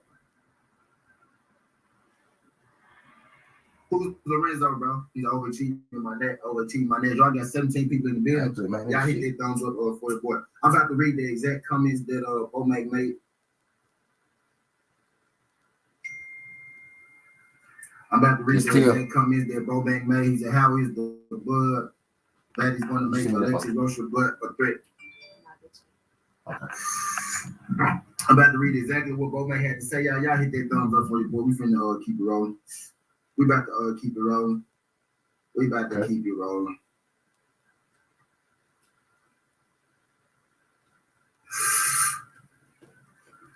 Tim do too. Tim got Benavidez too. Sparring match, right? And what really blew me is me watching that David Avenesian fight.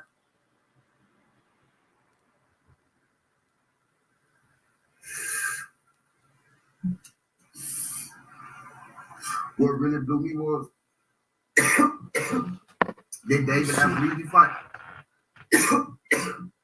I'm not gonna say always, man. David Avenesian fight, right? The reason that this comment really blew me, I'm not gonna say that Bud struggled in that David Avenesian fight, but I will say that I thought David Avenesian would get dealt with a little easier than Bud dealt with him, and I'm a Bud Crawford fan. So understand when I say this, I'm not speaking from a place of hate. I'm speaking from a place of I was gonna watch that fight regardless.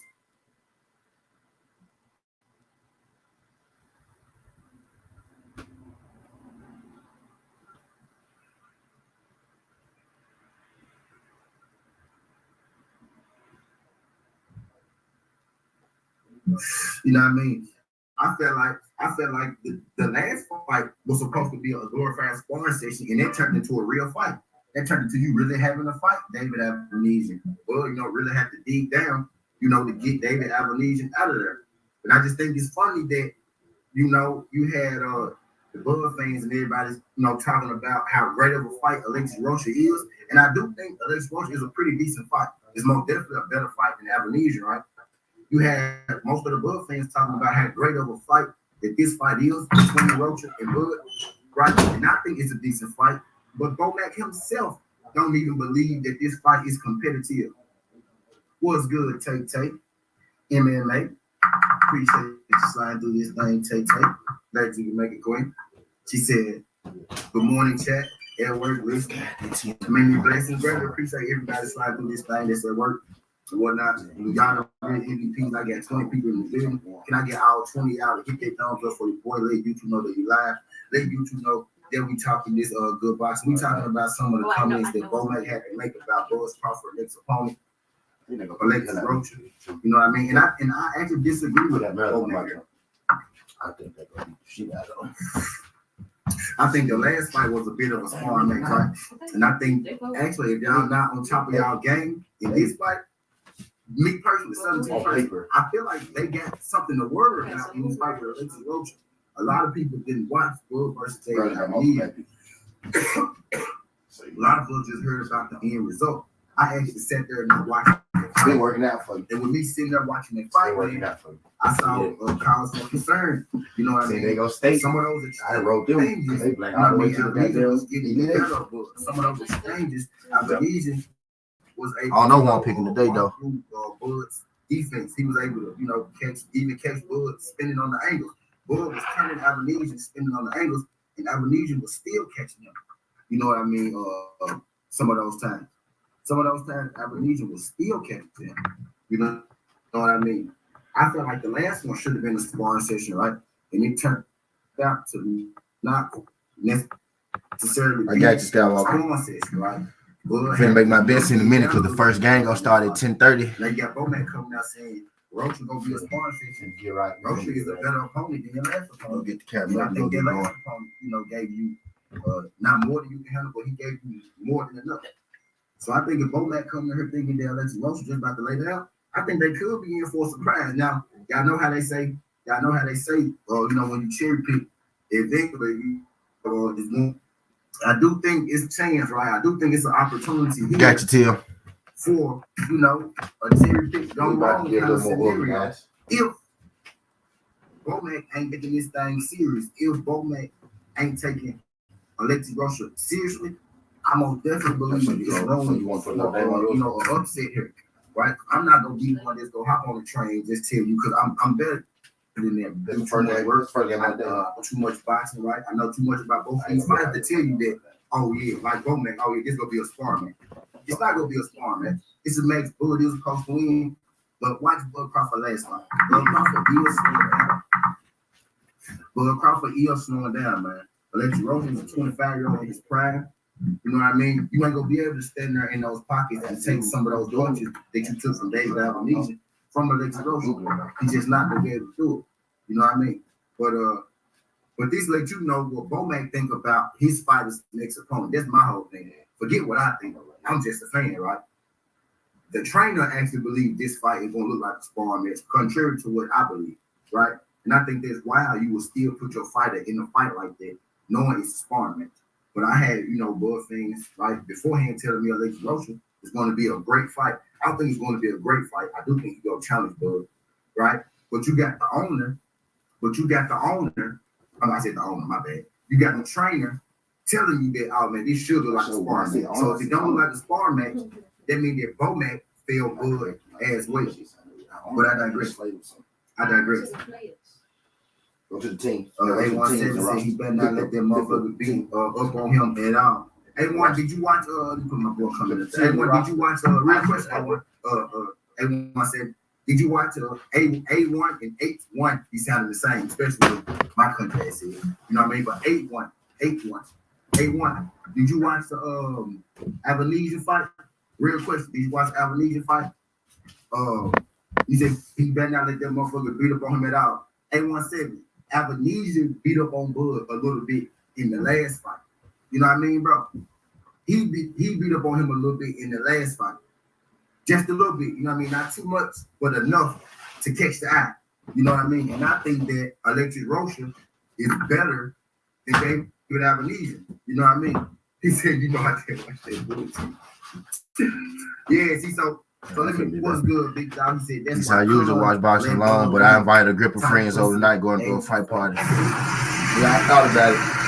I mean, do that, go to a bar. I gotta find which bar showing it though. Bar's gonna be showing it. Shout out my guy, big dog Willie in that super chat. Glad you can make it, King. Glad you can make it, King. TWT in the building. Love seeing them. Seeing them TWTs. Love seeing them TWTs.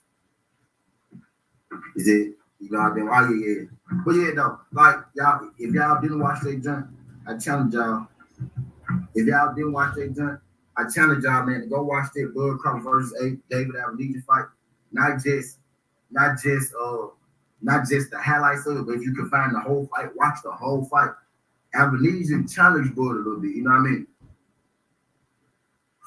Just my eyes, right? What I saw, right? I saw early in that fight, Bud was actually trying to, box him a little bit. You're right, Quentin Brown. Shout out my guy, Quentin Brown. That's basically what it is, right? That's basically what it is. He having a step-up exhibition match. You know what I mean, basically. What's good, Big Dog? Shout out my guy, Big Dog. Salute to you too, TWT. If y'all got that TWT behind y'all name, just know when I tell y'all I love y'all, I really love y'all folks. Y'all folks really my family. Shout out to the TWT fam. Speaking of TWT fam, shout out my guy Brian Corbett in that super chat with the fast making rules. He said, top of the top to my guy. Really appreciate you, King. Shout out my guy BC.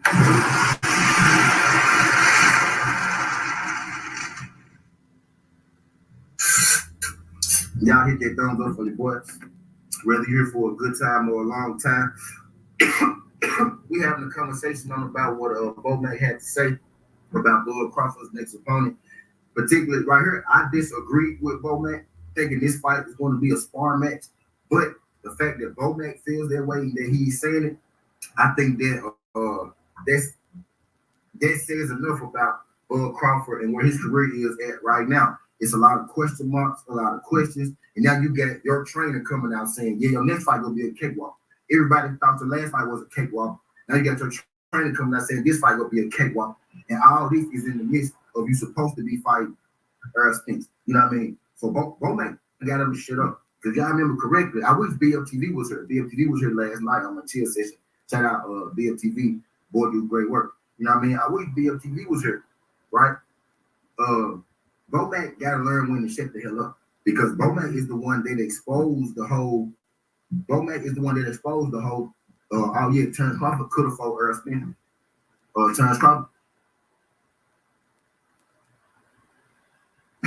Terrence Crawford told Earl Spinks.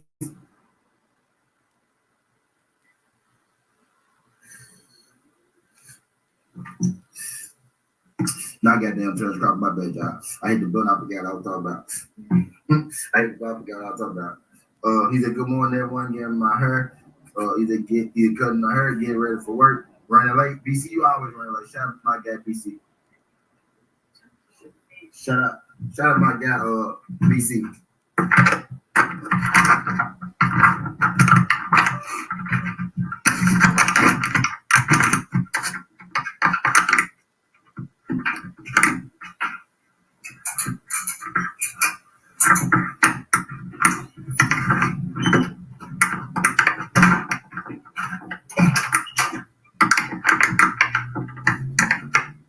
Yo, I had to move short, folks. It's still weird on this day.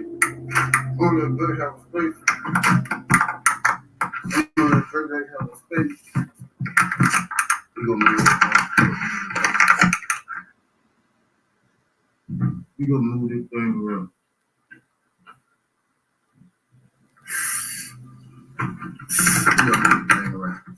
Well, yeah, I'm back. I'm gonna finish up and y'all. I'm gonna finish up now. But yeah, Bowman was the one. Well, appreciate the shout out. I got everyone saying that's right. Was everyone? My nigga, everyone said that's right. Well, let me cover this though.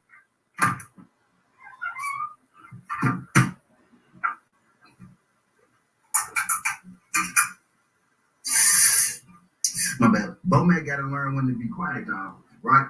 Because Bowman was the one that told us. Bowman was the one that the gasoline. Damn. All right, okay. Thank you. All right. Bomac got to learn when to shut the fuck up. Because Bomac was the one that told us that Terrence Crawford could have actually fought Earl Spence Jr. before he even came up to 147, right? Straight out of his mouth. In the thick of the Earl Spence Bud Crawford thing. Bomac came out, messed around, ran his mouth, told the truth. I wish BLTV was in here. BLTV came through here last night. Shout out my dog BLTV. BLTV got Bomac to admit that they avoided Earl Spence in the beginning. You know what I mean?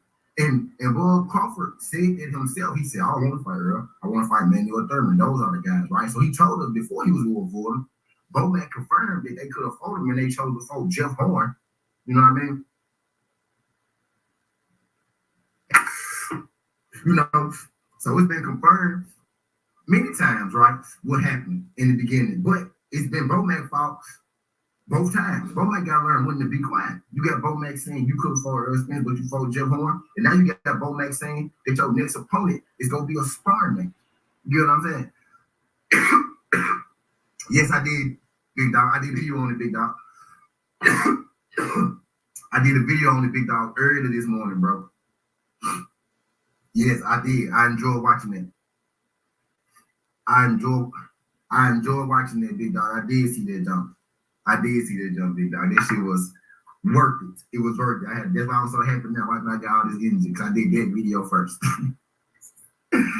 Dog, big dog.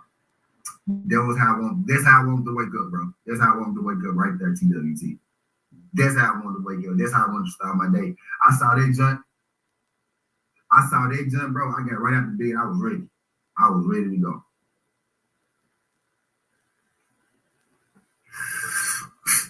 I saw that jump, bro. I was ready to go, bro. I was ready to go, right? But let's digress, right? Let me get to the article, right? I've been here, goddamn 36 minutes, and I still ain't read the article, right? That this thing about. I still ain't told you exactly what Bomac said out of his mouth. Which I know. Jay.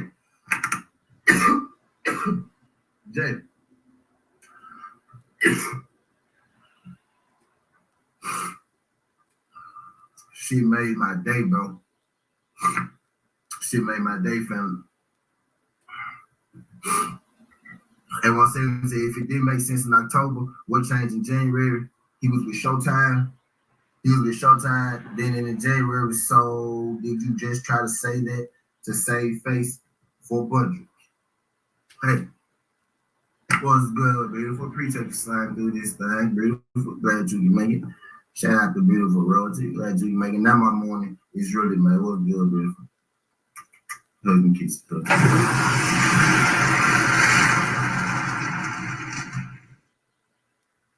Nah, you good, bro. You good, bro. You know, I don't be censoring shit over here at 17. You know, 17, I don't censor shit. They be T-Prop, though. They say T-Prop is. T don't know how that can control his show. Well, I could just kick everybody up off this motherfucker and it could just be me, but what's the fun in it? You know what I mean? So they were just about to express yourself, man, because I'm going to express myself. I don't want nobody trying to censor me and shit. I'm going to express myself. You know what I mean? Talk this shit. But, I digress, bro. Let's go and get into this article. Y'all got 20 people in the building right now. I need all 20 of y'all to hit that thumbs up for your boy. It's bright and early. You know what I mean? Let YouTube know that we live. Let YouTube know that we talking this good boxing. Let YouTube know where you at. Let YouTube know that you're in the building. Hit that thumbs up. Help get your boy in the algo. Get your boy percolating, twerking, and all that good stuff. Greatly appreciate y'all sliding through. Y'all could be anywhere else in the world, but y'all chose to be here, and I'm glad that you're here. You know what I mean? But I digress. Alexis Rocha's close but clear defeat at the hands of Speedy Rashidi Ellis in 2020 pushed him down the welterweight ladder. But while his immediate stop has plunged, he slowly but surely steadied up the ship. With 6 consecutive victories underneath his belt, the 25-year-old now finds himself in front of the championship line. Quick. What's good, quick? Appreciate you sliding through. Glad you can make it. We about to get into the thick. I'm about to finally get to the article, right? I done talked y'all earlier off 39 minutes about, what the hell I think. I'm gonna let y'all know exactly what both, had to say, type deal. And then we gonna go from there, right? We gonna go from there. What's good? What's good? What's good, Will? Shout out my guy, Will, old school. Appreciate you sliding through this thing, Will. Glad you can make it, pimp. Glad you can make y'all could hit that thumbs up for your boy when you roll on in. He said thanks to the aspiring run. He said thanks to the aspiring run, Terrence Crawford, the division's WBO titleist, was recently mandated to defend his crown against the suddenly surging contender. So Alexis Rocha and versus Terrence Crawford is official. It's an official thing, so it's already been mandated. I was saying, right, months ago that he was in line to be mandated. I smooth didn't even know that they already officially mandated him. So officially, they already mandated Alexis Rocha. So that fight pretty much set in stone. You know what I mean? But guess what? Trump's a mandatory, a unification, or undisputed. But I digress, right? When last seen, the California native was bouncing, pounding George Ashley to the tune of a 7-round stoppage win January 28th. Still, despite blasting out numerous foes over the years, Brian McIntyre, trainer of Terrence Crawford, is ho-hum on Rocha's chances for their possible showdown. This is Bo Mac words, quote, I quote, unquote. Karma, what's good, Karma? Appreciate you sliding through this thing, Karma. Glad you can make it clean. Glad you can make it. The beautiful Miss Karma. Let me drop the flames one time for the claim.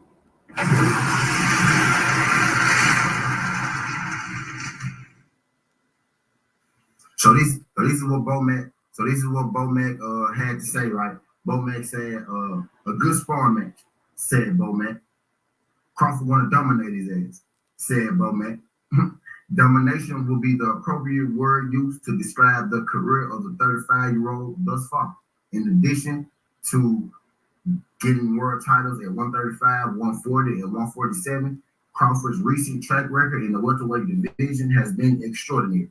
I beg to differ, but I digress. Although fans have Belyat over his opponent's selection, the Omaha, Nebraska native has made it look incredibly easy in the ring selection.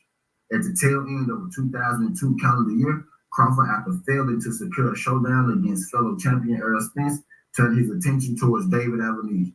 Officially, Crawford 39-0 will formally dismantle his man during the December bout, stopping the French contender in the 6th round.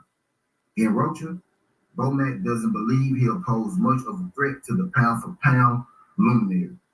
But even with Bo Mac rearing him as binge foe, that doesn't mean he'll have Crawford going through the motions during training camp. In his opinion, all it takes is one bad night at the pugilistic office for things to go horribly wrong. This is Bo Mac words or verbatim, bar for bar. You still got to be in shape for those guys. Those guys are coming in shape. They're going to try their best to get the win. You definitely got to be in shape. So that's what Bo Mac had to say about his fighters, Bud Crawford's next opponent, right? So my thing is, right? In there it even stated that.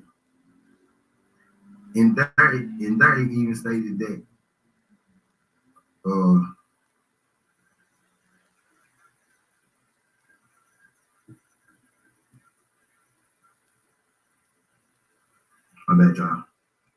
Let me start my test. My bad, y'all.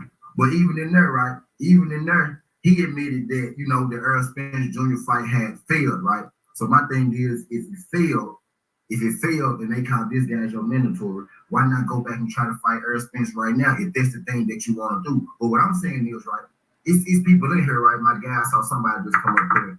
Let me get for a second. Where he at? He said, Tommy said, mind you, the mandatory ain't even due until May. So who pushed to get it made? You know what I mean? Another question. Another question. What did my guy say? He said Bud and Spence. My guy Raphael 32 said Bud and Spence, are fighting in June. That's what I was saying earlier, man. Y'all ever notice? Y'all do your boy favor, y'all hit the thumbs up. I'm finna go get my life.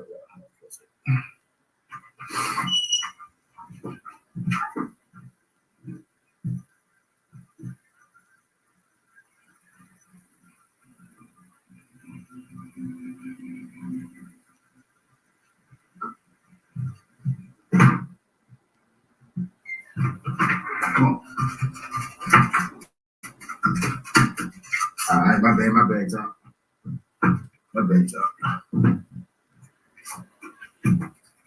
My bad, y'all.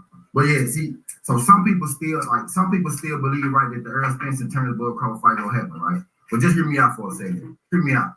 Do y'all notice, man? Y'all ever notice how when it comes to Earl Spence and Bud for Terrence Crawford, right? For their side, it's always the next fight. I just broke it down. What's good, DJ Black Charm Reed? Appreciate you slide through this joint, DJ Black Charm Reed. If y'all could, if it's your first time, if you could not make it your last time, hit that like button and subscribe as well. We talk this good boxing every day, not just today. Rather appreciate y'all folks sliding through, right? But if you telling me that the fight gonna happen next, right? Do y'all notice how when it comes to Terrence Crawford and his side with Earl Spence, the fight is always one fight away. It's always the next fight. I just broke it down, right? When we was going through the whole Sean Porter thing, Sean Porter and Bud, right? What everybody was saying. Oh, Earl Spence next, right? So after Sean Porter fight, you know, where you at, Big Fish? Okay, so we think it's next. And then the fight didn't happen, right? We thought the fight was going to happen after Earl fought Ugas, right? He fought Sean Porter. Earl was going to fight Ugas, right? So Earl fight Ugas, the fight's supposed to happen, like, you know, after the Sean Porter fight, right? It's going to happen after the Sean Porter fight. So Earl fought Ugas, then Bud signed to fight David Avenese, you know what I mean? So it's after the Sean Porter fight, right? The fight ain't happened. They tell us, well, Bud gonna fight David Avenese. Bud gonna fight David Avenese to get ready for Earl. No, you don't want him going in there rusty. He ain't fought in a year. Y'all trying to get an advantage. Y'all trying to wait Bud out. Y'all want to have the advantage. Y'all want Bud to be rusty. So let him fight David Avenese to get himself ready for Earl Spence. So he fight David Avenese, right? He gonna fight Earl next after he fight David Avenese, right? Right? He gonna fight Earl next after he fight David Avenese, right? Right? Well, guess who we about to fight now? He fought David Avenese. David Avenese fight over with. Right? Guess who we about to fight now? Is it Earl? No, it's not Earl. It's not Earl. He about to fight Alexis Rocha. Y'all see where I'm going with this? Y'all see where I'm going with this? He's not about to fight Earl. He about to fight Alexis Rocha. You know what I mean? It seems like the fight with Earl Spence for Bud Crawford is always one fight away, y'all. And this ain't me. This ain't no Bud hate video, because I fuck with Bud. You know what I mean? If y'all really been fucking with me, if y'all really been fucking with me, if y'all really, you know what I mean, been rocking here, y'all know I mess with Bud. A17 in here. Y'all can act A17 I do fuck with Bud, but I'm a realist, man. I'm a realist. I don't make no excuses for you, even if I like you. I might pull you to the side and be like, hey, bro, you know this shit wasn't right. I might ride with you right there on the spot. But I'm going to tell you later on, hey, bro, you know that shit wasn't right. You know what I mean? I don't make excuses for nobody. You know what I mean? But it is what it is. He said, Aaron can't make no real money fighting Thurman. If he fights Jamil, everybody know he's ducking. Spence versus Bud. It's happening in June. I feel you, Raphael. It's on that, Raphael. I feel you, Raphael, but man, come on, Raphael. This fight always the next fight away. Video, you know, that's the same one. What's good, Charles? Two being in January. What's good, Charles? Being in February. 3 minutes you know ago. What I mean? What's good, Raphael, my boy, Charles? seems like that fight is one fight I away. like that. You know what I mean? And at this point, Raphael, I'd rather just be surprised when it happens, right? I'd rather be surprised when it happens. I probably And I'm go still back in and because fight I'm that. My bad, y'all told y'all that fight won't happen. I ain't probably gonna win. But I'm not getting my hopes up again because I feel like it's just promotion. I feel like anytime right now, either side, Earl side and Bud side. That's probably I'm not doing it again. And it's both sides. I feel like anytime you guys, any sides use that name Earl and Bud, they trying to promote another fight. I appreciate y'all calling in. That's what's been happening the whole time. Anytime Earl and Bud get going the hardest, boom, another fight pop up. I feel like anytime they put their two names together, they probably trying to promote another fight. You know what I mean? Type deal. That shit gonna be close. My mind. I think this My first mind say you come. I don't know. Oh no. That's gonna be a good one.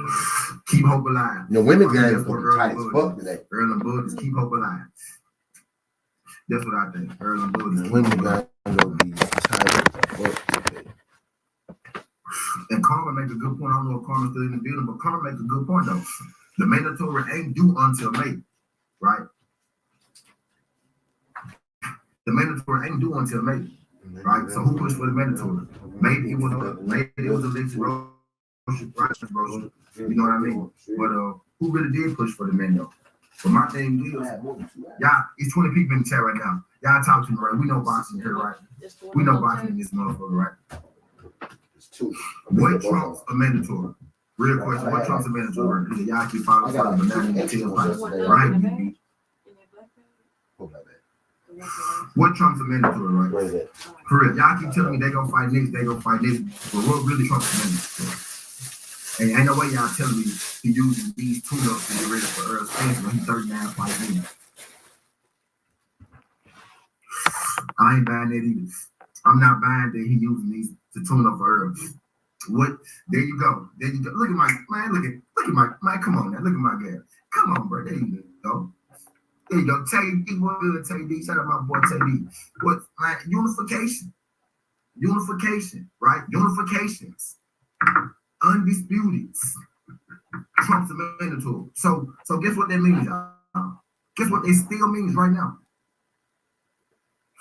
That means right now, till this day,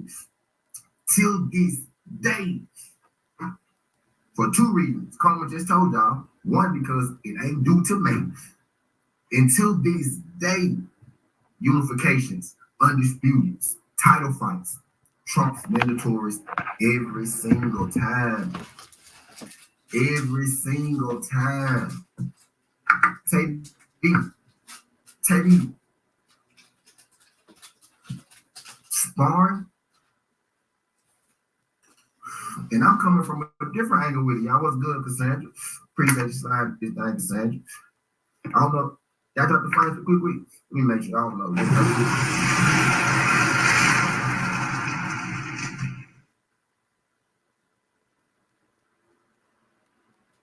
Appreciate you sliding through this thing. Go ahead. Glad you, man. I ain't sure if I dropped the flames from Coney Quick. I know I gave him a shout out, but I ain't sure if I hit the flame. But I had to hit the flame. What's good, Cassandra?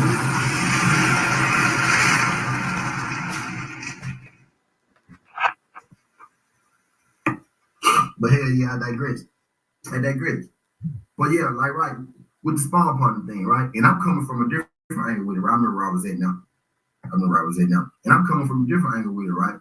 He's saying that this guy's a spawn partner, right, bro? But a lot of people did not watch that Bud versus Albanese fight. A lot of us heard about it. A lot of us know the result, right? A lot of us know about the glove and all this shit, right? But a whole lot of us did not actually watch that fight from round 1 to round 6 or 7, whatever round it was, right? A lot of us did not watch that fight. You know what I mean? I watched that fight. I saw the core argument of the fight. I saw that Bud, went to the plan B in that fight. Bud plan A in that fight was to outbox David Albanese and make it a clean fight. But what Bud was trying to use movement and angles against Albanese, and Albanese was still finding ways to cook Bud, you know what I mean, from round 1 to about round 4. You know what I mean? In about round 4, Bud made an adjustment to start inside fighting with David Albanese. And David Albanese was still clipping him, right? Well, Bud was starting to hurt him a little more. You gotta hit that thumbs up for your boy when you roll on in. Ready here for a good time on. My thing is, ready sliding through here for the duration. We heard getting through the board part again, right? I see him try to use his angles. It's gonna be XFL, it's gonna be NCAA, all this shit on this morning. From David Albanese. But we reminding y'all that Keller Plant and Benavidez fight today, man. That's what we hear from. But look, Raphael. Tell me I got with my That's what we hear from, man. We here to get you through the hard part. See, look. Y'all hit that subscription button when you roll in. Feel free to drop a comment.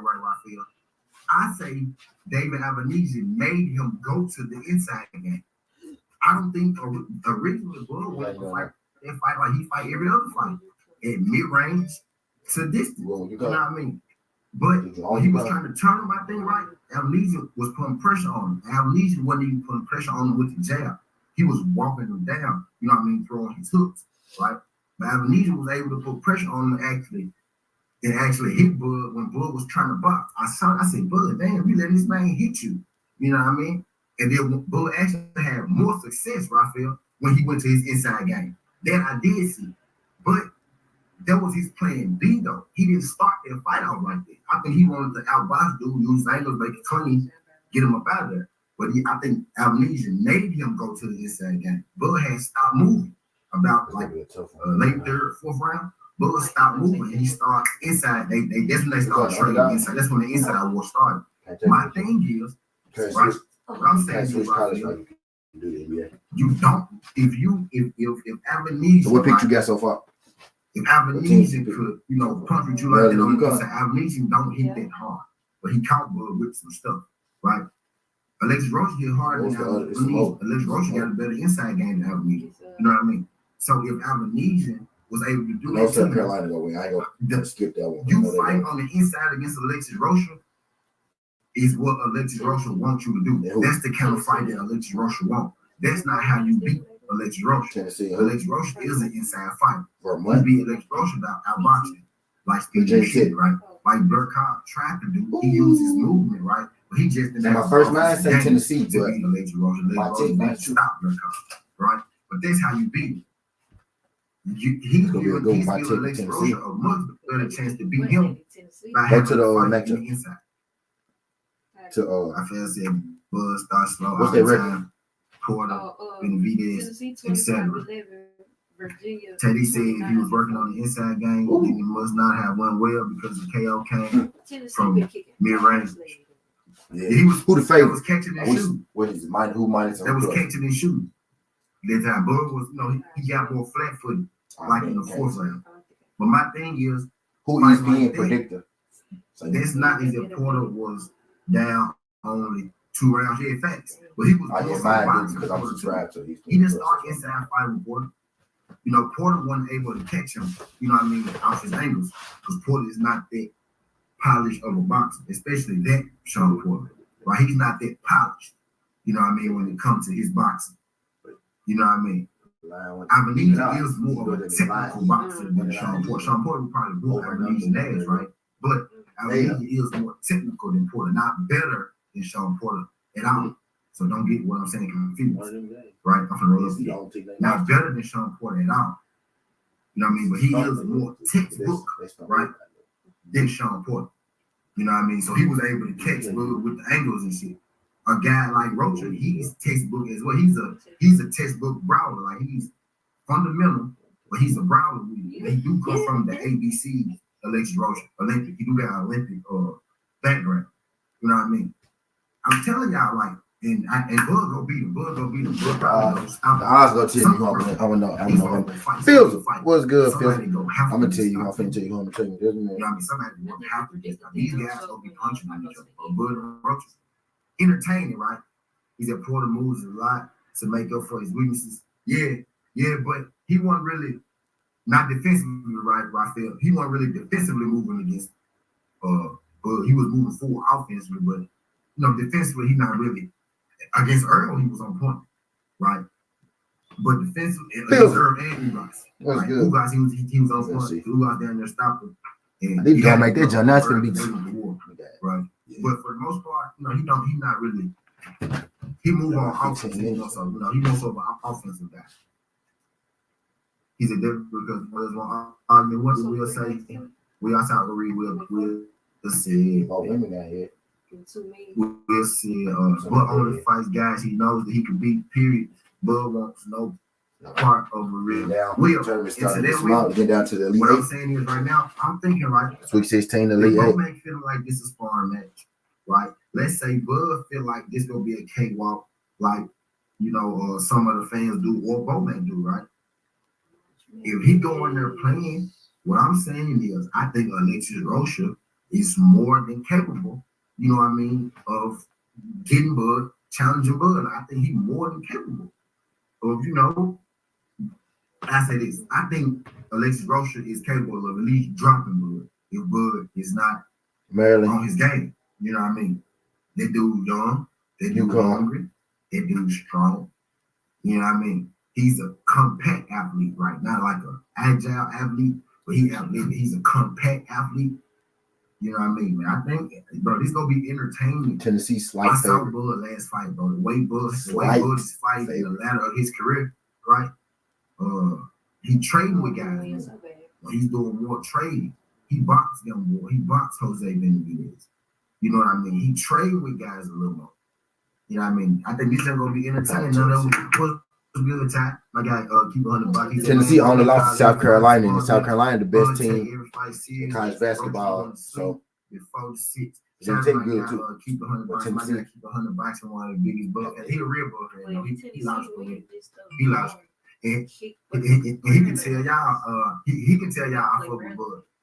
Teddy said, "Stop till you giving him an out. They gonna hit this shit and then justify the Roach fight." I ain't giving him out, nah, bro. Nah, I ain't giving him an out, bro. Roach is. Maryland, Tennessee will be good. Roach is. This ain't no damn sparring match. You know what I mean? Like this ain't no We'll sparring go to Tennessee. So Tennessee, this ain't no sparring match, bro. And I hope Bud ain't. I hope Bud. I go to the meet. Feeling like it's a small We're match. actually on 2 branches: Gonzaga, UConn, It's a which is small gonna match. be You tight. know what I mean? And not Kansas State, Florida Atlantic. Ty. That man said they. I hope Kansas State point guard ain't hurt or nothing like. Bomac did. Ain't hurt. Bomac said that David Almeida was gonna be a good fight. He ain't called David Almeida no more. He tried to sell up that there was a good fight, and now he's saying this dude is more. What I'm really doing, right? I hope he bullshit, right? But I'm really doing is calling bullshit. Sure do. You know what I mean? Look at He said all the people these UConn fighters don't want to fight Bud. He has gone into the weight that should have fallen when he entered the welter division. I hope they keep Florida. And my thing is, man, at this point, shit, we'll never really know. If it ain't for undisputed, I'm not in it. I'm telling y'all, yo. I'm telling y'all, yo. Y'all smash that light button for you, boy. Not go win, Bud go win. But if he doing that, bro, Roche is very capable, right? He's capable, right, of putting Bud on his ass. I'm telling y'all, he's capable of doing it. Capable. He does possess it. I got Bud winning this fight. 65-35, right? Something like that. You know, something like that. 65-35, right? I got Bud 30, something like that, right? Bud gonna win the fight, but it ain't no sparring, bro. He's actually early, but he's just trying not to spark this one. I'm gonna roll up again, Teddy. I'm gonna roll up again, Teddy, but nah, bro. I'm calling bullshit though, because that man said David Alvarez was a good fight, but Alexis Rocha is a sparring match. So they only got 10 too, though. I ain't talking about how I feel, right? I ain't talking about how I feel. They're gonna be tough, man. This is Bomac saying that his next fight ain't worth it, right? This is Bomac saying his next fight ain't worth nothing, right? So if you know that this next mandatory fight that you got ain't worth nothing. Ooh. So he gonna hold 10. He gonna lock 10, man. Why not go ahead and unify the division? What happened to get undisputed? What happened to fighting Earl Spence? Yeah, sure. Right? And this ain't even me holding on to a pipe dream. What I'm saying is, if you're the trainer and his manager, bro, man, and you know this fight, yeah, I'm going with UConn. Anything, right? This fight not even gonna get you paid that much. You know what I mean? Damn. You know this. I want to pick Gonzaga though. Much. Why not go for undisputed? There ain't no points for me to take the point. Unification. Let me put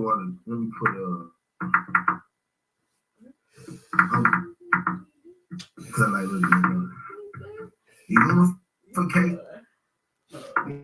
Yeah, I'm thinking. Trump's rhetoric. And if you come with Right, championship, bro, just say they did before. Because he doesn't want to fight. He ain't no something. Oh, no. And then, bro, it's always no, the boys not for the championship. They both made it though. This UConn, Diana Taurasi. And I swear I like Bud. But it's just my angle taking it. Right? That's my angle taking it. They made it to the league. You know what I mean? That's my angle. I know most people feel like that. If I ain't worth a dang. I know most people feel like that. Like, we know Bud. What dude? What punk guy? He's still in the league though. Is Danny Garcia. Porter is keep going. His last career again today. He might get in early. AJ Price in there. AJ Price. Here you go, right? Not necessarily, bro. True. What's good? True. You got the same You got 5 left, True. Bro. I only bet a book yesterday. I bet a book yesterday. I told you, True, you got 5 left. Until he get there, I was saving your 5 for today, in case, you know, the guy with you know, belts in his division. but you got If I 5 got left, one True. belt in my division, right? If I got a division and it's a guy with 3 belts in my division, And I ain't made the why I made a 1 fight bet yesterday, right? But I ain't made do everything possible? the family jump for today. I made 1 where I took all the fights. I bet $20 to win 1,000. The guy with the 3 belts. You know what I mean? At this point, think about it like this, Raphael. You said Severino hurt. Earl needs Bud, right? My thing is, right? Okay, Earl bet. is trying to do something that Bud already did, right, Raphael? Earl is trying to do something Bud already did. Bud got undisputed already. Earl trying to get his first undisputed. So I get what you're saying with that aspect, right? Earl needs Bud, right? So I get what you're saying, right? But hear me out on this one. Bud can do something, right, that nobody ever did. Earl Spencer's trying to do something that Bud already did, that David Haney already did, that Roy Jones already did. Right now, yeah, hear me out. Hear me out, Raphael. Hear me out. You Hear me come out. to Thanks, Kansas State. Raphael. I'm doing that on purpose. So that means you with me, right? Right? Earl trying to do something, What you right, looking at now? that a lot of people do, right? Not a whole lot of people, right? But you know, Go to the NBA. have done, right? But Bud Crawford got a chance to do something that nobody has done.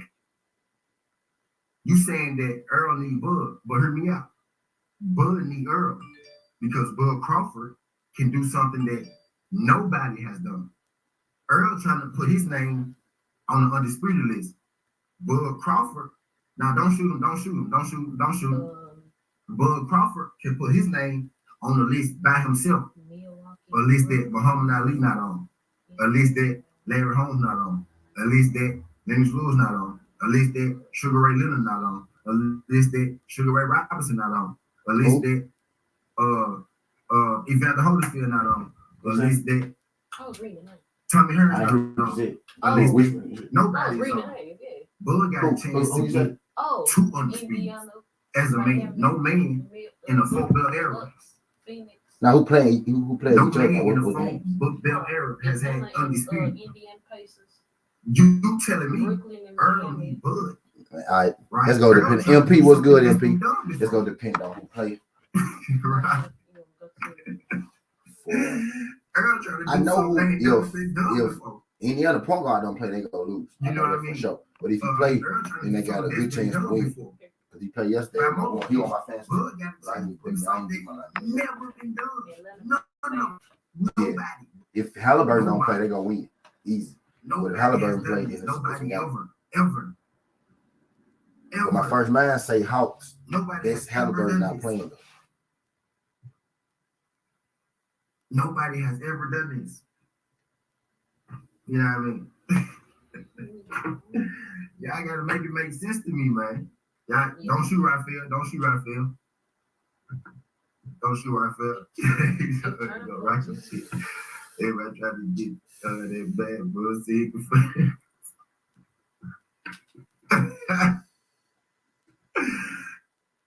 Tell you now, y'all do your boy favor. Y'all hit that thumbs up for the boy. You just go. And then we having a conversation on what Bo Mac had to say. We having a conversation on what Bo Mac had to say about Roach. I disagree with Bo Mac. Halliburton You know what I mean? playing, I know a lot of people that And then the agree point with guard Bo is Mac. gonna play. I knew he was gonna be interested because he said, and then I gotta go. He I got go let me book my So y'all not gonna play. Don't shoot him, bro. Don't shoot him, bro. He got an opinion, bro. He got an opinion. That man has his opinion, bro. This is a opinion. Y'all could, Think your pace y'all is can there. speak y'all shit, man. So y'all say Y'all that. can speak y'all shit. I want y'all to talk about it. I want to talk about it. And my point guard is Gilbert. Roach got body, Rashidi. You would give him time shots. Give my brother Peter Rashidi Ellis that time shot. Tell him I got those appreciate you slide through this thing. William Old School said, Bud is trying to keep Spence from becoming undisputed. And since he doesn't have the ball to fight him, he would rather hold it. He would rather hold it. Hey, one, what's good? Hey, want me to talk too much? Big dog. Every time I got big dog. Appreciate this super chat, big dog. But we're good. Let me drop the flight out. Appreciate this super big dog. right.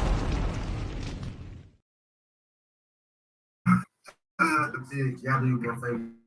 Y'all hate. Without you, We said that in the yellow, because my yellow, my Patriots back now. Yeah. Y'all let So them they live. team Don't play. jump. Trey Young don't play. Don't They're jump. not beating them. Don't jump. Y'all let them live. Then he'll be like, Southern team, block me. I won't understand. I don't Give know Trey Young. Because I do like Bud. I know I can see now, right, that he's a Bud fanatic. But that's cool. That's cool. But I'm here to speak like That's a I'm good waiting one, for too, him that to underdog. say something back to what I, had to say. You know what I mean? People want to make it, Earl Spence got more cars than Bud got more cars than Earl Spence. Earl Rick Spence will get dressed their better ass off. than Bud. Bud dressed better than Earl Spence. Bud fuck Earl fuck the hoes. Yep. Earl got more money. My first man say Miami. I don't Big care Tex. about this. What's I don't good, Big care Tex? who's big. I don't care. I don't care about that, bro. I want to see two people fight. My first man And when say I'm Miami. logically putting together each situation, right? What's going on, what everybody said, how people move, their actions, their history. When I do that logically, no matter how much I like Terrence Crawford, I come up with Terrence Crawford don't want to fight Earl Spence. You know what I mean? Did he play? I don't care about all that extra stuff. None of that extra stuff Miami. gets me to fight.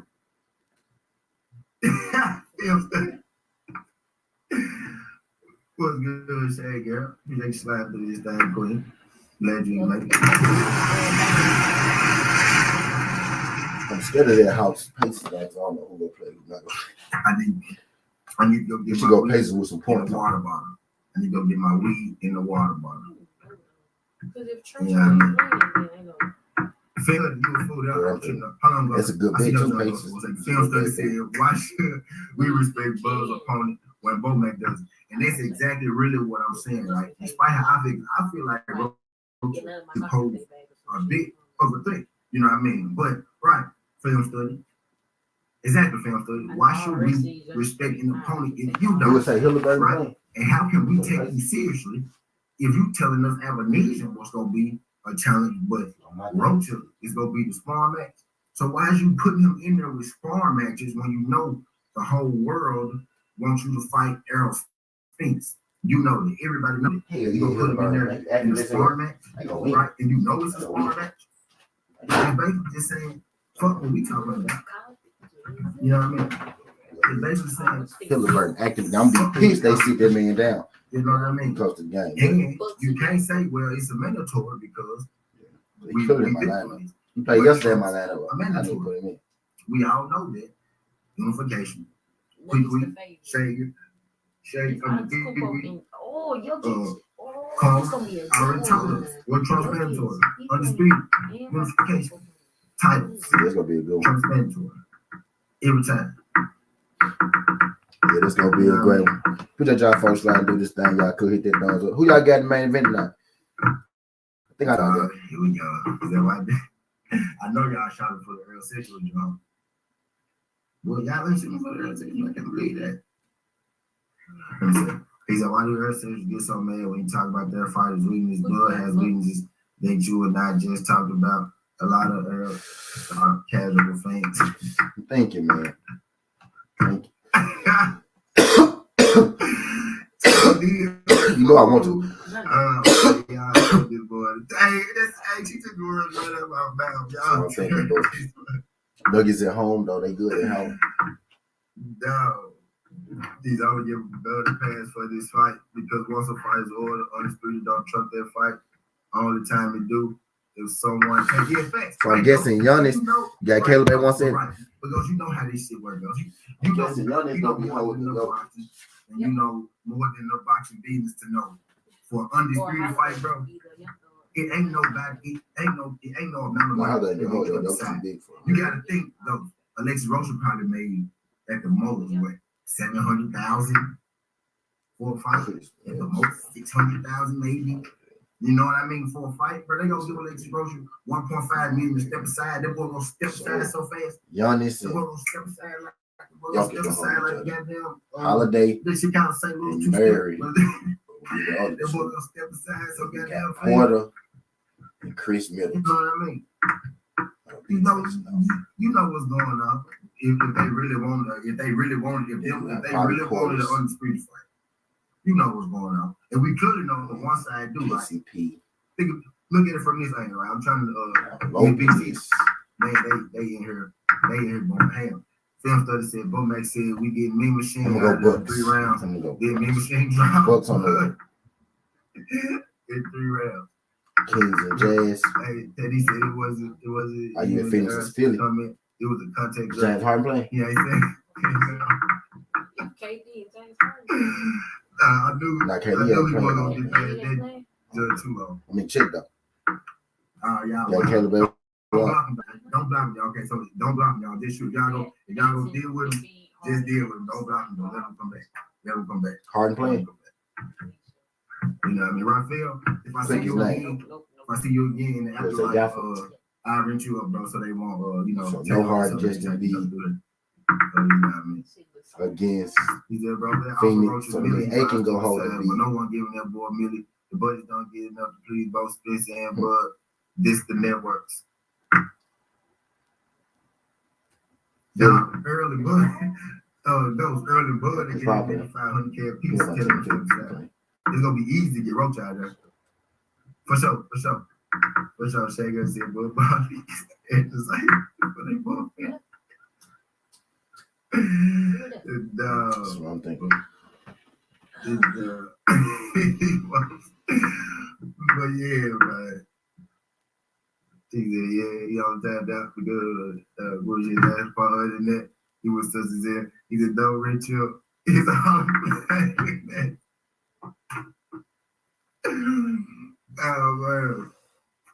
Oh man. I appreciate that. Easy. I'm still gonna let this out there have it. Troll him right in the chat.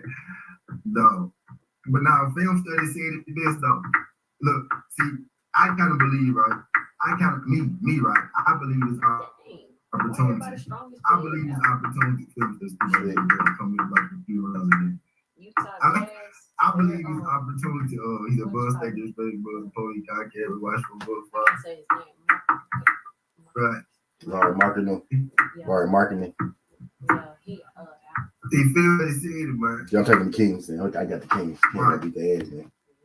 they got a small And then part is, he gave David Avenesian credit. prediction. Yeah.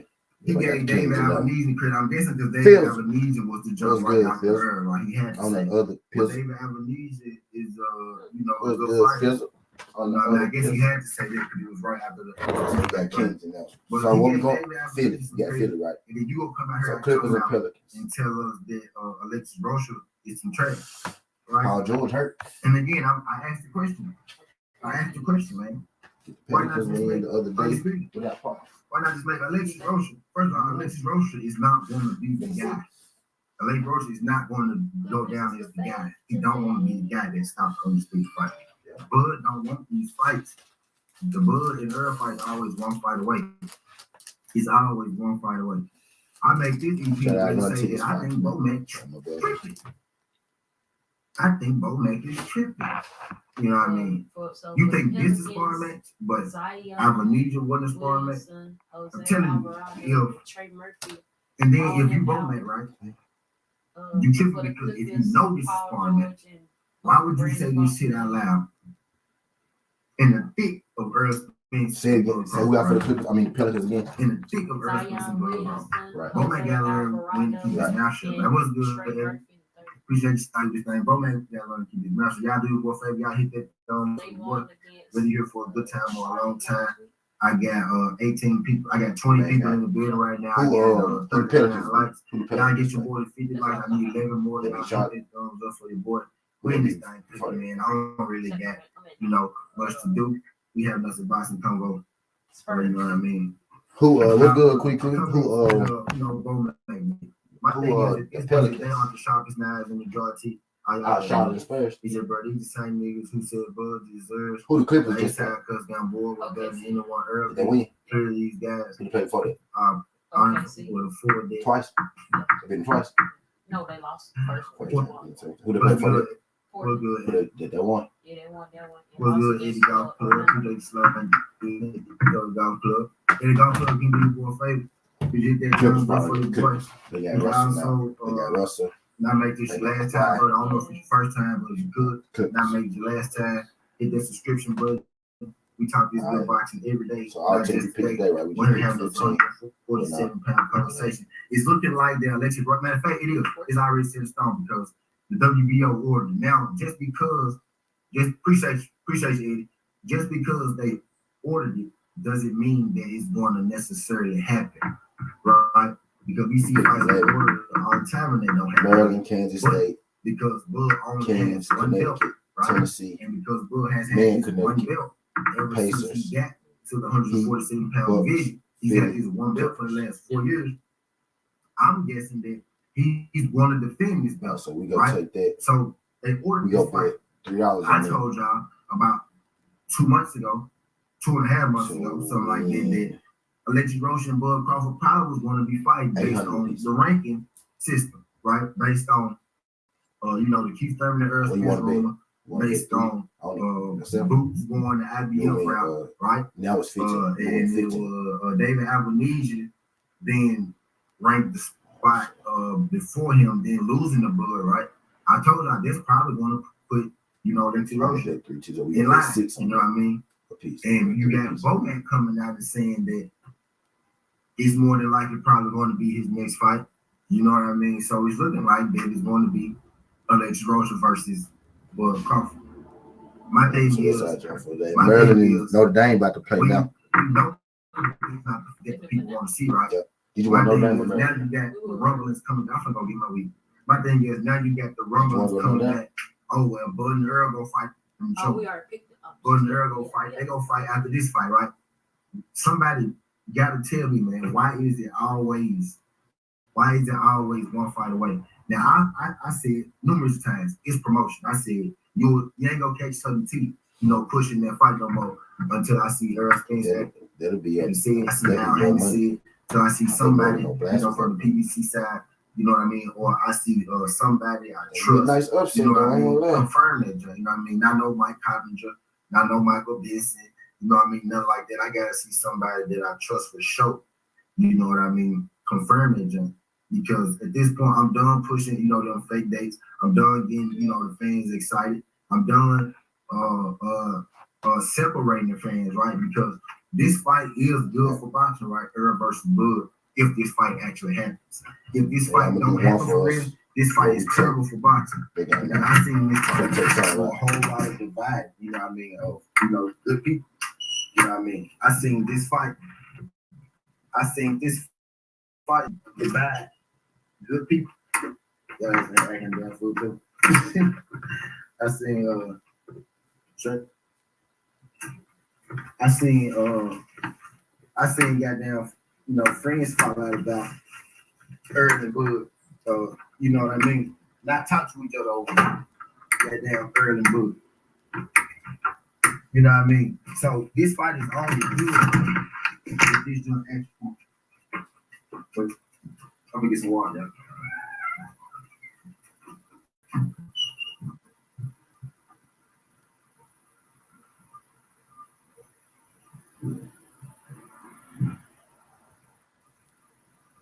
So we'll do this one for 55 apiece. Pacers, Kansas State, Heat, Bucks, Kings, Philly.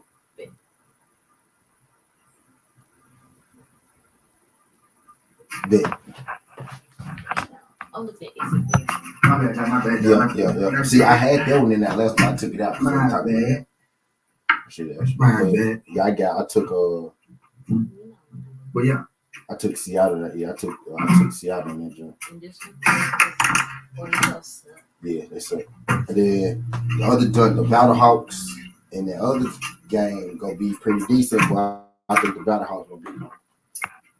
my thing Battlehawks is, gonna get them. I think. my thing is, every time this I'm fight gonna come do up it. right, I'm gonna every definitely time do it. Earl and Bud come up right, mostly. I thought the Vikings Now pay were attention to these things, right? Nah. Every time Earl versus Spence, I'm gonna ask y'all, right? Because I could be tripping, right? Let me see if my trip. Let me ask y'all. If my tripping right, because somebody tripping. I feel like every time Oh yeah, the Renegades gonna do Earl, San Antonio. I feel like every time My Earl and Bud at his thickest, right? Every The time women girl about to play. goes, it is The ridiculous, women about to right? play. It's always right before Bud Crawford got a fight. Always. It's never in the free time, right? It's always. Oh, this gonna be a good one. The Roughnecks and the Defenders. Yeah, I'm taking Would you consider they're missing like their whole starting backcourt with injury? For Maryland, a team decimated by the transfer. He's already on the from a channel year too. That's ago, what I like to see. Alas, shining bright like a diamond. A diamond Miller, to be exact. 24 points in their last game. The women about We officially to say kick the hello day off, to you. man. The dad jokes are already starting. I'm Elle Duncan. She's Monica McNutt. She is Nikki Fargas. A full day that kicks off in just a couple minutes from now. Let's stay right here with this game. This is actually a rematch from a game that we saw in the Big Ten ACC Challenge. Obviously, both teams very different coming into this one. I did our fight parlay. I'm gonna make it soon though. We're getting to the time. The fight started at 1. It's 10:30. You know, Well, Citron is going to have to break out. I did one for myself Shooting yesterday. slump. I picked She 17 put up fights. 14 I bet points $20 on it each, for 1,000. of Notre Dame's I'ma do two one, NCAA tournament games. I'ma But do, the you one know, thing shorter. that this I'ma do Notre one Dame for us, team has done an outstanding put y'all in the job game. of is getting on the boards. Right now, they are out rebounding their opponents MP. by 22 rebounds. And so, to me, that's saying a team is hungry and they're trying True. to control the tempo of the game by controlling the boards. And Alonte if they is can do that, Alonte they is may have a Fox. shot. That's a great call out because Maryland, I while think they they'll do get to that. rebound a ton, they're actually in that category. But it's interesting that you mentioned the activity in the paint. When I look at this Maryland squad, they have the ability to lock up teams defensively, but they don't always play that way. This is a team that has 10 steals per game. Cheyenne Tillerson I never did on all the these things. ball. I didn't know they had like You'll probably see her a lot of times guarding Sonia Citron because she's going to be so important to this game. They let you look at the like the fight card. Maryland squad It understands was the just like movement, letting you right? know This is a this team that is familiar with the postseason. Obviously, Brenda Freeze is terrific at this time. We had 15 wins on that last game, so undoubtedly this is going to be a fantastic matchup. As we take a look at the full slate of games for you on this Saturday, we've got a remaining one seeds in action today, Saturday, 2 p.m. Eastern, and Virginia Tech will cap the night against Tennessee. We got UConn and Ohio State on ABC. It's clearly an intriguing matchup when you have a team, the number one overall seed, who's won 40 straight and are trying to become just the 5th team ever to be an undefeated champion, right? Especially considering who they're playing. Well, Well, UCLA took them to the wire. You know that You want to game also that UCLA played against South Carolina. With 6 minutes to go in the game was tied. And then what did South Carolina do? They did what they do best. They went and they started pressure the UCLA team. They went on a 13-0 run. But the player UCLA, she can have a stellar offensive production as long as and with Kiki Rice. Now the pace and the I'm finna roll up there. You go. UCLA to provide a trouble for South Carolina because now they're having We go get it right. We know statistically South Carolina gets better the second time around, but it's tournament time, and I'm excited. Listen, everybody is chasing this undefeated team that represents the gold standard. But I will switch gears now to the next game on our slate on ABC. You've got UConn and OSU. Here's the deal. As UConn continues to get healthy, and Nika Mule has been tremendous for them at the point guard position, OSU's signature is what they force teams to do in terms of turning the basketball over. When they force 21 turnovers per game, what they've done in wins, in fact, they average 25 points off of those turnovers. In losses, it's been just 13 turnovers and 12 points off of those turnovers. Versus UNC in the second half, it was a completely different story when OSU turned up their pressure. So, can that those pressure coach, I forgot. Yeah, we do UConn and that. they're continuing to get healthy, and in particular, their guards, Nika Mule and AV5. Gino said that Ohio State is really unique because usually you've got a team that can be really You can't get good, right. You finna do the MMA parlay. Very rare for a team to be good at both of those things, which Ohio State is. All right, all of those games still ahead, but first we get you Notre Dame and Maryland. Notre Dame about to pop off. We'll see you at halftime. Must have scratched though. Almost this right? So this shit. Maybe. Filing your taxes can feel like a big mystery. The Tax Act gives you everything you need to solve it for less. File this one under maximum refund. Can Degree Advanced pass the T-shirt challenge? Let's see if Joel gets any sweat marks. Unbeatable non-stop protection, tested to the limit. Final score? Still dry for Degree Advanced. Instantly dry 72-hour non-stop protection. Big corporate types, would you stop calling each other rock stars? You're a rock star. You are a rock star. No one call your coworkers rock rock star. Look, it's great that you use Workday to transform your business, but it still doesn't make you a rock star. So unless you work with an actual rock star. Hi, I'm Oswald. So we're gonna go And you are a rock star. Philly. I wasn't gonna say it.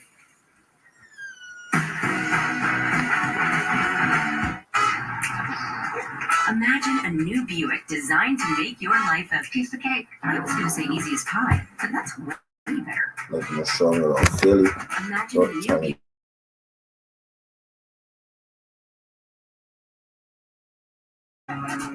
Y'all do your boy solid. Y'all hit that thumbs up for your boy, man. With Wi-Fi and unlimited data.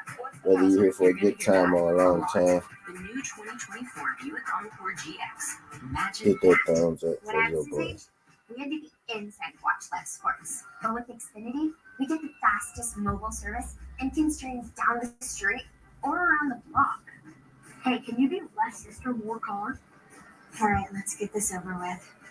Switch to Xfinity Mobile and save big on the Philly, new Samsung Galaxy Kings, S23 Clips, series. Pacers. Paid more for this. You get paid when you win. From Xfinity, home of the 10G network. Everything's changing so quickly. Before they We gonna go. we didn't have internet that let us play live events. Every device in every room. Why are you up here? When I was your age, we couldn't stream a movie when the power went out. You're only a year older than me. You have no idea how good you've got it. Huh? What a time to be alive. Introducing the next generation 10G network, only from Xfinity. The future starts now. Welcome to Sweet 16 Saturday. We've got 4 more tickets to punch for the Elite 8 on the road to the Blitz Final Four. Who's moving on? Will it be the Fighting Irish of Notre Dame or the Maryland Terrapins? As we welcome you to the NCAA Women's Championship presented by Capital One. The first of our doubleheader today, the 3-seed Notre Dame and the 2-seed Maryland. They meet for the second time this season. They had a date with each other back in December. As you check out our doubleheader today, coming up next, the defending national champs and still unbeaten South Carolina taking on UCLA. So I smiled a bit. I took it out and I did another one. I think it's Seattle Secret strategy in there. Now we get $100 a piece. 5 seconds to go. The pull-up off the Not defeated. Maryland. Not defeated.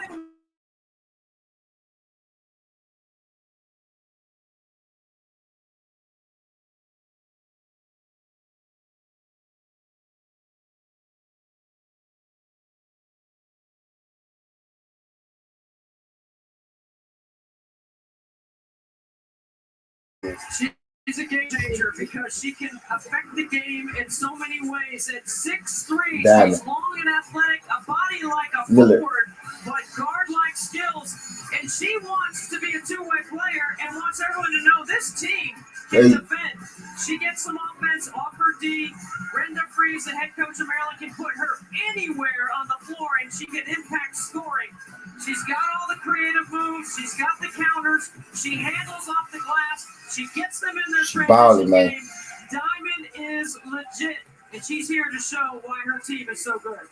The changes for Notre Dame since that showdown in December. They lost their starting backcourt, so big responsibilities today for Sonia Citra. Well, the 6'1" sophomore is more than capable, but there's a difference seeing the game from the top of the floor as the lead guard. Don't call her the point guard. Or playing from the wing, and what she can do is playing their ball screen offense. She'll handle against pressure. She has size to throw over the top of Maryland's press. She's got to take care of the ball. She's got more responsibility, but she's more than capable of handling it. Over to Angel Gray now with what's on the Irish bulletin board. Well, in this tournament, you don't need much motivation to understand what's at stake. It's win or go home. For Notre Dame, they have a little bit more fuel, and they're doing this because that's from Diamond Miller in their first matchup when they had the Big Ten ACC Challenge is fresh on their minds. It's the first clip that they watched during film, and when we asked Maddie Westbelt as well as Sonia Citron about it, they smirked at us and said, oh yeah, we remember that 0-2 well, and we need to do a couple of things differently if we want different Big results, dog. specifically on the glass. They gave up 17 offensive rebounds to Maryland in that first match. And a little extra feel, guys. Diamond Miller is the first and only player to drop a 30-burger on the Fighting Irish. They want to change that as well. 30 burger. And you mentioned Fuel Angel. That's part of the story. If we want to simplify things, Debbie, it is the Maryland Speed today against the Notre Dame side. That's right. Notre Dame will go with a big lineup. 3 post players on the floor. If you count Maddie Westbell as a 3 with size. Against the speed, the length, the quickness, and the multiple defensive looks that Maryland will use to keep Sonia Citron off balance on the top of the floor running the Notre Dame offense. Both programs have national championship pedigree. Both were bounced last year in the Sweet 16. One is about to advance to the Elite Eight. In a date with the winner of South Number Carolina. 14 got a bright future behind. Coming up next. Dang it. The takeaway from Maryland, a big part of their game, as Masonius lays it in, is steal and score. That's right. Steal, score. That's Maryland. Come on, Citron. Pass the ball. No Darryl Avery and no Olivia Miles. They go with the big lineup after they lost 2 of their superstars to knee injuries during the season.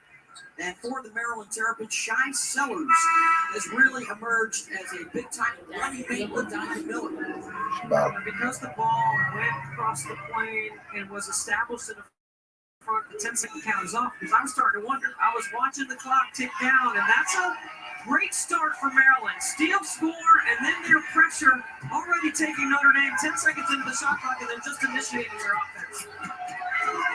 It's only down to 5.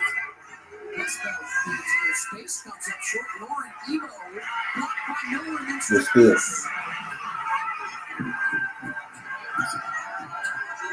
Sellers with the drop. Yeah, just talking about her.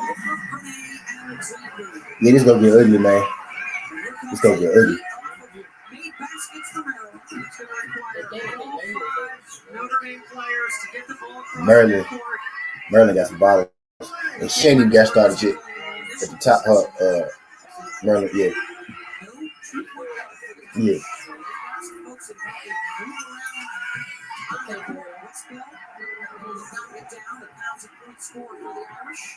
Maddie Westbell, to me, is so versatile in her offensive skill set. She can play stretch, but she's more than a stretch 3 or 4. She's more like a hybrid vet because she can make decisions with the ball on top of the floor. She doesn't just stretch to shoot it.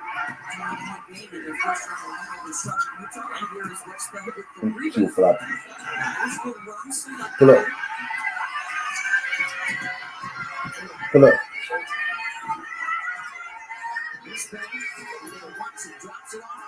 Big dog. Big dog. Big cheese.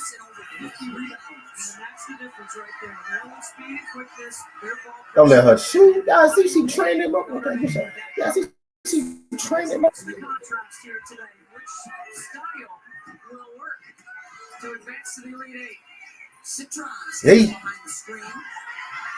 She's got some big decisions to make today, right, Debbie? On when to shoot and when to initiate for someone else. I think it's all about scoring for her because they need her offense. And this is a Maryland team that averages just shy of 80 points a game. And you're not going to be able to stop them. Let's go.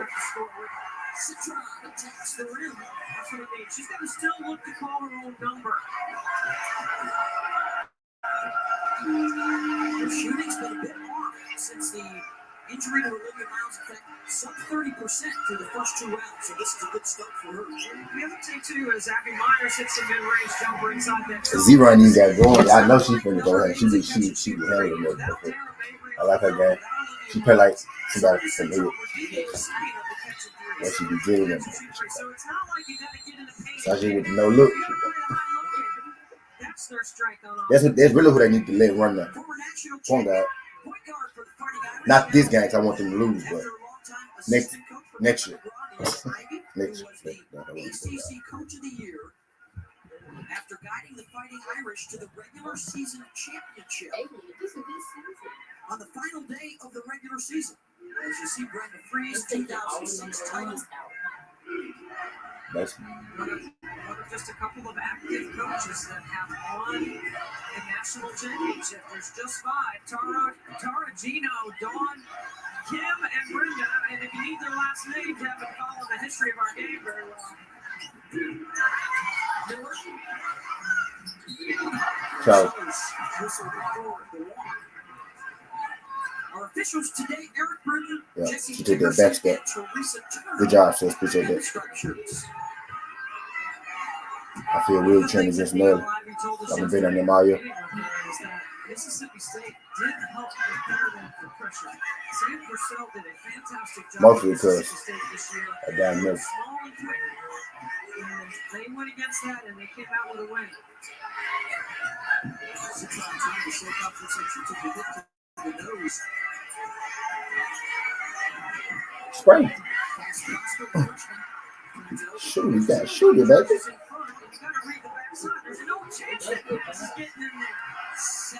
Miller, they want sellers.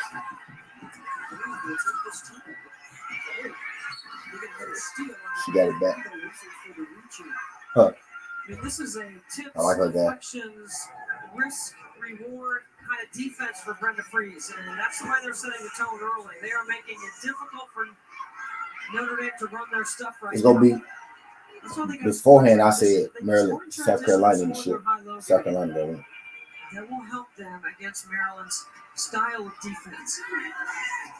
Well, as much as They got to run the point guard now.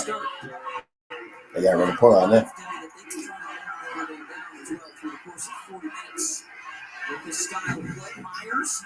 They can't make shots yet. Louisville. Maryland getting open shots. They can't make them. Notre Dame can't get no open shots. They shot hard. Make that count, black guys. Big Dog. Big T. Big T. Dang. Oh, shit.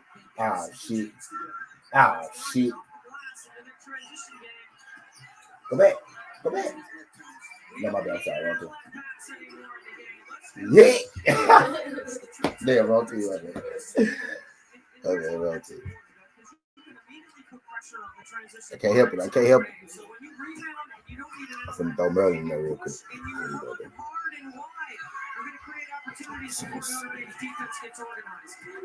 South Carolina gonna beat the shit out there, you know. You said you come, didn't you? Yeah. That way, no matter who wins, we just can watch it.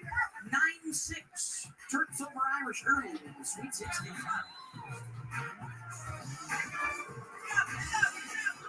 I'm gonna leave Philly out this one. Chuck, I hope you're earning double miles on gas with the Capital One Venture. Got it in there. Right? Can't wait to get on the road again. Like I love is watching b-ball with my friends. I can't wait to get on the road again. On the road again. 100 apiece for that. To get on the road again. 8 leg. 100 apiece. I can't wait to get on So we got. this on the road is an electric. Huh? Nah, I ain't getting it. 380. You know, they got that to later. You kind of got to wait to see who gonna play. Who ain't gonna play. So, you know. Our big bet we got. The big bet we got. Notre Dame. Man. The one for 1,500. We got Notre Dame. And then we got Maryland in the jump for 100 apiece. Then we got another one. Yeah, we got one of them in there for 100 apiece. And I gotta make us a big one because you still got $7 left. Accurate. Yeah, you got $7. I'm telling you. I'm putting you in the fight, John, I too. could really get used to this retirement. So you get it on the fun. Okay, there's a goat here. The story of my life. No, coach, there is a goat here. We should need to be getting down to the get down soon. I think they come on the zone today. Did you say gap? He's So talking we gonna about have the to expenses watch health that. insurance doesn't cover. Well, with Aflac, you can get money to help close that gap. Aflac, huh? But they've been really gonna come on Expenses pay-per-view. health insurance doesn't cover. Official partner of March Madness. Hey, what are you doing? Play. Watching March Madness. They've been With really AT&T 5G? Yep. Do you want to on jump in? pay-per-view. Jerry? Okay. Oh, hey, welcome. What's the score? You guys comfy? Oh, You're like a couch, but you're Steven Adams. Even better than a couch. Madness loves company. Connect with AT&T 5G. Can the advanced t-shirt challenge? Let's see if Joel gets any sweat marks. Unbeatable non-stop protection, tested to the limit. What's good? What's good, man? What's good? Still dry fresh. Degree advanced. Let me see if I still green on this job. The NCAA Women's Championship is presented Okay, I'm by gonna put you. Capital One. I'm gonna put you on my fight jump that I made yesterday. And in part by Under Armour. Protect this house. Greenville, South Carolina, the Sweet 16. Pre-game, we were in the Maryland locker room. When you look at the MMA, We already know what it takes. see if I can get that. Set the tone. Punch first. You always see in tournaments like this, the teams that make it bigger than what it is are the You teams should that do make go a tab though. The teams that understand this is the same game that we have played for Feels- over 30 plus games. We already know what it takes. And we run them out of the gym. Elite level team.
I'm back now. They like to slip westbound off that screen, but Maryland defended it very well.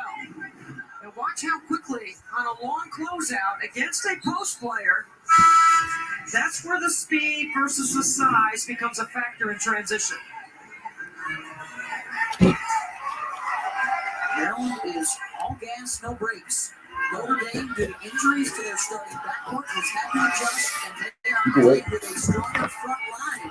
You get what you say? Postseason. Brent hangs and hits in the lane. You think about the job that Neil has done. It's Maryland gets a layup on the other end. Speed versus size. To get here, to this point, what a job she and her staff, Neil Ivy, have done. Minus a really good backcourt with experience. And how to remake your team here in the postseason. Nice spin inside. Transfer from Oregon leaves it up, and both coaches did well in the portal this offseason. For Maryland in particular, new players have lost 5 of their top 6 The record, from a year ago. the size, how they won, how they lost. I know you're talking. Pretty much the same basics, right? So This is just a I know tremendous these people. job. I'm taking quarter, but this is how we do Eyes it. Right? up on the rim, Verify they spreading the quarter floor five, hard, getting I- behind same way, of Notre course. Dame defense. Each about the same. Yeah. Debbie, they have assisted on all 6 of their buckets here in the first quarter.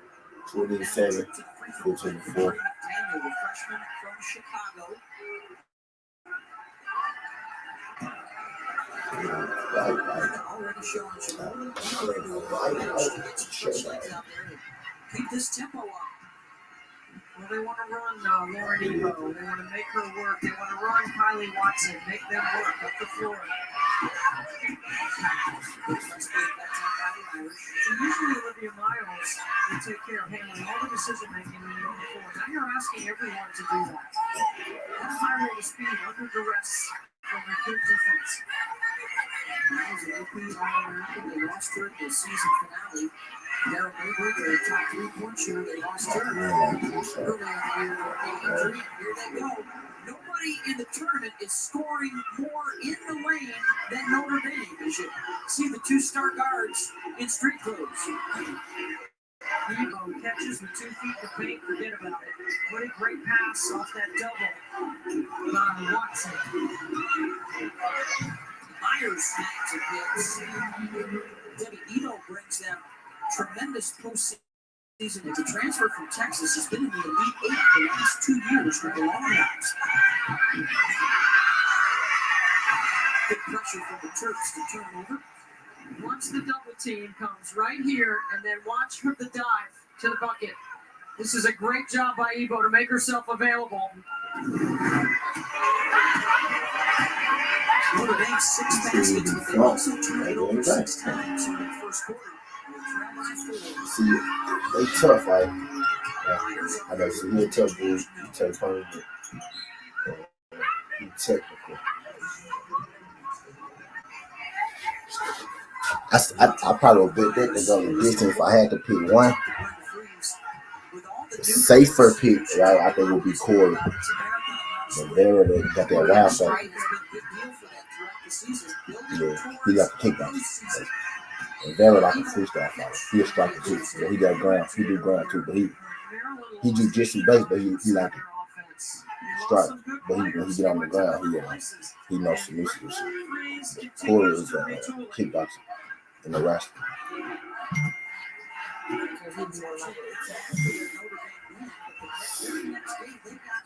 It's gonna be a stand-up, but they both really want to strike. They both really want it. It's gonna be a stand-up battle, man. Like if they're like a Muay Thai, he'll do like a Brazilian Jiu-Jitsu Muay Thai kind of fight. So he want to stand up for the most part. If anybody go to the ground, I don't see it going to the ground. I really don't. Because just knowing the kind of fighters that they are. Yeah. And I think.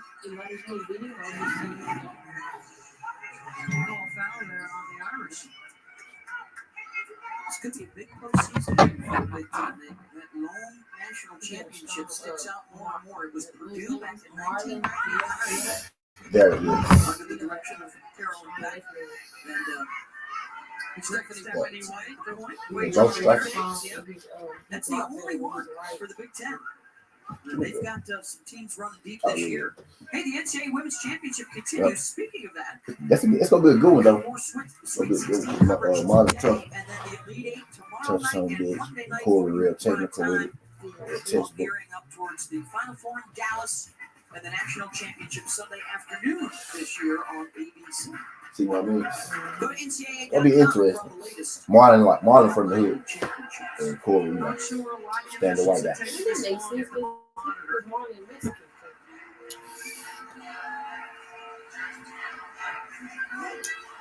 Usually they're over there to check on timing. Taking Corey. Taking Corey will take. Hold on, you start from the. You can start from the main. Let me start. So, yeah, we got Corey. I'm thinking Holly Holmes.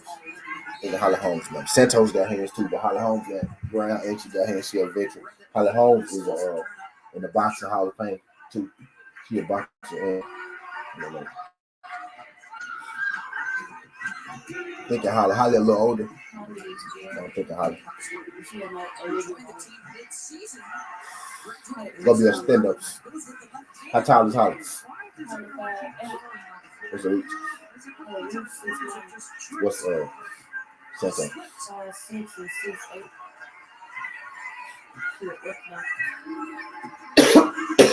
It's gonna be a stand-up bout for sure. Yeah, she is. Yeah. That's Chris Shields is like the best female boxer in the world. That's who be helping Chris Shields train them up. Holly Holmes. She a boxer too. She be boxing. Yeah, Holly Holmes. You gonna hire her though. Hope they don't rob out that good.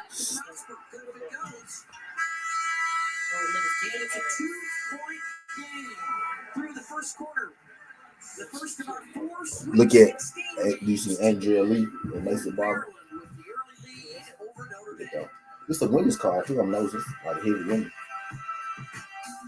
heavy women's card.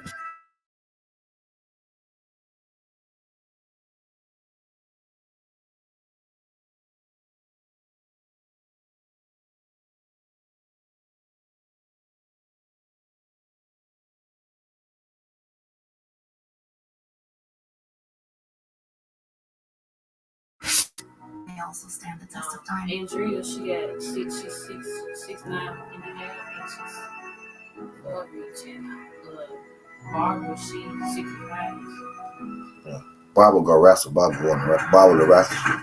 I'm taking Barbara there. Brutal. I bet. They show highlights of them Can I too. use Apple CarPlay to put some music on? Sure. It's wireless. What's your ex-boyfriend password? It's Buick Envision. That's a really tight spot.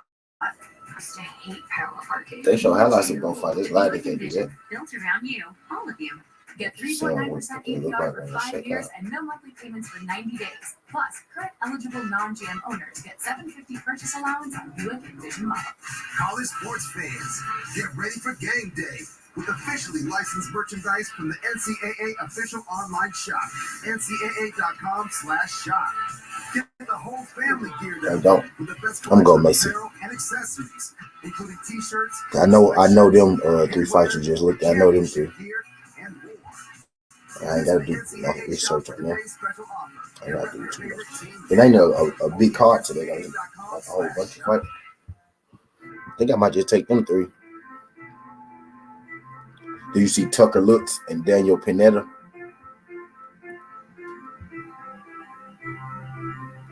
Tucker Lutz and Daniel Pineda.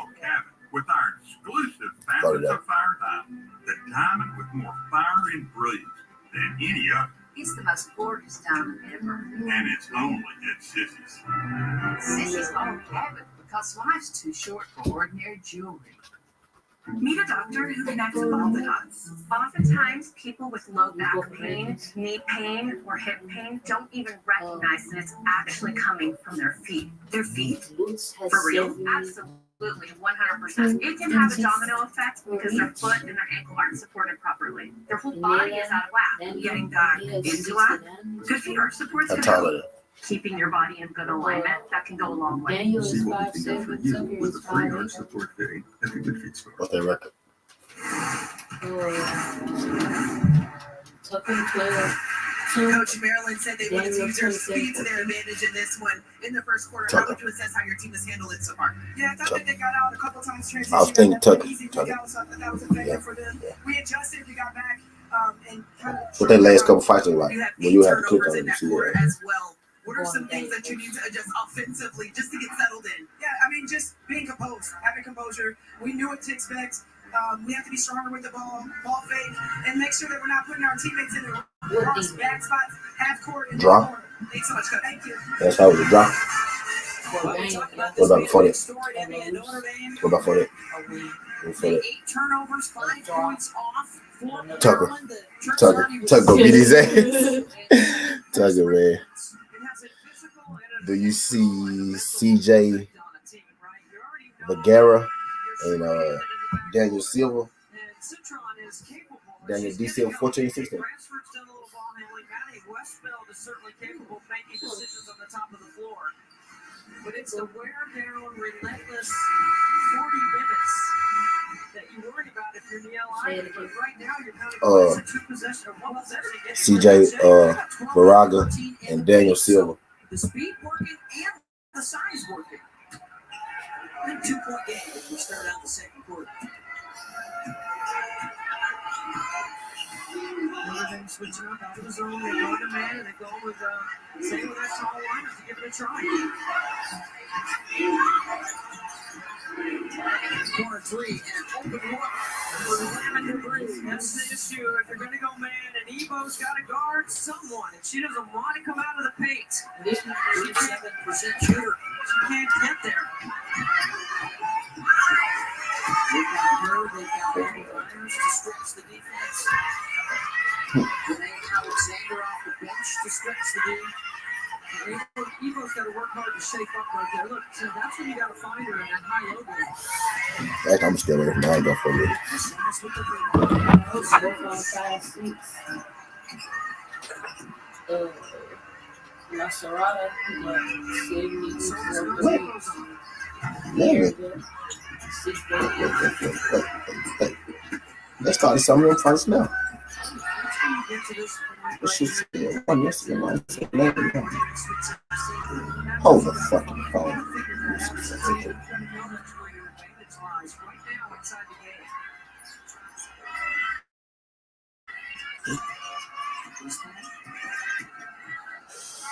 They still say the same time, but they started out. Watch right here. Here's Ebo. And watch the person gets out here to the corner. Okay? Now, right there for Maryland, that is.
This case, though, is a Notre Dame case right now. If Maryland can't use their speed 94, they got to use it side to side. Since the man was injured, Notre Dame is 3-1, but their scoring has dropped precipitously.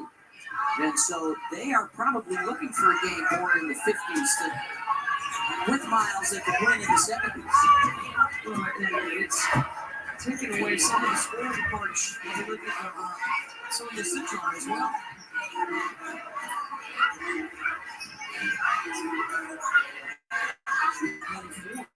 Season matchup against United Citron. Kyrie Watson really fighting his position inside. Good mid-range. Nice job of moving the ball. How about Prosper off the bench early, giving him a big boost.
and to the rim. Down their ass, man. Y'all ready for this? I brought the halftime show down power. Oh, good. At least use the Capital One Quicksilver card and earn 1.5% cash back. Don't even think about it. Percentage chuck and the chuck in. You know what I'm talking about. Halftime's over. Come on, let me get a chance to do my big finale, the Nance Dance. Can Degree Advanced pass the T-shirt challenge? Let's see if Joel gets any sweat.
Best defensive team she's ever had. Maybe us. That doesn't remain.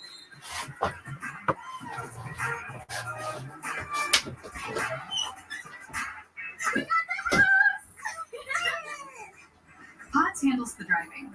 Pack at your pace, store your things until you're ready, then we deliver to your new home, across town or across the country. Pods, your personal moving and storage team. Be a boss that takes one in the face.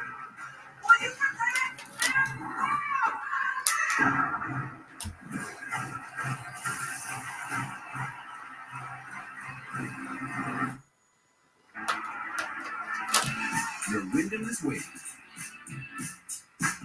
When bucket lists need checking, points need redeeming, trips need crushing, or anniversaries need celebrating. No matter who you are, where you're going, or why. With 24 trusted brands by Wyndham to choose from, your Wyndham is waiting.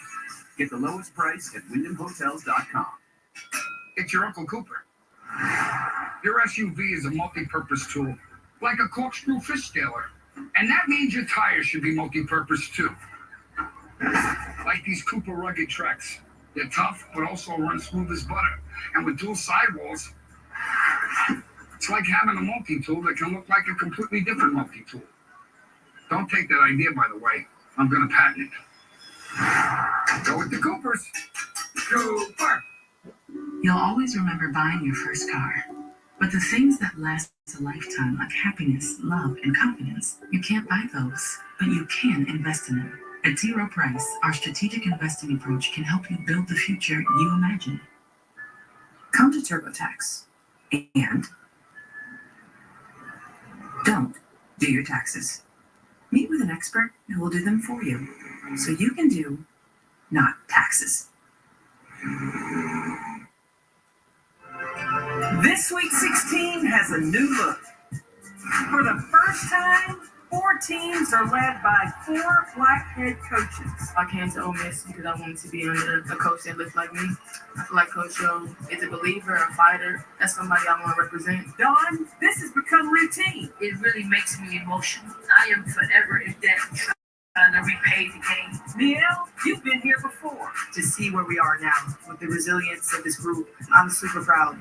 Yo and Kenny, welcome to the park. If I can continue to run a program like this, I think it could open up doors for a lot of other guys who look like me. Let's dance.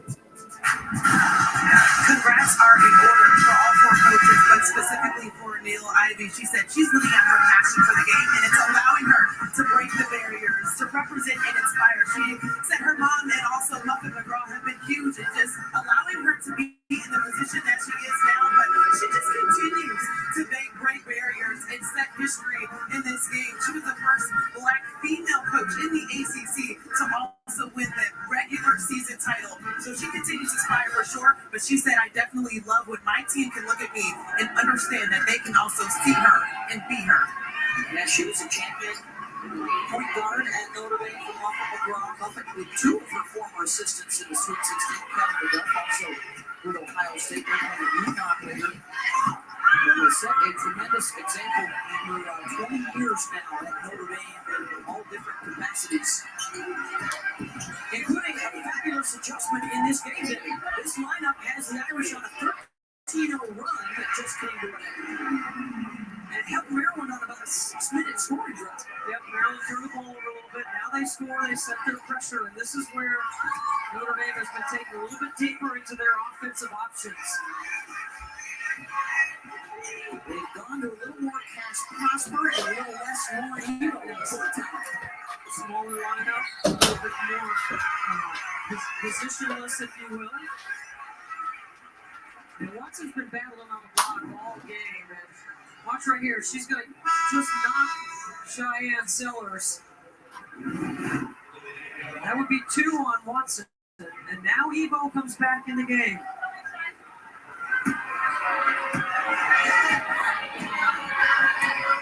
Evo misses about the game's winning injury. Let's see if Brandon Wheeler tries to take his own. Notre Dame immediately goes zone. Miller wants a touch, work down Evo, and foul. Let's see, is that on the Berg or Westville? It's a good job splitting that double. See, that's another spot on the floor. Brenda Free's working to get Diamond Miller quality touches. We've seen her catch it beyond the arc. We've seen her in transition. Now she works her to the block. It's the versatility of the offensive package that Coach Freeze has for Diamond Miller. Yeah, damn it. That's also the second foul now. Gotta let him come back. So 2 frontline players with 2 fouls for the Irish. This is on the first 6th in the country in free throws attempted and made this year. Spends a lot of time there usually.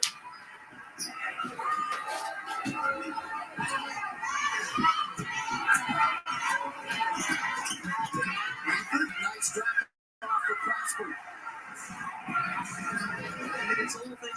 Myers gambled on a pass and allowed Notre Dame to switch sides of the floor in transition. And that's hard to guard when you can advance past the ball through that kind of pressure. Solis out of the short corner. Look out, Notre Dame. That is the third personal foul on Westbell. I mean, I get Neil. I'd be leaving her out there because you trust her, because you need her offense.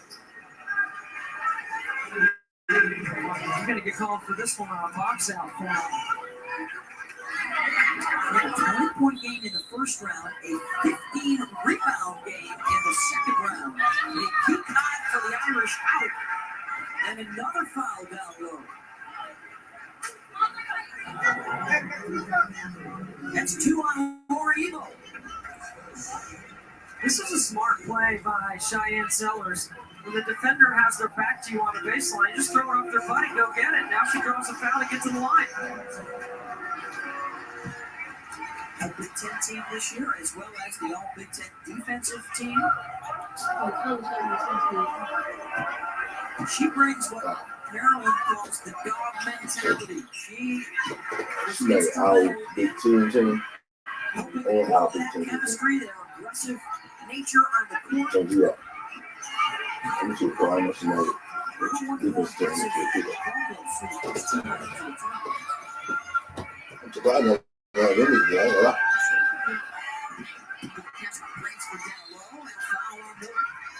That's a great set that we haven't seen. Neil Ivey digging deep into the playbook. This is a great slice cut right here. It's a terrific job by KK Bransford.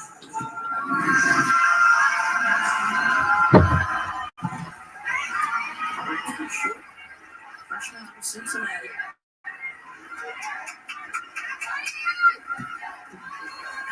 Shit, what?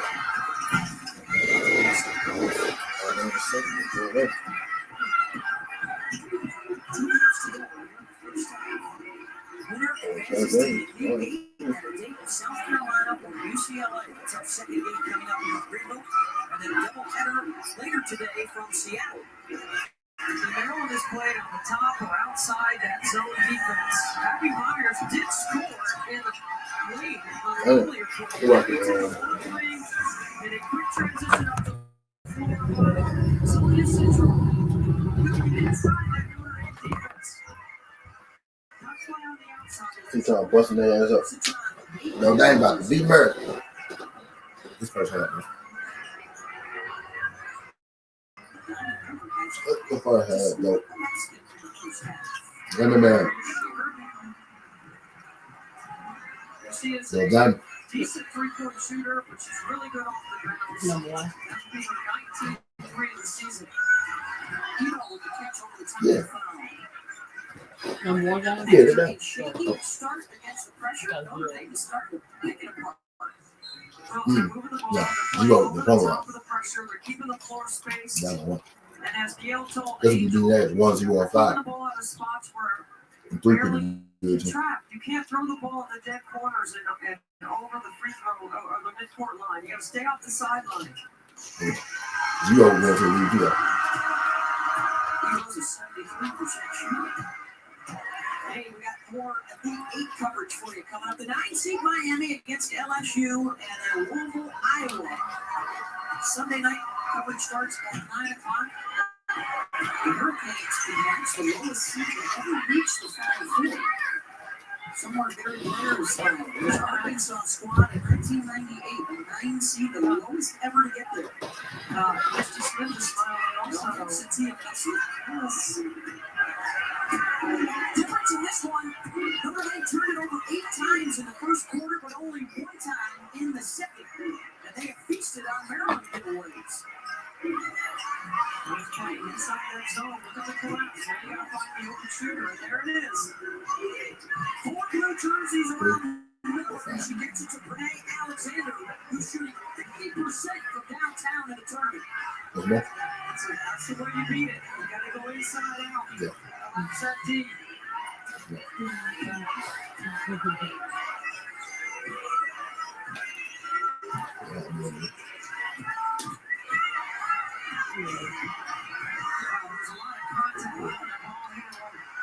This should have got a foul on Maryland. Tommy Miller's right here, and you're going to see Alexander go out to the corner. This is a great job of moving the ball. And knocking down a wide open triple. Excuse me, that is Alexander in the corner. Good spacing, collapse the zone, kick it to the outside. Final seconds of the half. Maryland with the lead.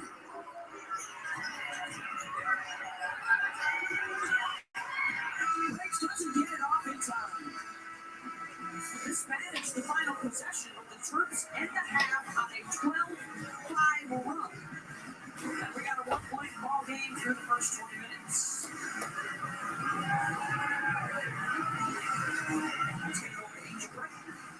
So you guys look like a completely different team in that second quarter. You also put on a 13 of overall. What was the difference? Right. I think this being aggressive, I Try think to that move really made us hesitate in the beginning. So our coach talked to us about just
These have been the outfits. Good day, Irish St. Patrick's Day. whatever this is in the middle, Kiss me, I'm a queen. yeah, Cruella in the bush, kind of dig it, and then short. That's my little Ric Flair trick. What will she be wearing today? You say you like it, and we're joking. But I'm pretty sure we were inspired by Monkey. What's happening here? That was the Colors. No. Why you trying to beat me? You say loud like you want to. Yeah.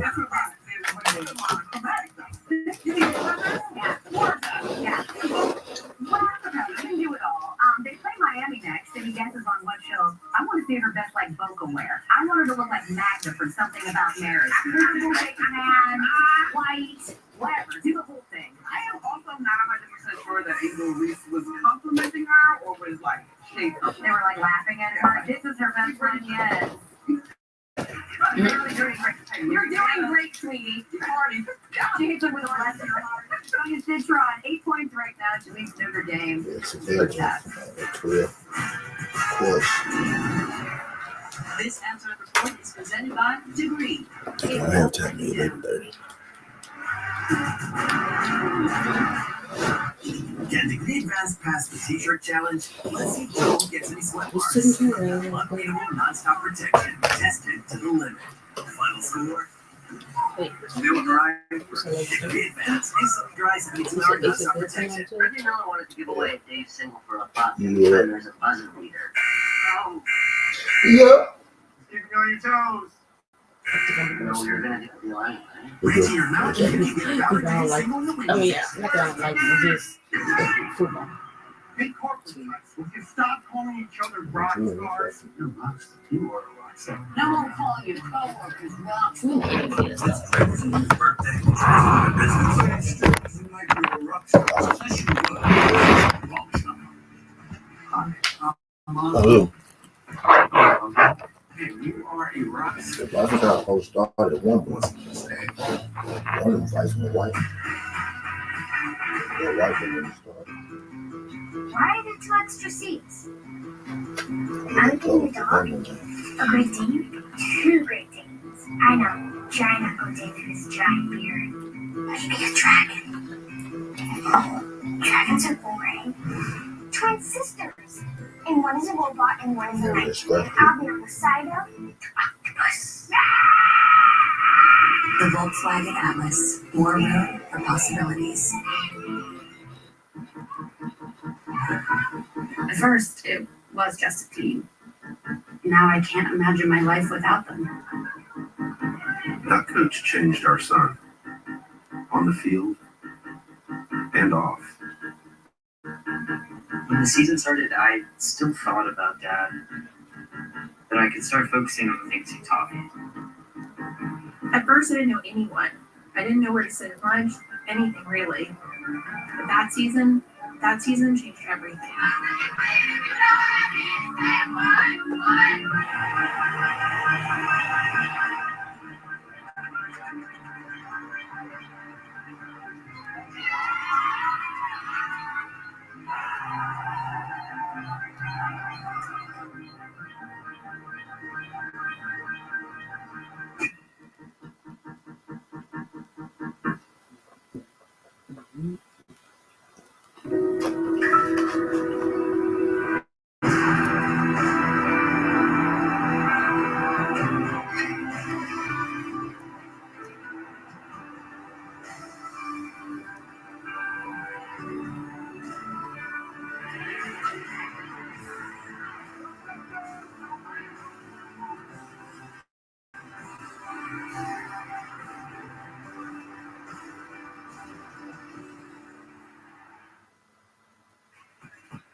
This halftime report is presented by Degree.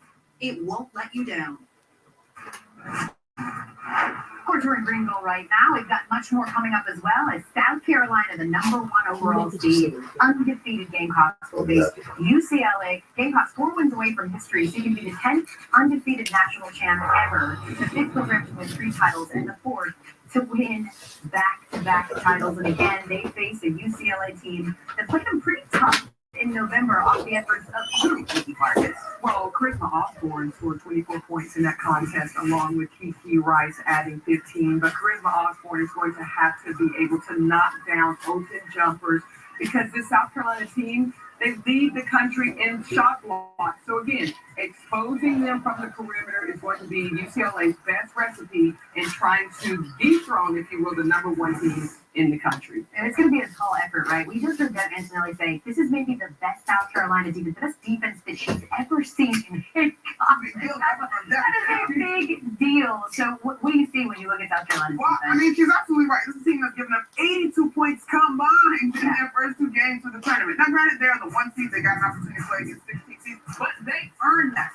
In totality, I marvel at teams that one play defense on the strings, and then you look at the athletes, or the athleticism, I should say, of the South Carolina squad, right?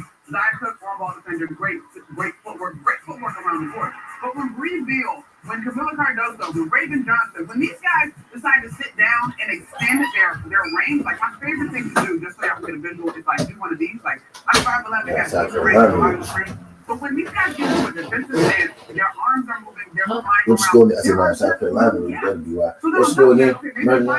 But then you don't have a chance to get a 56 point because 31, huh? So I just think that their defense is just so connected, and you can see that they take so much pride in it, right? Like Greenville is back there chirping, they're communicating with one another. I just love the energy that they defend with. Well, the thing that UCLA, I'm going to go back to UCLA because when they played them early in November, They're 5.5. Notre Dame UCLA was in that ball game for 34 minutes. At the 6-minute mark, that's when the depth of South Carolina came into play, and they were able to go on a 13-0 run. But the other statistic that really stands out in that game was that UCLA hung in there on the boards. The South Carolina team, they out-rebound their opponents plus 20. They only out-rebounded UCLA plus 6. So that, to me, was a difference maker for UCLA being in that game. Listen, and at this point, we would hope to see a close game, right?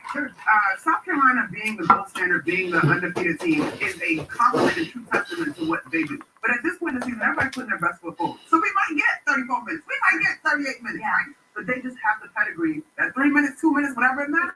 In the wear down effect, that's what they've done. And also South Carolina's really better against teams the second time. Ask Ole Miss, who took them to overtime and then got beat by 30 the second time. South Carolina on deck, followed by number 2 UConn, number 3 Ohio State, ABC, 4 p.m. Eastern. And then the nightcap, number 3 Tennessee and number 1 Virginia Tech put a bow on the Sweet 16. You'll see that game at 6:30 Eastern on ESPN2. Before we look ahead, there's a little now of sorting this one out as we get ready for the second half. A 1-point game between Notre Dame and Maryland. This is Ben's Degree Halftime Report.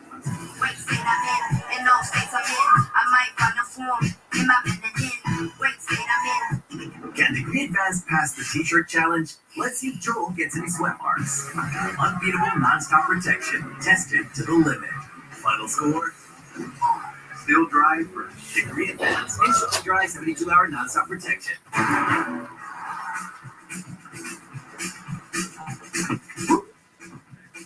Is it March already? That's stop, final score.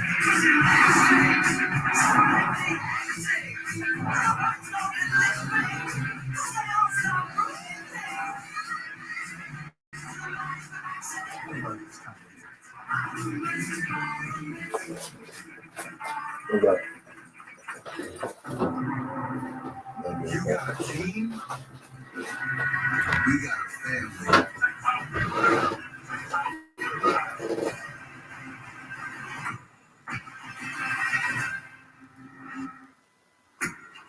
I like to move it. You like to move it. We're reinventing our network. I like to move it. I like to move it. I like to move it. You like to move it. I like to move it.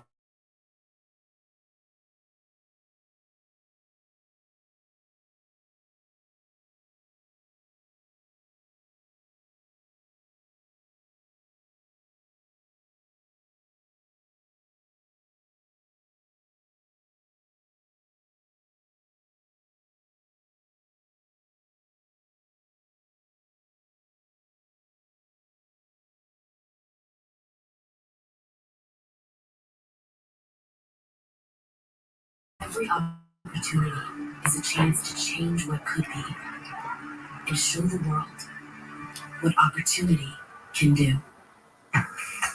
It's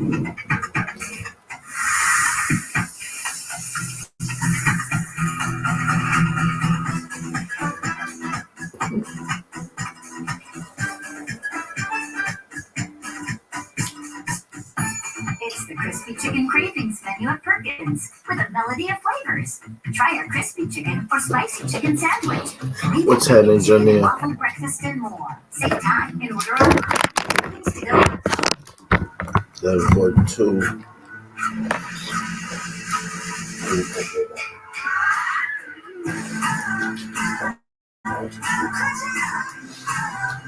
Introducing new Pebbles Crunch. Now it's crunchy and milk.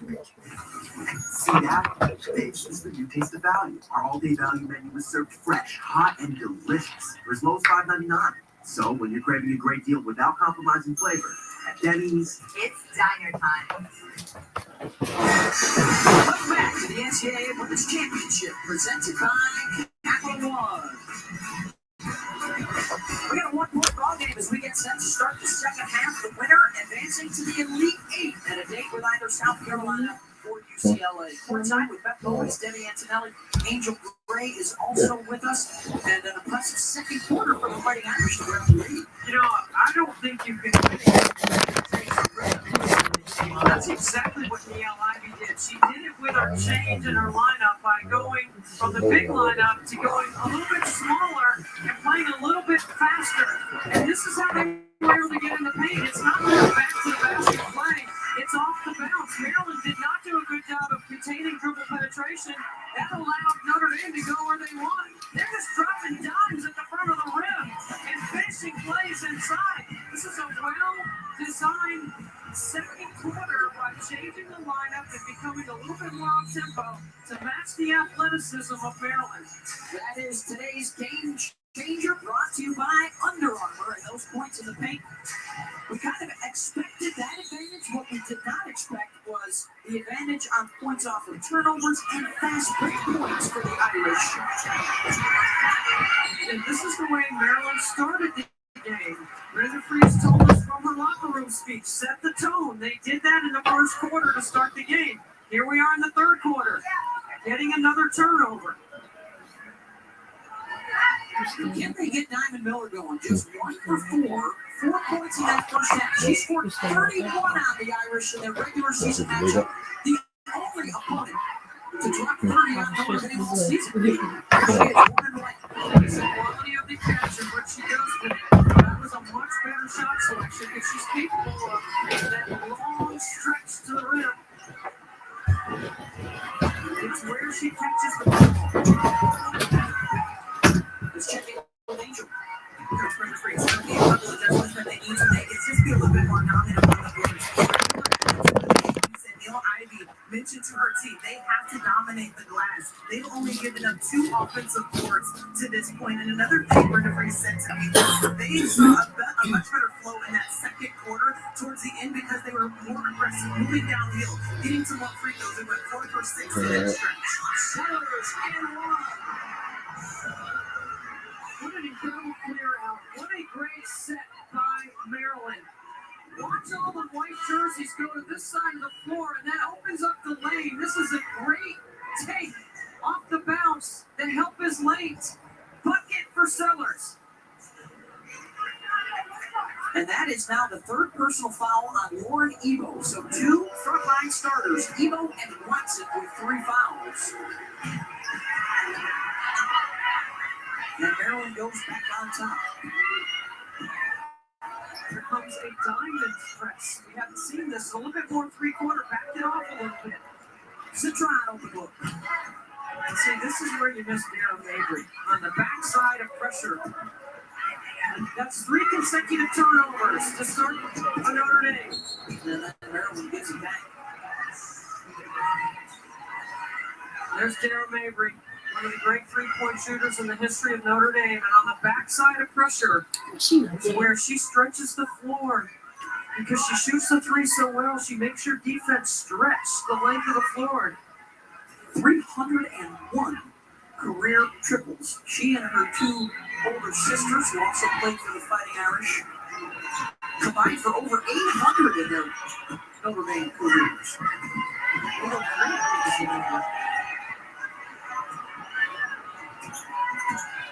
Notre Dame in possession without anyone. It's happened the first 3 times they had the ball here. We start the third quarter. They're doing a good job here, switching, keeping pressure on the ball handler. Maybe a little bit too much right there.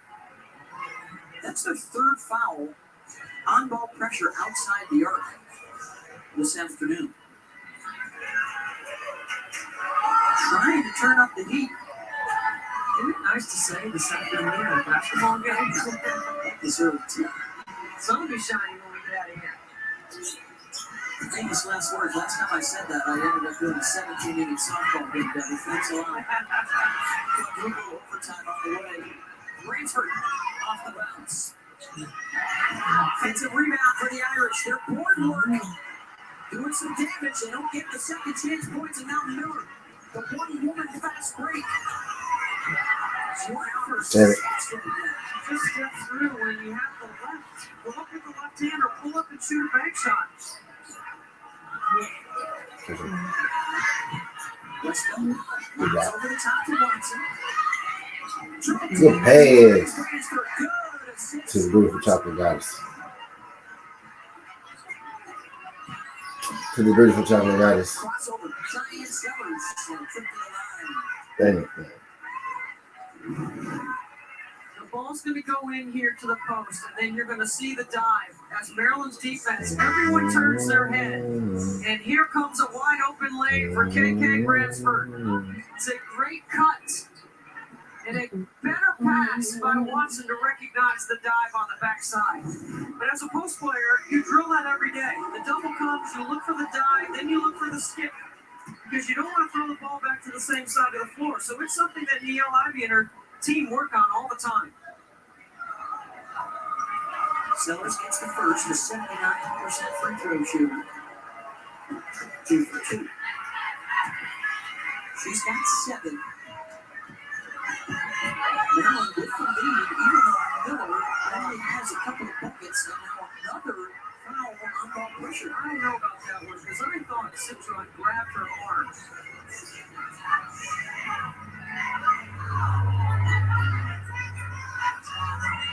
You know, sometimes we're sitting on the same angle as the officials.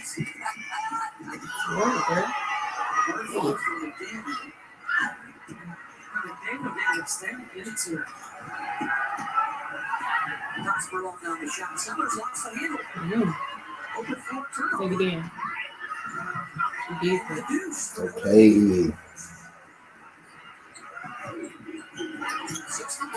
Yes, sir. Go on, take it back.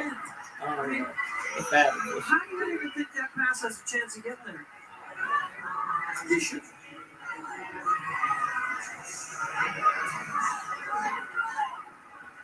Maryland usually with a huge turnover advantage, but they are not helping themselves here with these giveaways to the Fighting Irish.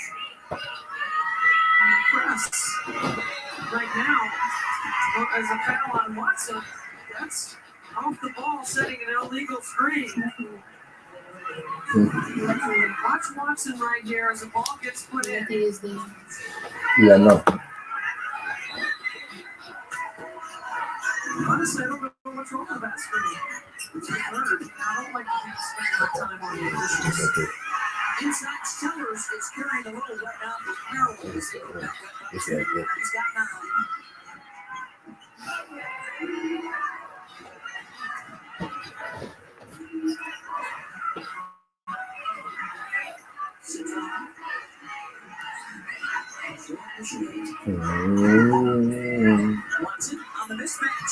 They dumping it over the top of it. It's working. 38-38, Notre Dame, Maryland, man. ACC has been challenging this year. They won the regular season.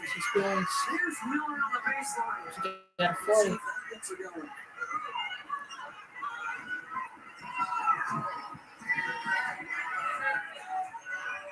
Notre Dame trying to be the third team from the ACC to advance to the Elite Eight. Louisville was in last night. Yesterday, Miami, Katie Meyer wearing that Cinderella slipper. He's felt with the air ball. This is just a great job. Screen and roll. It's a simple play. Very well executed.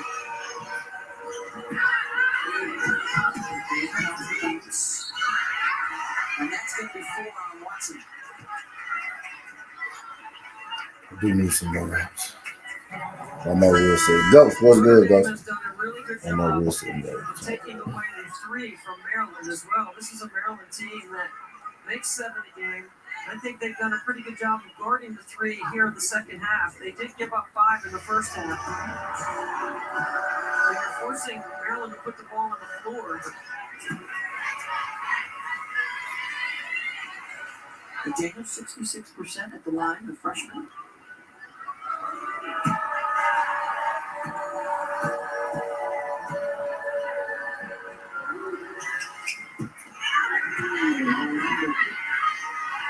Okay. What?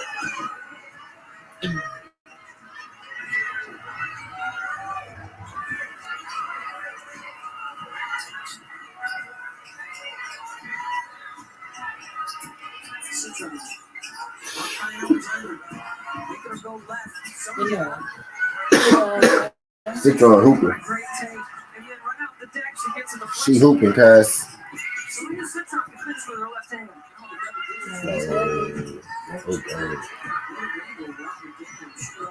Take it in home.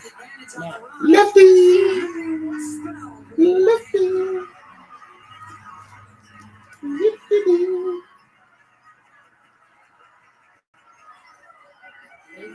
They still good too. She will. No. Try. She shows a little emotion. Dang, girl. She ran into her. Girl, why you want to sit here like this?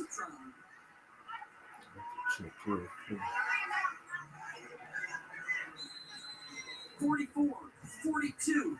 Terps on top of the Irish here in the third.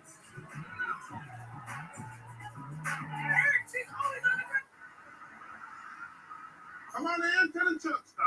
Everything you need for First female black coach for the school. You'll need these. That's good. Pumpkin spice Notre latte Dame. and these mud flaps. Use these. Damn. It makes sense, though. She fine. Lucky socks. It makes sense her being the first one. I smell. It makes sense. That's For why. the morning It ain't wild, but it's Notre Dame. Venture card, so it's on me. What up with you and these man's gotta eat. But she in there.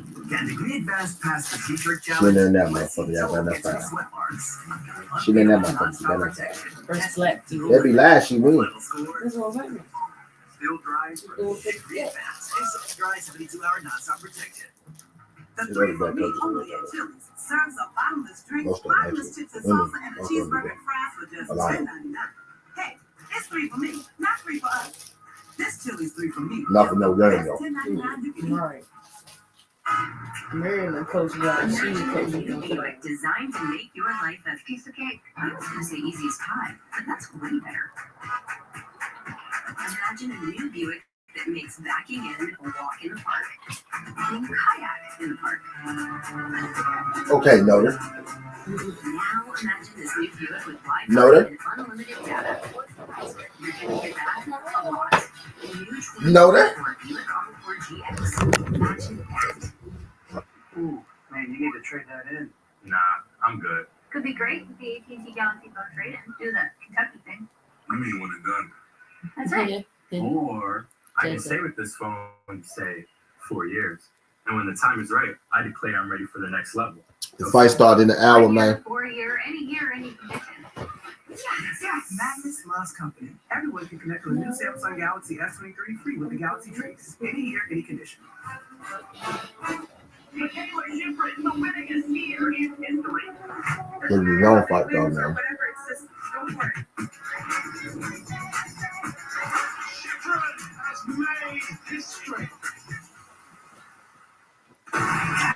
Browns Penguins tonight on ABC and ESPN Plus. This telecast is copyrighted by the NCAA for the private use of all audience. Any other use of this telecast or any picture, descriptions, or accounts of the game without the NCAA consent is prohibited. All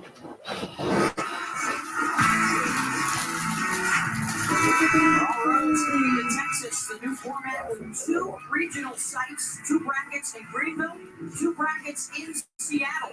On the road to the Final Four in Dallas and National Championship on April 2nd. First of our 4 games today coming your way. Up next, number 1 and undefeated South Carolina taking on UCLA.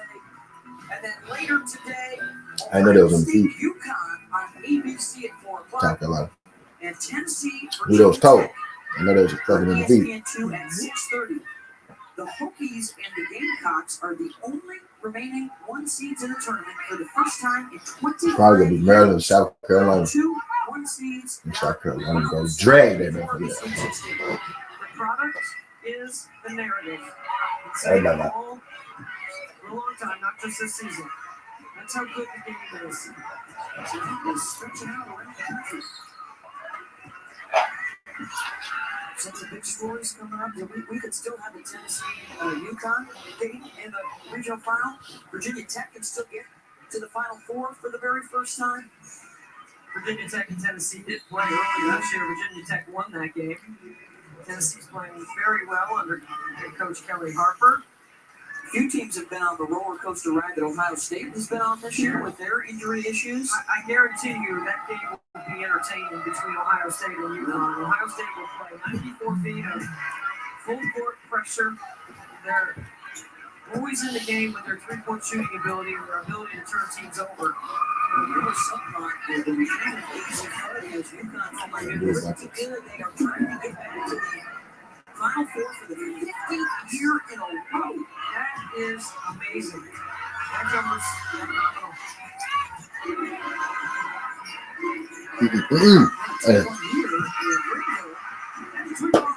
Please stop leaving number 3 and number 5 the fuck open. So it's Yeah, ending damn. here with Evo. It's zone. When there's no Evo, Let's it's shoot man to that. man. She's shooting that Notre man. Dame is doing a good job of mixing it up. Because Like, they heater on the floor to score. that boy be hitting nothing but the bottom. He ain't hitting nothing. Oh. Oxford short out of the shot. Watson is already out right now with 4 personal fouls. Miller looking to attack. Rock. Swatted out by Prosper. I mean, look at Prosper right here playing some D. Prosper. There you go, Pros. Very nice. There we go, Pros. I'm watching Brother Notre Dame. The women's game. C16.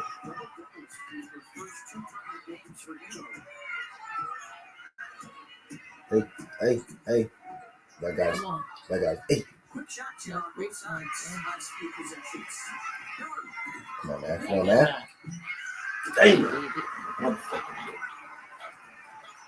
might be the emotional lift that Diamond and her teammates make need. One bounce, hard take off the glass, absorbs the contact to get to the line. Goddamn damn. And puts another foul on Lauren Evo. That's her 4th. Goddamn Diamond. So 2 frontline starters with 4 fouls for the Irish, and Neil Ivey will have to dig deep. Then Marshall, the junior from Queens, will come on as Evo departs. 11 points now for Diamond Miller. Isn't it interesting that neither team really has a natural point guard on the floor?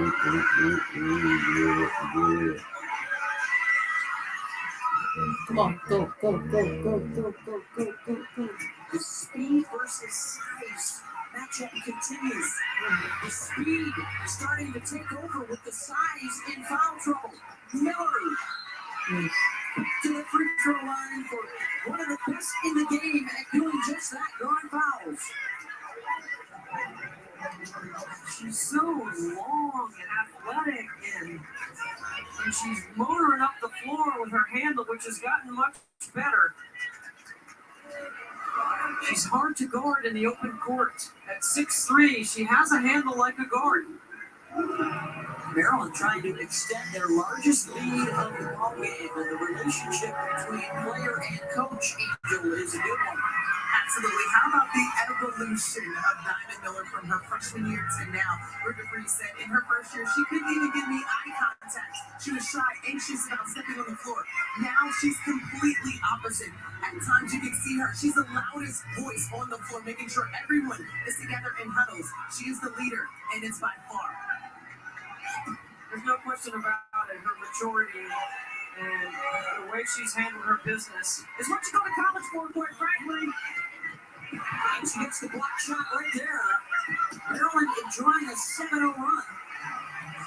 And just to put a button on that, by the way, with Diamond Miller going right now and Aaliyah Boston going next, you might be looking at the top 2 picks in the WNBA draft in a couple of weeks. You talk about guard-like skills, handling up the floor, off the glass. Sellers. Run for Maryland.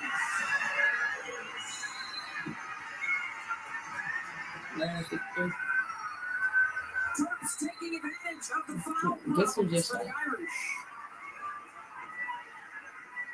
Ah, yeah.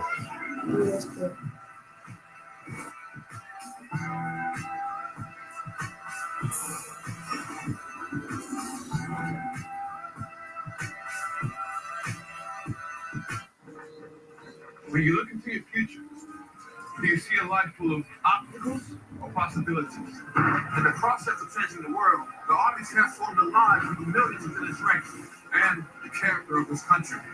If you see obstacles ahead of you, take a closer look at this force. That's been overcoming them for almost 250 years. Where you can draw strength from those beside you. Hey, Ghost, them the zone fight started yet? It's some overseas fight. Them just started yet. I see one of them went white. When I'm not selling hot dogs, I invest in a fund that advances innovations like robotics. Fresh warm hot dogs. Yeah, they're going to be next year. One for you, one for you. Oh, you're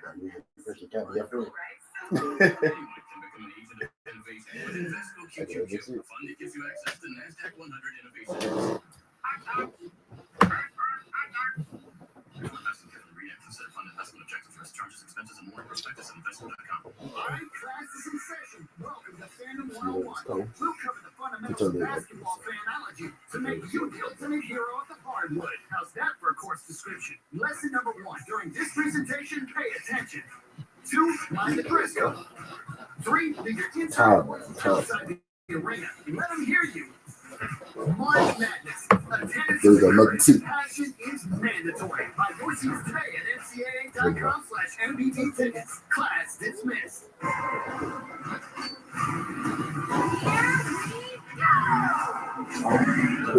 Speed. Reliability. No, no. I'm Gucci, man. I'm Gucci, man.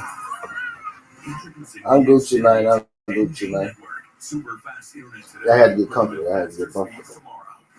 I'm still here, though. I ain't going nowhere. See the Super Mario Brothers movie only in theaters. oh, look at it. Crunchy oat clusters dancing with golden flakes made with whole grain, shimmering under a touch of honey. This isn't just cereal, it's a symphony of flavors. Honey bunches of oats. It's everything in a bowl. I'm Gucci. You won't faze me. Unlike Zyrtec, Allegra won't make me drowsy. And Allegra starts working 2 times faster than Claritin. So when allergies attack, Take Allegra before your symptoms take over you. And for congestion relief, find Allegra D at your pharmacy. Sellers and Miller taking Fun about to start, man. If I start at 1, fun about to start. What the main event on the jump this morning? I guess outscoring the Irish by 10 through the first bounce are getting out in transition. They're using their length. They've set the tone with their defense. They're tough to go against for the opposing team because of their length and their switch. Lawrence O'Coley and David Light. You see That's who it is. That's what called it. So that's probably gonna be on. at different times based on Hard to go. personnel. Framed it all day as the Maryland Gonna State schmoogle it. against the Notre Dame size. And right now, the Irish, too much of that size is sitting down. 4 fouls on Kylie Watson. 4 So I have to fouls sit there, on Lauren John, Ebo. And Maddie Westfeld continues to play with 3. And Maryland goes to the free throw line. Or excuse me, Notre Dame to the free throw line. Maryland putting Notre Dame on the bonus early. Well, I'd say 2:30, like they did a good job of not putting them on the line to this point, playing good defense. Citron hits on the first. She's had to adjust not only to moving over and running quite a bit, but she is at the top of everybody's scouting report. She's seeing a lot of defensive attention. Nope, he's not with the zone. That's what color. Not with the zone no more. It's on boxing. And I got a good link for that jump. I mean, no, y'all know I ain't paying for the box. I can't pay for box though. No, this is in the UK, so that's what the money's for.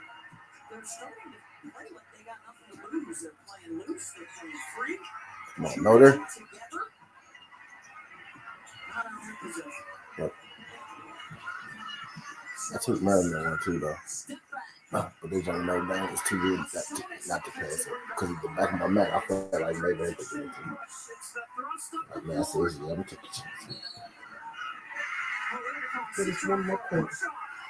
It is. But number 0 working now, though. 0 working and on top of Miller working. And they none of them and then 3 and 5 still ready to shoot that motherfucker every time they catch it. They pull it. They really need to start 3 and 5 together and sit there right there. Notre Dame first 5. Yeah. It's gonna be tough for them to come back to get out that hole playing that team. A team like the team that you know blow leads like that. They sure ain't. They ain't the team that necessarily, you know, lay down for you.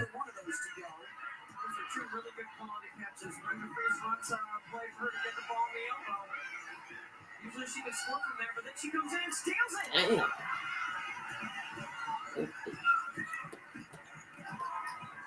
No. Long rebound and get another one. And Brenda says, hey, let's set something up for a good one. You got 2 for 1 here, so you want to make sure you get a good possession.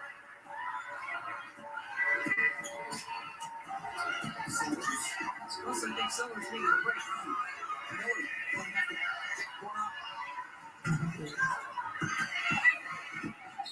Minnesota steps out. I always love the hustle of faith in Sonis. I think it's a non-stat player for Brenda Freeze. She doesn't stuff the stat sheet, but when you grow up as 1 of 10 and survival of the fittest, and she plays like that, she's hungry for kids. 1 of 10. She's one of the captains. One of their role leaders.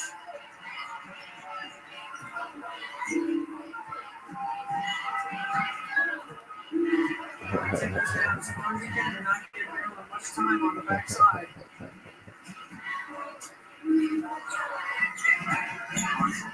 Citron blocked by Sellers. That one was blocked by Alexander.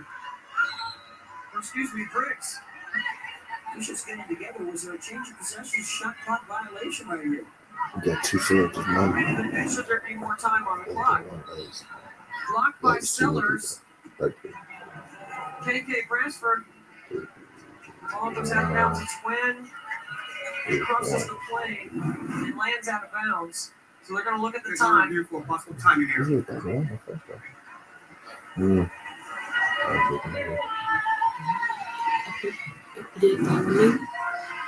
anybody leave? The other day, I know that's it. I don't know. But I know it's like that. I haven't been like they jump on 1 off last couple days. It's like, I feel like the state 31. Terps, they have doubled up Notre Dame on the scoreboard. Sellers and Miller have established their presence.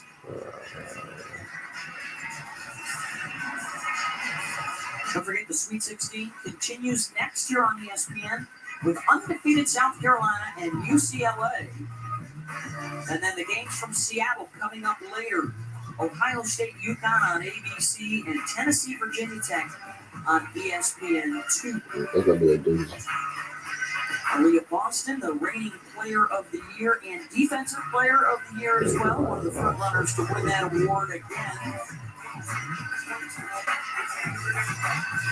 And then AZ Fudd and UConn, and Elizabeth Kitley, two-time ACC player of the year. So after they check the review, they are actually giving the ball back to the Irish here with 2/10 left on the shot clock. Let me see if somebody's showing. Well, there's nothing you can do with with .2. You have to tap it, so you got to throw it to the rim. If You can't not, tap it and shoot it. here it goes. You just don't want to commit a foul if you're Maryland here. It's also 6 seconds back on the game clock for Maryland to work with. There's the lob inside, and there's the violation. That cost them a second and a half, and Brenda's like, hey, wait a second. Now she wants to put a little more time on the clock, because that was 1.5 went off the game clock. But it should only be 0.2, right?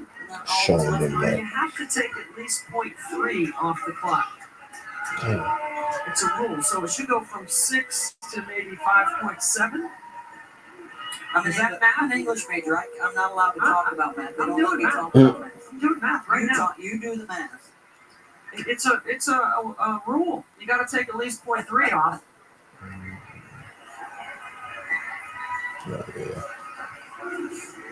She said that let me tell you. Looks like 0.5, so 5.5. Jack Catterall on the card. And Maryland will have to go the length of the And LA. make them come back to the ball if you're That's a going fair to game, just catch it in a circular motion or moving up the other way. And you got to be careful you don't draw a charge here. Yeah, If you're Maryland. Yeah, we go. Checks. Yeah, not the same. Giant Sellers. That's shit. And the Terps will take the lead into the Same fourth score. quarter. 10 minutes to go for a spot in the Elite Eight. Percy. Rather Percy. You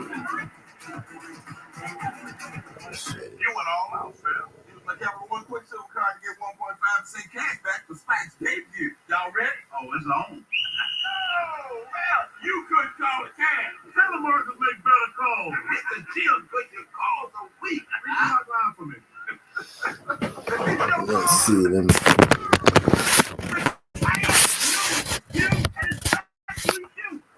Percy. Really don't know these things. We stopped by the concession stand on our way out. There's a little voice inside us. It says you're there.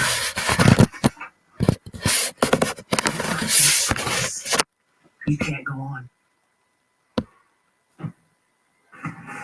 But there's another voice. It whispers, then it roars. I'm not done yet. Are you? Agree. It won't let you down. Hey, it's me, your dry skin. I'm craving something we're missing. The ceramide from CeraVe. CeraVe with 3 essential ceramides helps restore the natural barrier so I can lock in moisture and we can feel it long after.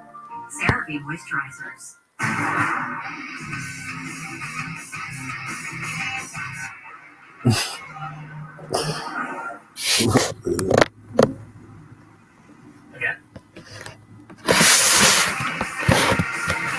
Coach K, the time limit's good on you. Championships when you can look at birds. Coach, I'm looking at a goat. A hospital bill? He's talking about the expenses. Health insurance doesn't cover. But with Aflac, you can get money to help close that gap. Aflac, huh? Aflac. Get help with expenses health insurance doesn't cover. Aflac. Official partner of March Madness.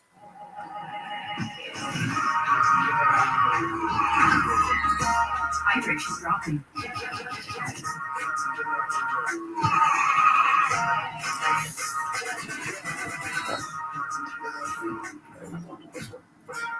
Rapid rehydration and Yo, DGAs. My elbow, that's my aphrodisiac. Gatorade. I can Now be touched by available in that. powder and Gatorade Zero Sugar. The NCAA Women's Championship is presented by Capital One. What's in your wallet? Let's send it over to So Angel. that means I can watch football. How about Sellers and Miller with a combined 17 points in that third quarter? How impressive was that? And being able to build on it. Yeah, the more to say, man, I thought they were really impressive being able to get to the free throw line. We play off of them, so we need more to say. You know, this is a game of runs. How do you close? A couple of keys to finish out this It just might be on ESPN Plus. They're probably gonna be there. Probably finish them off. They probably gonna finish them off. Thanks, good. Thank you. Yes, Opening up the 12-point lead. XFL. A basket the last 5 minutes of that third quarter, Debbie, as they went on a 13-1 run. Well, I thought the speed, open floor, their ability off the bounce, getting to the free throw line, and Diamond and Cheyenne Sellers coming alive a little bit in that third quarter. Notre Dame has done a good job to this point managing their foul trouble. I don't look at it as 12. ESPN Plus, of course. Yes. So we're gonna go to the third party.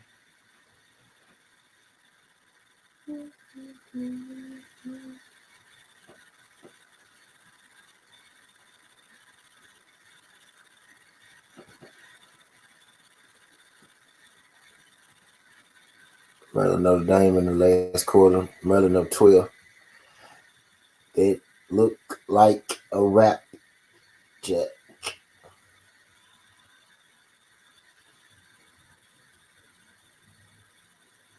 And Lawrence O'Coley car started at 1.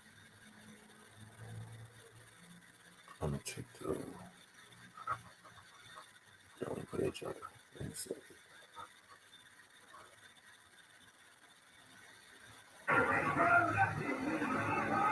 Let me see how that ends. Really get broke here by the new kids on time. I need to get this ball in there between the safety and the corner. That hit nice flat route. Now he's gonna make this catch. Trash.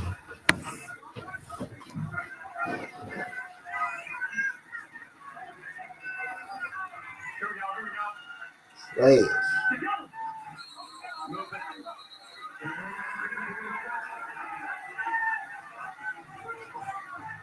Boston. Referee, Cisco VR. Back above 5, the penalty on Chris Owens. Jim Haslett out of retirement, back on the sidelines with the approval of his wife, Benavidez. Here we go. Halfway through the first, go straight ahead up the lane again. Back to the original line of scrimmage after a 5-yard gain. Third down and 10, Joey. What do you like? Well, this is an offense that leads the league in passing, leads the league in yards per game, it's kicking score. And so finishing drives is important for this offense. And this is another situation where Penalty will pick the ball up now in 3rd and 10 inside the 20. This is a tough play.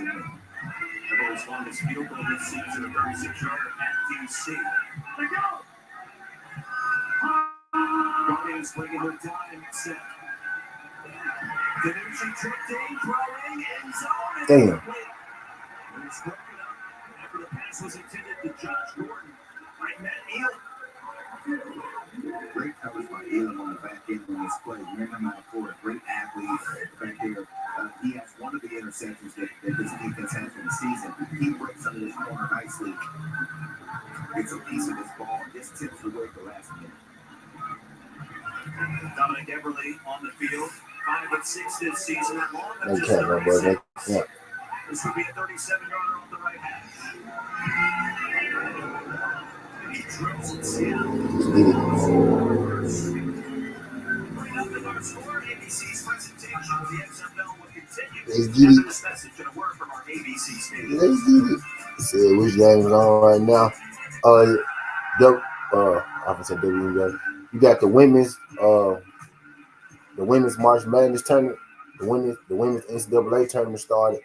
Maryland and Notre Dame. Maryland beat Notre Dame.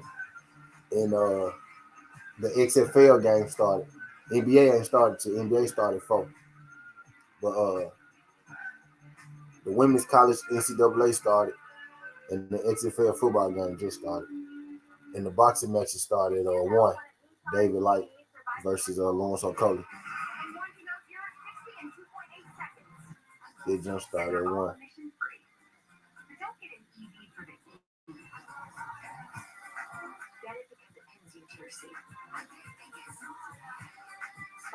Yep. And the baseball game started at 12 too.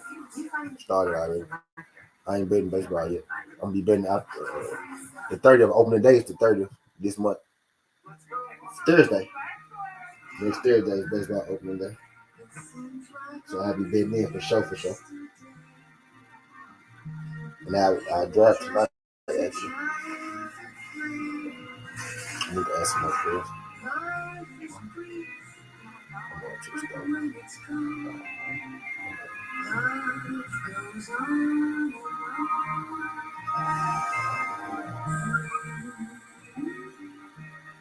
Kids are so expensive, Dad. Now Katie needs braces. Maybe try switching your car insurance to Progressive. You'd save hundreds. I don't know, Dad. Okay. Try switching your car insurance to Progressive. You could save hundreds. It's a great idea, TV, Dad. But I said the exact same thing. Someday when you're a father, you'll understand. I'm his father. It's not a competition. Listen to your TV Dad. Drivers who switch and save with Progressive save nearly $700 on average. Shame not to shame. To shame or not to shame. That.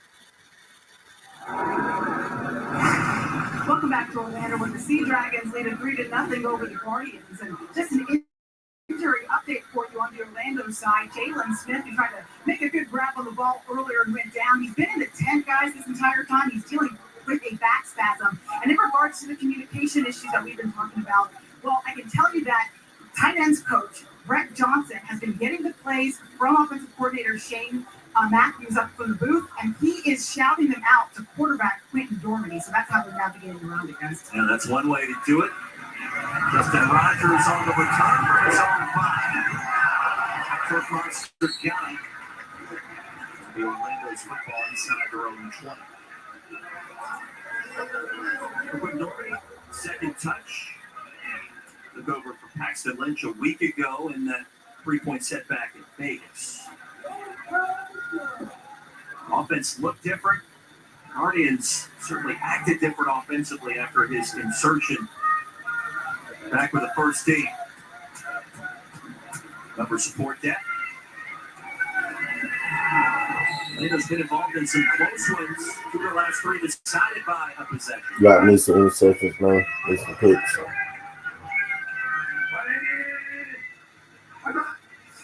Thomas in the backfield. No motion out to get. Oh, shit. 2 cuts, make it 3. Close to a first down. Cole was in the area trying to trip him up. Nice play by Dormady to get the ball out of his hands. You take that badass angle on your tackle. Set up a second and short. I'd like to see him take a shot here. Second and inches. Maybe that's what they'll do. Time for Dormady. That is exactly what they'll do. Deep too long for Charleston Rambo with Peyton Jones in coverage. I like the play call. Sets up a 3rd and 1. You assume you can run this ball and get your first down, but I like the 2nd and 1. Let's take a shot down the field, loosen up the defense. Jalen Smith, who Tiffany just talked about, injured on that diving grab attempt.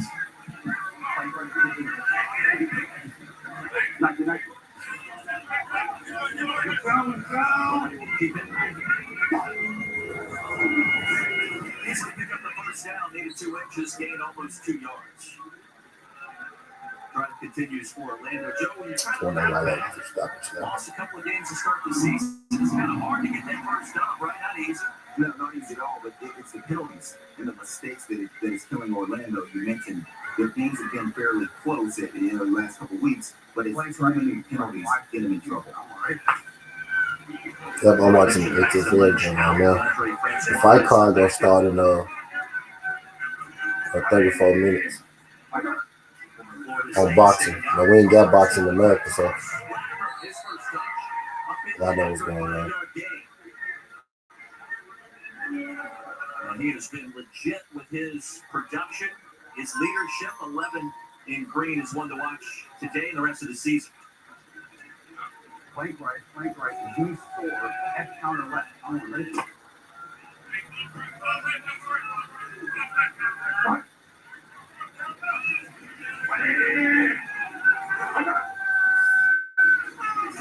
Personnel inside there on 2nd and 5, but Orlando is starting to cook. After a 3-yard gain, the tackle by Walker. And I think Orlando would like to go fast here, but as you can see, because of the communications, it's slowing down the offense. The offense line still staying on the line of scrimmage. The idea of going fast, but it's taking a little longer now to get the play calling. I'm ready. 32.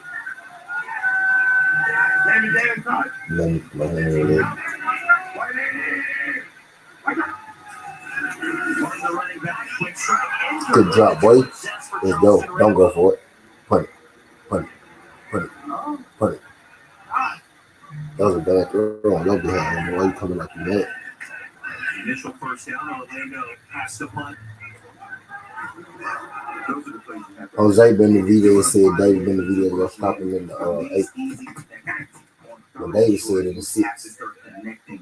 Offensively, they're going to get things in a rhythm, get things going. I'm telling you, they have to start making these kind of plays if they're going to get that first win in the season. Already more incompletions today than the entire 3 quarters we saw at Vegas. McKnight tripped up. We got all access here in the XFL. They don't like up. Everybody, group picture. I gotta get in the locker room. Relax. Play with great effort. Let's go have some fun. We're on 3. 1, 2, 3. What are you on, number 1?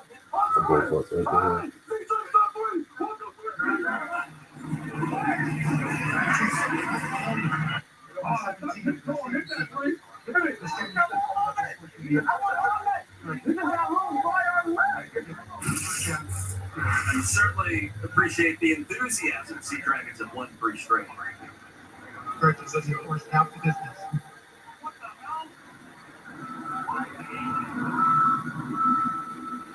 Black came in late to back the Sea Dragons up all the way inside their 10. Break for the Guardians. 47-yard punt. Night bottle up. Infraction.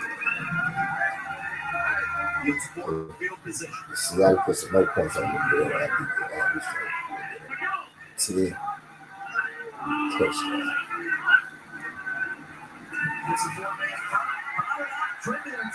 Damn. I'll start 4 yards. The offense is backed up like this. You're near that goal line. They know that they can jump. They got a chance to make a play here. It's going to matter. It's going to switch the momentum. And that's a great play by Gerald Willis. Just squeezing through there and then make a play in the backfield. Practice squad with 2 different NFL teams. Baltimore, Miami, and actually Green Bay making 3. 2nd and 13.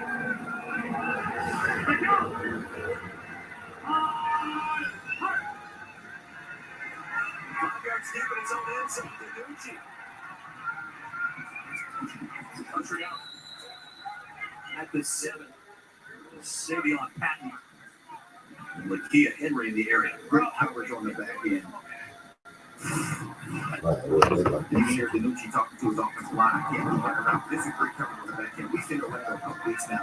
They played a lot of man-to-man coverage. In this game, it looks like they're playing a lot more zone. Trying to take away this pass game of Seattle that we know is so good. Monday. Gotta go. Here we go. Block it 2.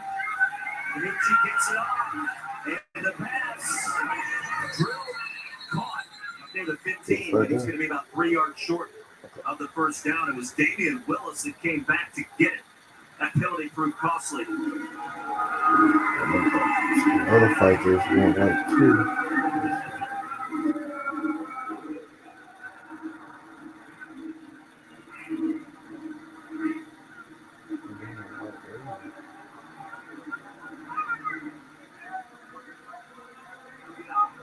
Down at 2. Justin Rogers back deep.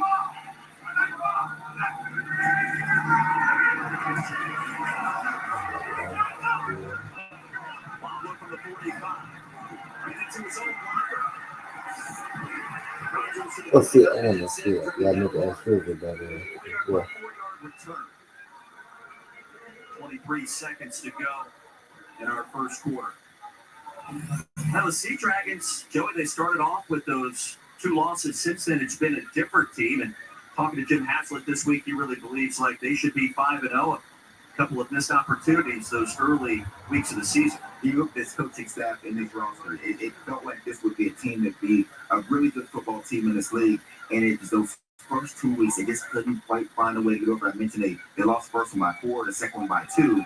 Then they go to Vegas and get that win. They've been a different football team since then. I think you go back to that Josh Gordon touchdown in that game against Vegas.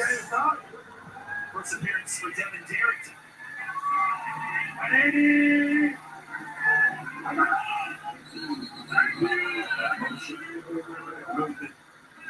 5 yards. 59. Illegal snap. That's a key to the offense. 5-yard penalty, still first down. You mentioned the penalties, big issue for Orlando, especially up front. Yeah, you get the ball, great field position, you get your offense back on the field after a great defensive stand. You can't start off this drive with a penalty.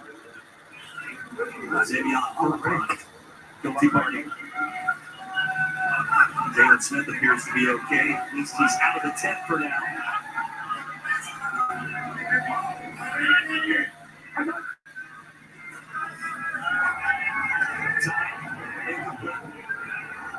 Overhead of Dane Williams. It was Coleman coverage.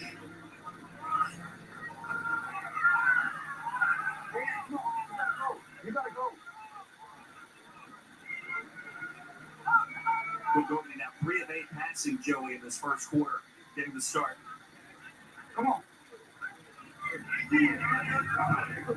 25 yards to show for it.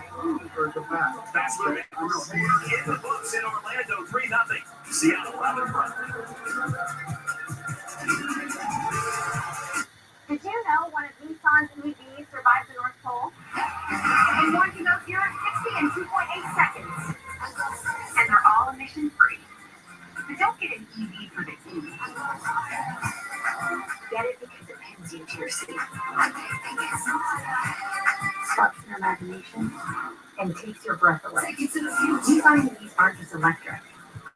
They electrify you. I need to get out of a toxic relationship. My boss is... Hi! Are you here for the meeting? I am Garage. Okay, obviously we're dealing with more than just narcissism here. He knows I'm a blood-sucking bender. Is it yummy? And then it's up to me to clean up the mess. You okay? No. Renfield. 13. Rated R. Only Peters April 14. We're reinventing our network. Smarter, more efficient routes, so you can deliver more value to your customers. Fast, reliable, perfectly orchestrated. The United States Postal Service. Let's be honest.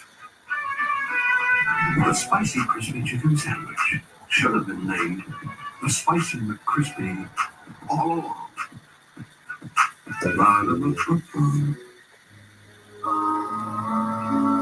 With your feet on the air and your head on the ground.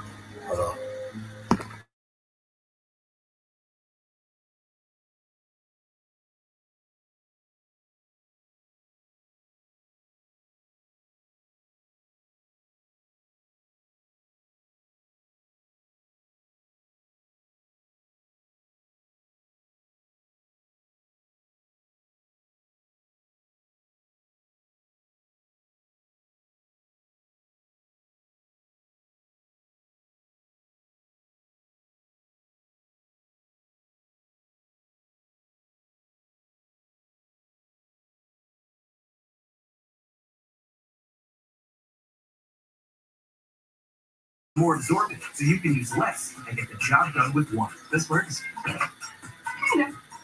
Bounty, the quicker picker-up. Week 6 of the XFL continues. Now the Battlehawks taking on the Vipers at your Eastern Olympics tomorrow afternoon. The Brahmins and the Renegades will take a look around the XFL. The North and South divisions here in Orlando, 95 degrees. Hottest game of the season so far. Beautiful. There's the slate. Browns Renegades tomorrow, 3 o'clock Eastern ABC. And everybody's talking about Monday, the Roughnecks and the Defenders, 7 Eastern ESPN2. 2 teams combined to go 9-1 to start. All 3 reports also available on ESPN+. Start of our second quarter, Camping World Stadium. Sea Dragons with a 3-0 lead. Big play, Eli Rogers in the plus territory.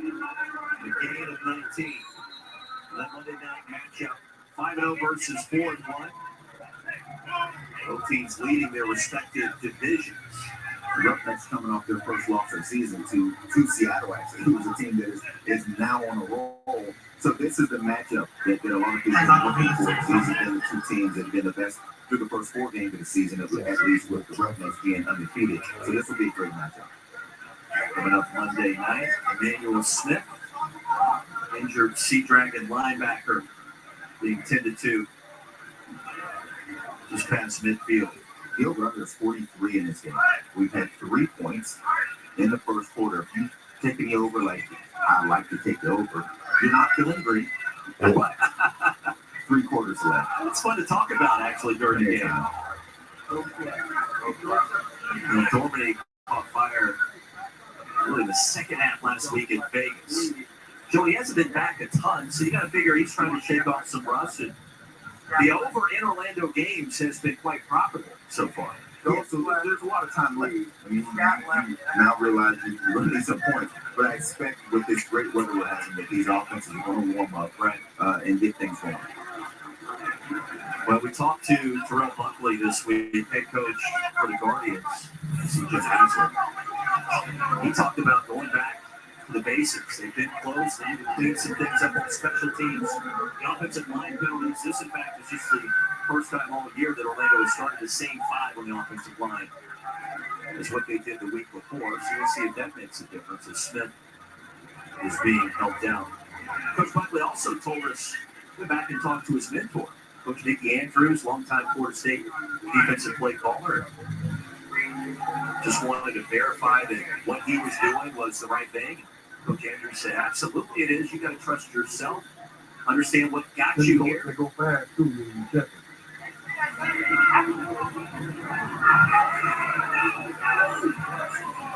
So that was great for us. They keep themselves in, but they have the talent. They've been in games. Last week they scored the Phillies because they had a chance to win. It's the penalties on the turnovers that kill them. Came down to that 3-point conversion late at Vegas.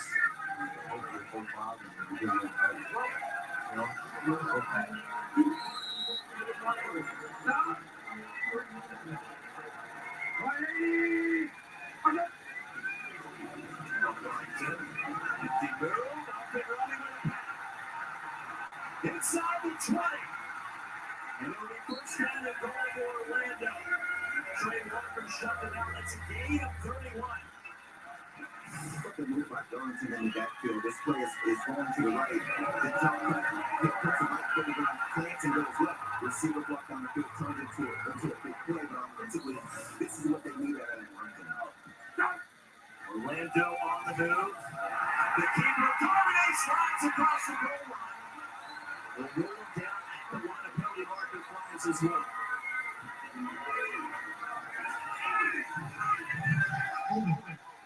64 of the offense. It's a 10-yard penalty to still first down. I thought he had a path to sneak in there. He started to slide too early, Joey. I honestly think that he was thinking he was sliding into the end zone. Because you're absolutely right. He could have taken this ball and maybe taken a hit.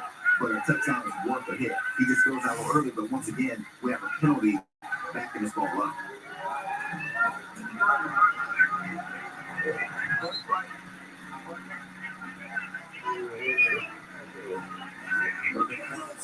Yeah, and it's not a slide.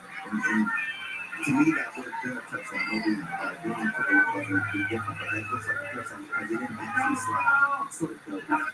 Looks to go outside of the 15. Normandy time. Pass caught. Back to the 9-yard line for Rambo. The tackle by Brooks. A little extracurricular.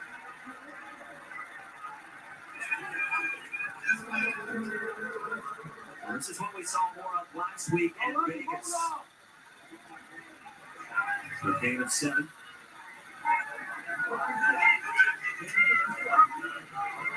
For Thomas now running back. Wide bunch right, gone right.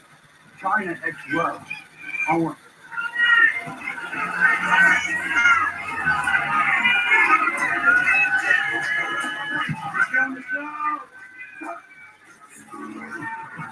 Thomas reaches back mid the ground, a short game. It was Cole with the tackle. He was coming quickly. Yeah, I think it's good thing that ball was low and he got down because Cole was about to level him coming up from the safety position. This is a great break on the ball. And I think that's a situation where your quarterback realizes where the heat's coming from and tries to throw you away from the defender, saving your guy from taking a big hit. 55. Bunch right, gone right. Z drive, SBLA single.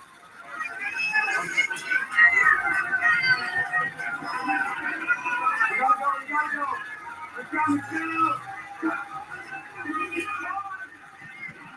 To set up the screen of the puncher, Thomas fell down. The pass incomplete.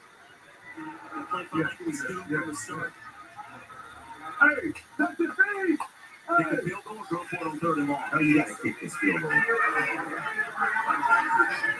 Once into Orlando, a penalty on the play that could have been a touchdown, backs the ball up, now you're selling for field goal. These are the kind of plays that make it difficult to get these wins, to get these situations. You're playing the Seattle team is red hot, you have a chance to take the lead. As they work Dallas off for the short field goal attempt. 26-yarder from the left hash. It's good. We're tied at 3. ABC's presentation of the XFL will continue after this message and a word from our ABC stations. Did you know one of Nissan's EVs survived the North Pole? And one can go 0 to 60 in 2.8 seconds. And they're all emission free. But don't get an EV for the E. Get it because it pins you to your seat. Sparks your imagination and takes your breath away. Nissan EVs aren't just electric. They electrify you.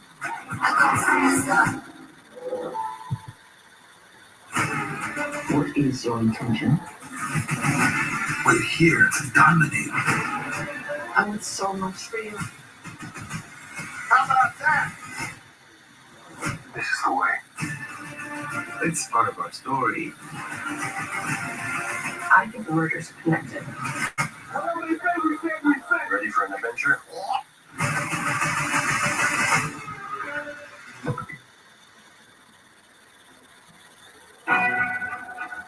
Behold, the McCrispy, formerly known as the Crispy Chicken Sandwich. Congratulations on the promotion.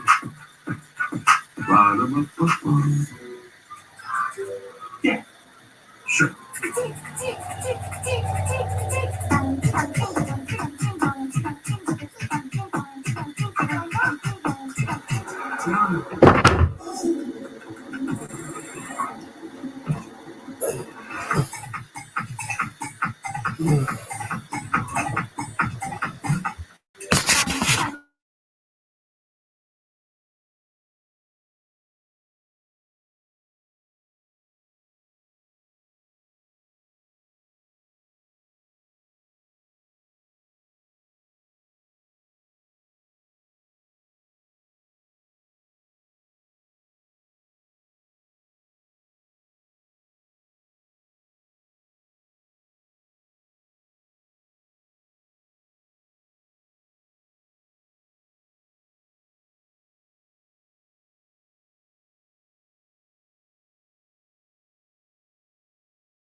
I don't feel safe. Oh my God, Mom, you gotta look. Now, keeping my eyes on the road is paying off with driveways.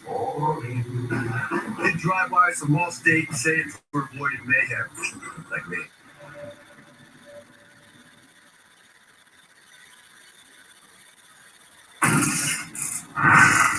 So look who's in the middle. You know what I mean? Nobody. Yep. And I'm hot. Yep. You know what I mean? Yep. Okay. He just went up and broke out, which is fine if they're hard inside, right? So he just passed you off. You ran into the corner who's basically trapping out there. Good inside all access with the Guardians and Quentin Dormady still operating on that drawing board. Target zone for the kickoff. Has to land within 20 down from the goal line.